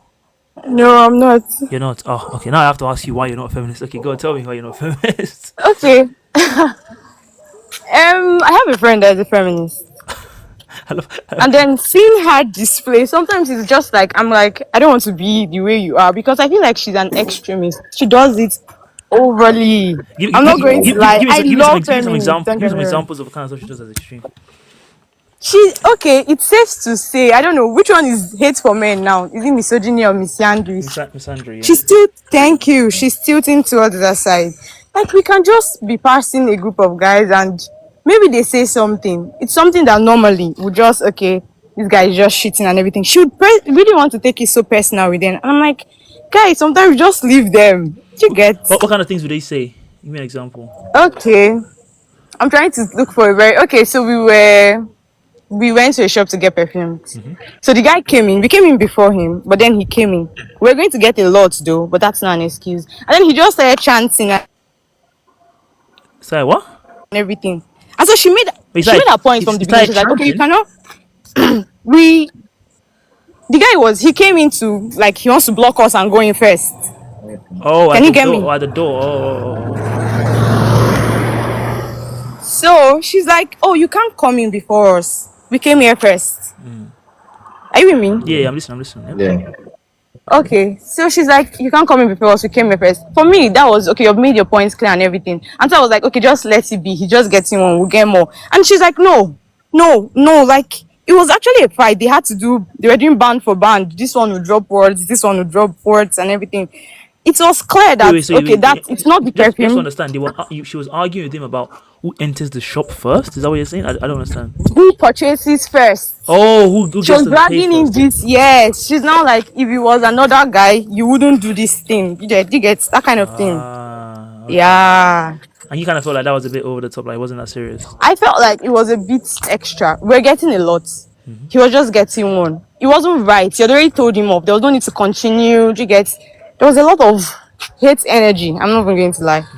Okay. I think a few people on the stage have also kind of mentioned how they think kind of drifts into that. So you said you're not a feminist. How would you describe your Yep. kind of general views of men-women relations? Before I ask you the follow-up question, Sorry, what did you say? so how would you describe your general views of like men and women? I don't know, romantic relations. Like, what do you expect it to be like? I don't see. I'm not going to lie. I'm on this podcast to learn. I've never been in a relationship before. Okay. Interesting. Yeah. Hopefully, we don't get people like Tamino's views corrupting you. I'm not gonna lie. I'm joking. I'm joking. Oh my god. She has a lot of good views. She has a lot of good views. Okay. So the question the question I asked Tamino earlier was around, the fact that there is this movement of general feminism and stuff, but at the same time, which is like about equality and everyone doing the same. But at the same time, it seems like women still want the man to kind of, I guess they don't want feminism when it doesn't benefit them, basically. Which is a bit interesting and suspicious. Now, I guess the question is, let me just meet it. Yeah, good. The question I had for a lot of you is like I don't know, maybe I'll start with on the bottom because I always do that and then go to the top. Is like, how do you think this advent of we're talking about Nigerian feminism now, right? Not the general equality feminism. How do you think that's affected the dating culture? What have you been seeing in your experiences? So maybe I should start first. Yeah, please do. Okay, so I think in Nigeria, there's never been a. So I was thinking about what I said earlier, and I was like, okay, maybe it's not the fact that they don't know what it is. I feel like they are just picky about, what suits them. Do you get? It's sorry to bring this back. Yeah, please Yeah, go. but it's like with the whole occupation thing now. Nobody wants to do the whole Bricklayer. building bricklayer stuff or army, but everybody wants to be the CEO. Do you understand? Yeah. But they don't know that these bricklayer stuff are the foundation that will build up to the CEO. So you're saying Like, they should probably go and doing farming and so yeah, like for real, because if there's no building, what are you going to be CEO of? Or where are you? Yeah, so right. so Okay. so I'm like, Interesting perspective. with the Nigerian space now, I feel like they just choose what's okay for them. Oh, we shouldn't split bills, but I should be getting like this amount from you, or like they just pick what benefits them. Right. Yeah.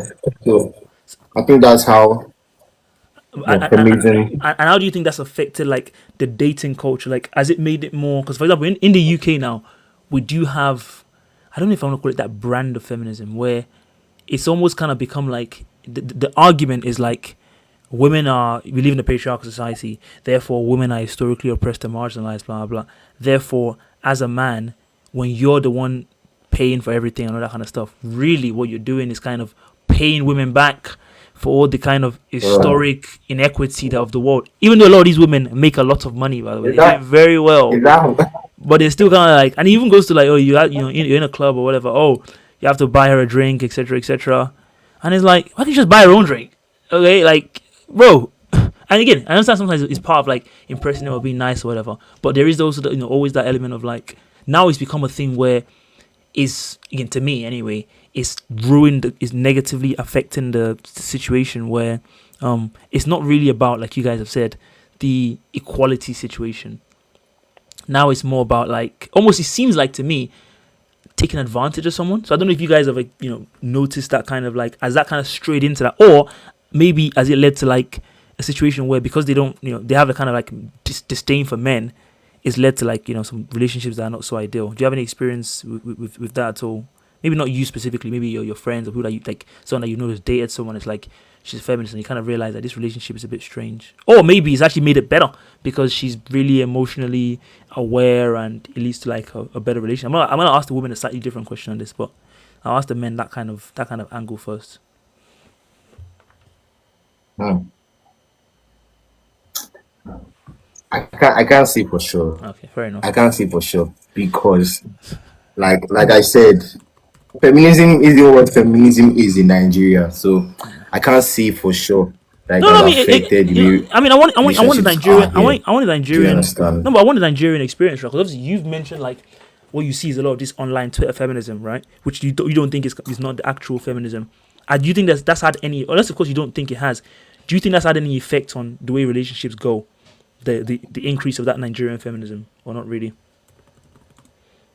Can't, You can't hear I me? think I'm breaking up. Hello.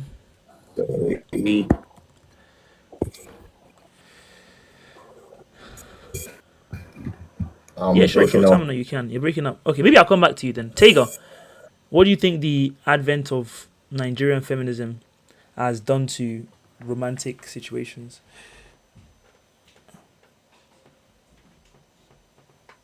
Hello, Tega, are you with me?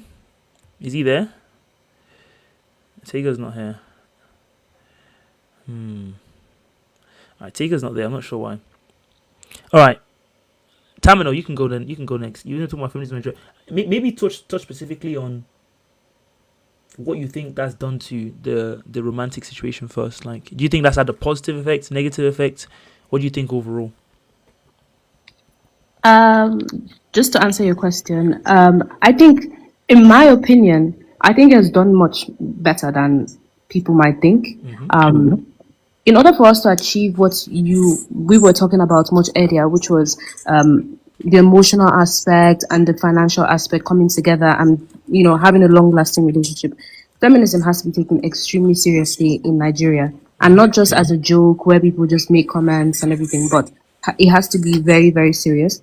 And in my experience, when it comes to dating, I don't think I could necessarily date someone who doesn't have that element of feminism and understanding, obviously, how the society functions and how we as women are affected. So I would say, in my opinion, I've gravitated towards more men who are more on the feminist area, and I've enjoyed my relationship more when they are understanding of feminism. They might not identify as feminists or anything, but they will understand the core elements and they will implement it in their daily life.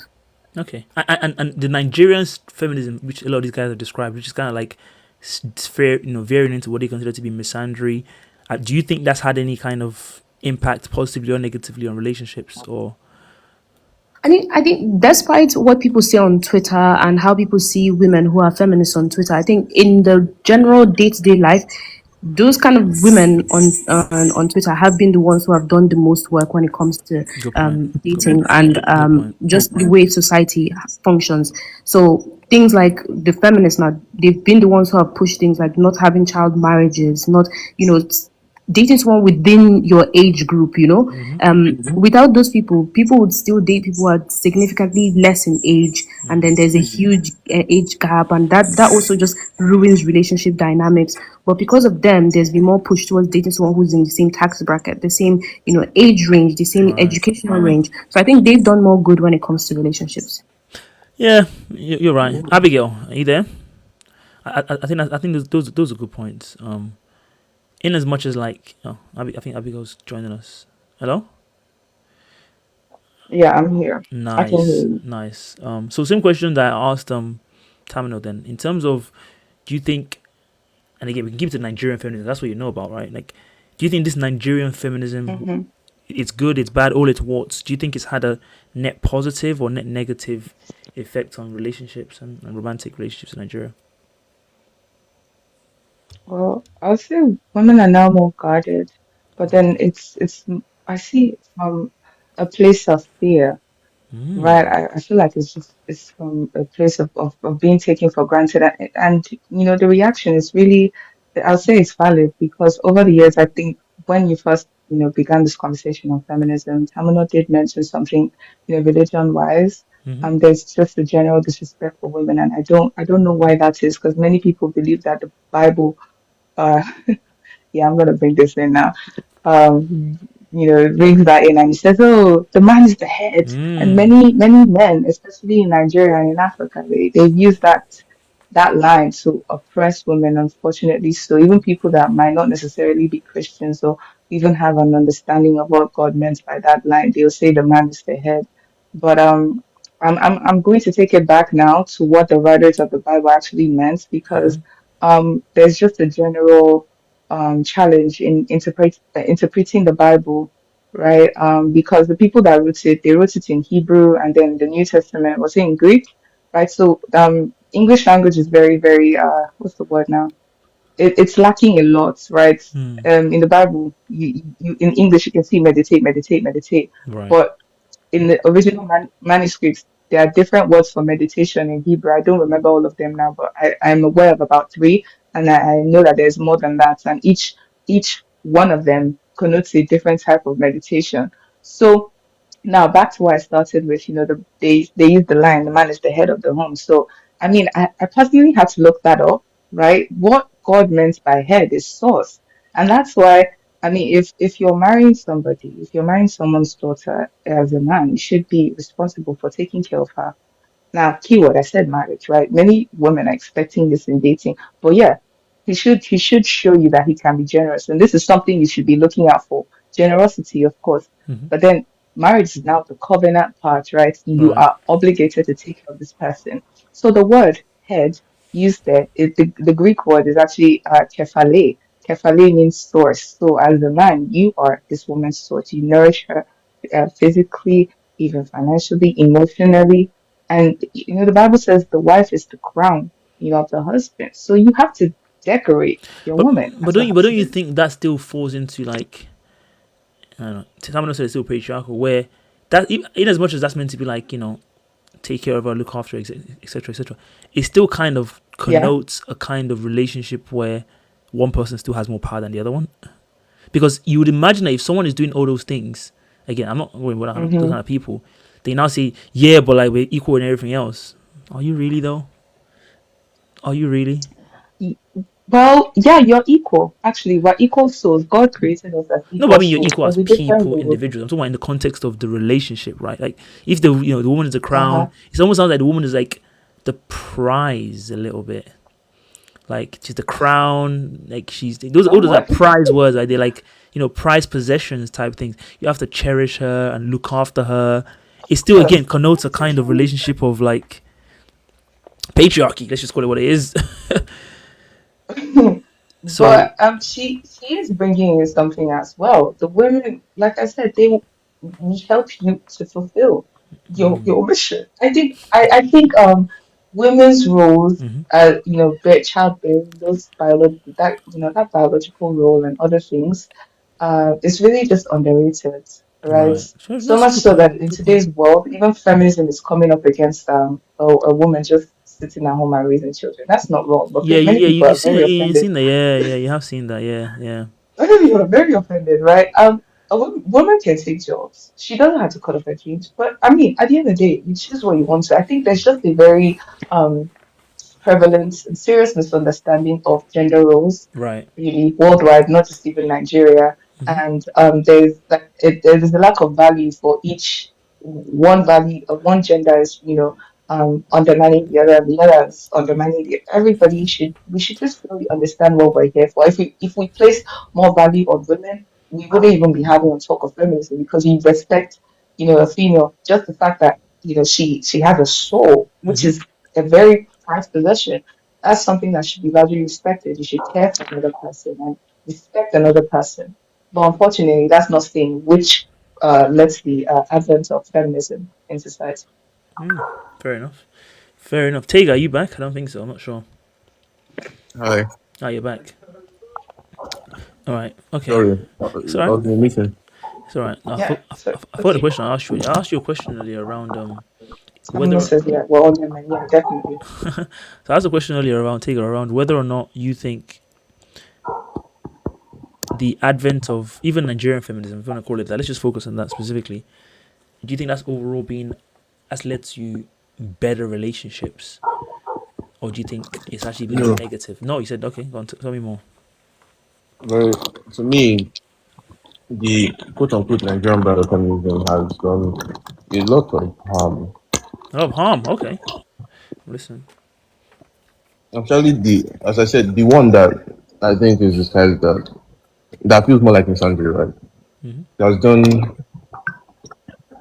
a lot of harm to the dating market because it's you know how there was a push for the red pill movement in the late 2010s, right? Hmm. I Yeah. don't know He's talking for about the Andrew context. Tate type stuff, all that kind of stuff. Yes, Right. exactly. Okay. I know how it kind of radicalized a lot of males Hmm. to have this extreme perspective on females. Hmm. So it feels like this misandry disguised as feminism, quote unquote, is also doing something similar, but on the other hand, this time. Right. That's very. And it doesn't really, Go on, for sorry. something that is centered, for something like relationship that is centered on love, Hmm. something like that doesn't really breed that kind of love and just ends up doing more harm than good.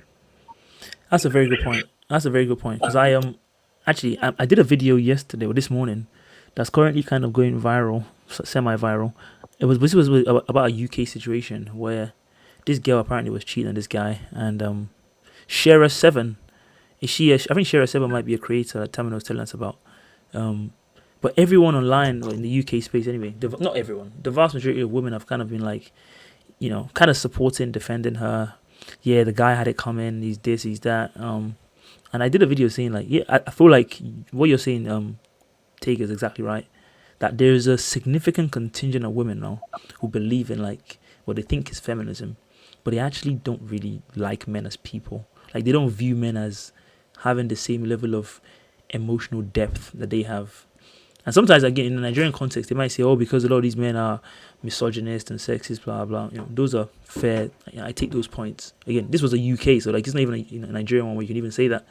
It just seems like the movement has gone so far to the other side where, yeah, like Abigail even mentioned, even women that just choose to like, oh, I want to stay at home or whatever. Even online nowadays, if a girl says something dumb or whatever, if a woman wants to disagree with her, let's say it's about guys, she has to be like, oh, don't call me, not to be a pick me or not to, like, I think so one girl tweet something like, oh, not to look like I like men or something like that, but she has to caveat her point by that ridiculous qualification.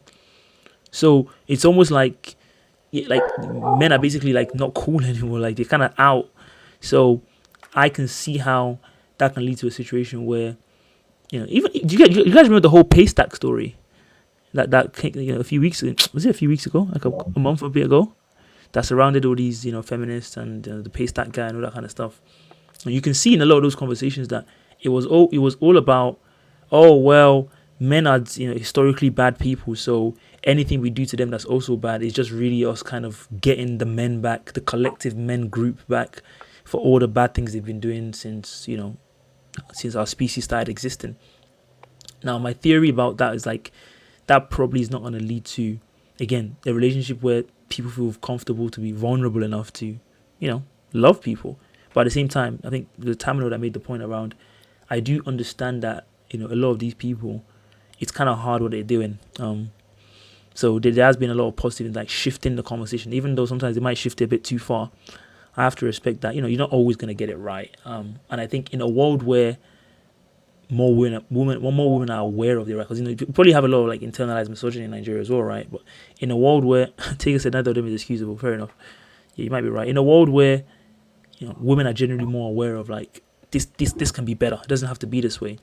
I imagine that will allow them to be more conscious, which would lead to them again thinking more about actually how can I have because even women being able to like have loving relationships, probably in a lot of places in Nigeria, that's probably a revolutionary feminist thing to do, because there are significant parts of the country where women are just married off at a young age and they have no rights or say in the matter. So if those women become more conscious of the fact that this is not a good way to live life, and there can be a better way. And of course, a woman that's, if you take two girls, one that's married off when she's 14 or 15 in some parts of Nigeria, and one that's actually going to school all the way to 18, 19, and then get into a relationship, then you'd expect that the one that's more educated and has more opportunities or whatever is going to be in a relationship that's more closer to what we describe as love, as opposed to the kind of child bride. So that's kind of my take on that. So I think I'm gonna try and wrap this up here. Does anyone have any final takeaway? Maybe I should just go through whoever's on the list right now just to get any final takeaways or whatever your final takeaways are before I do a grand summary. I do want to try and finish around 4 o'clock or so. Nonso, are you there? Start with you. What's been your overall? How do you then define how the romantic environment as a whole plays a role in, love in Nigeria? I don't know, that's an all-encompassing question, but you can have a go at it. Well, I'll say I've definitely gotten some new perspective on certain things. I also like the fact that I heard the girls' perspective now. Like I'm hearing from them, firsthand, because most of the girls you meet, they can't properly articulate what's wrong. And they just say, "Oh, it's your fault. Oh, the men did this," or that. But they can't really say what the problem is. Right. And I like the fact that that was clearer here. Mm-hmm. So, yeah, if I was to look to the future in hopes of would the romantic stage in Nigeria change for the better, but I don't think it's any good now. But will it change for the better? Yeah. I guess I'm a bit more hopeful. Okay. But yeah, I'm just a bit more hopeful. Nice. And I think it's a good one, right? So your female friends, you can challenge them on those things. Cause even when we started the conversation and you were kind of like, yeah, I expect to be billed as long as I can afford it. Now you can start challenging them. I'm like, hold on a minute, why did you guys do this? Like, can we talk about it? Like, how does this lead to a proper loving relationship? Yeah, tell me. Like, I'm 5. Explain it to me. Tigger, what about you? What are your final takeaways from the conversation overall? All of that. So, it was fun hearing others' perspectives on this kind of thing. I love to hear, reiterate, and go over it. I think even subsequently we might do a follow-up episode on something like this. So, but on my part, I feel it was a pretty good session. That wasn't here 100% of the time. Like I had to go off for a bit. I'll still say that there are some important takeaways, and hopefully also espresso for the DC market. Me, I don't know. Things might have to get worse before they get better. Maybe, I don't know. I think Nigeria's economy is improving. If you think about the different elements, is poverty not getting better? It's kind of improving in a way. In a way, okay. Like if you look at it at a 45-degree angle, at the right light, with light just coming in at the right angle, tilt the page a little bit, you can probably see. Yeah. I mean, it's a good way to think about it, right? If you see a situation where the country's become, at least in the past few years anyway, a lot more poor.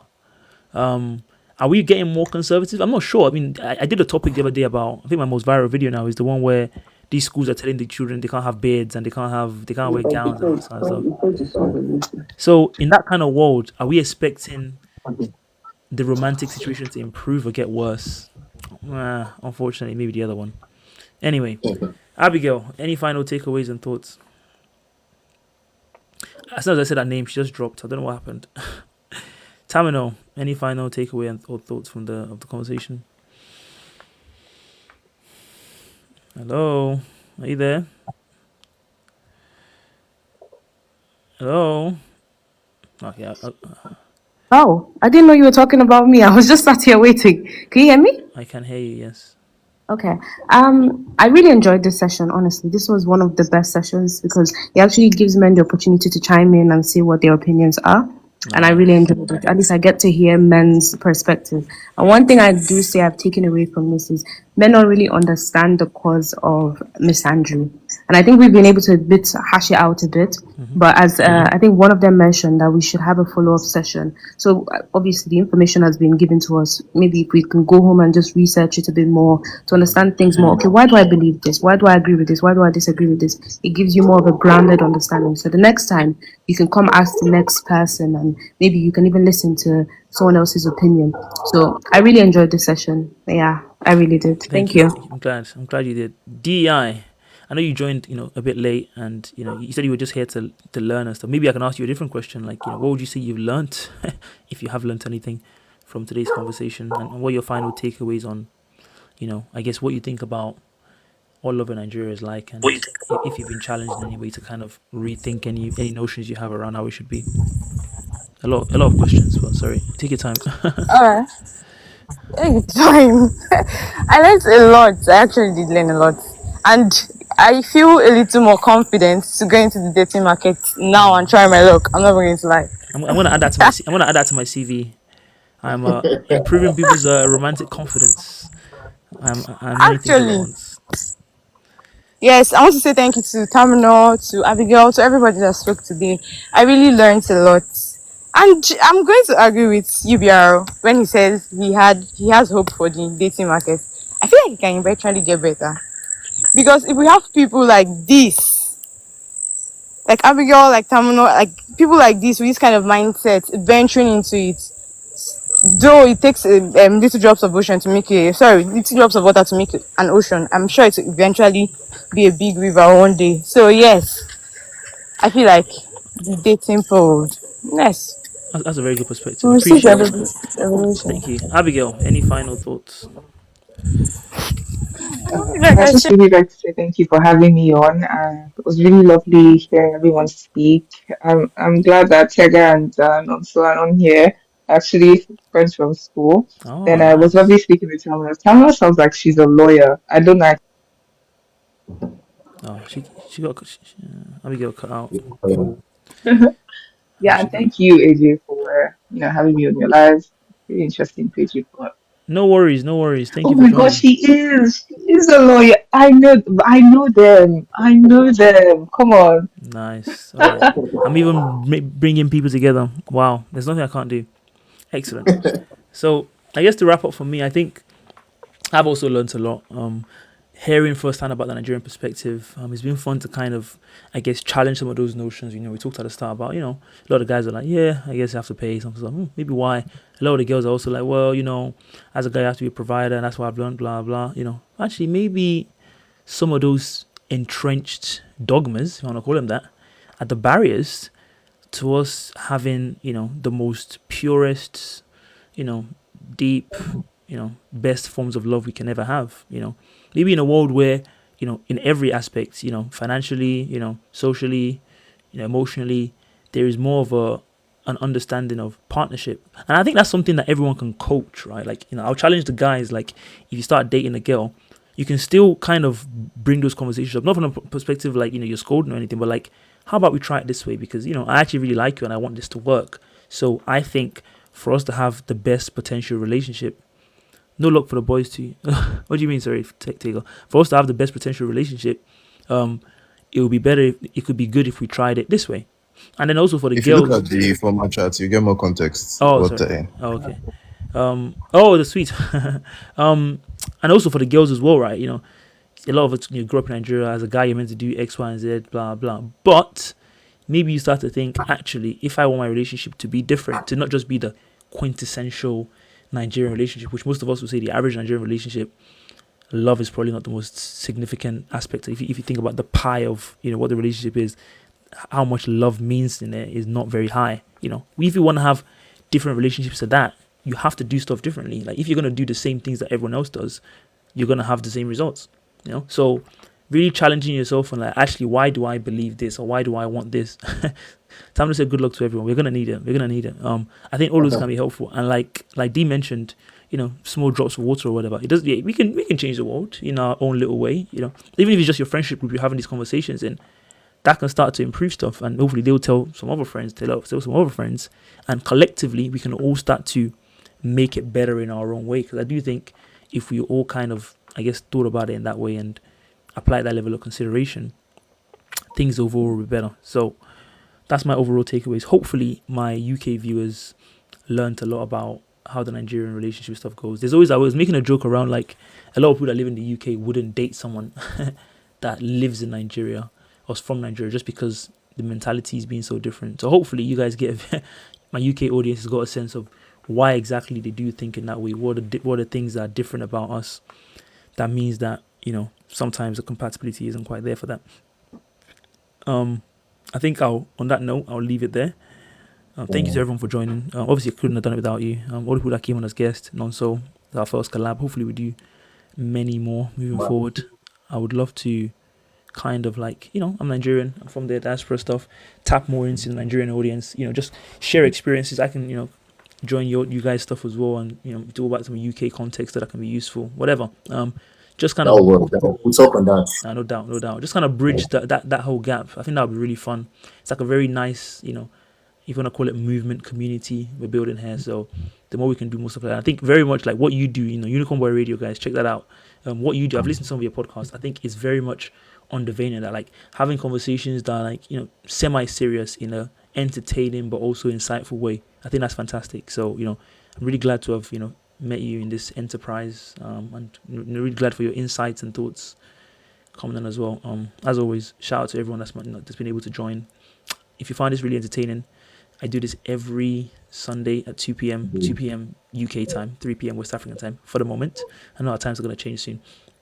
But make sure you're telling a friend to tell a friend to join us every Sunday to have more conversations like this, to really continue to challenge a lot of preconceived notions we have around. Today we're talking about romance, dating. I've done conversations in the past about philosophical things and social norms and many different things like that. I'm not sure what next week's conversation is going to be about.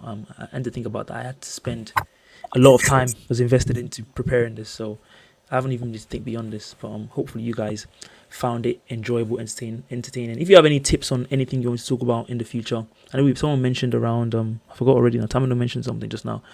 Feel free to message me. I'm an open book, and I do like to do stuff to, if there's a general groundswell to talk about certain things, I will just jump in and talk about that. So I aim to serve my audience. So if you have anything that you feel like could be good for us to discuss in any future live streams, please feel free to let me know, and I'll think about trying to prepare that.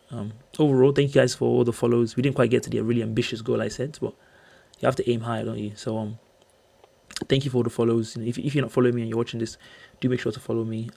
Let's grow this together, and hopefully you found that really entertaining. And next week you're coming with yourself and maybe one or two friends, because the conversation was so fun and enjoyable.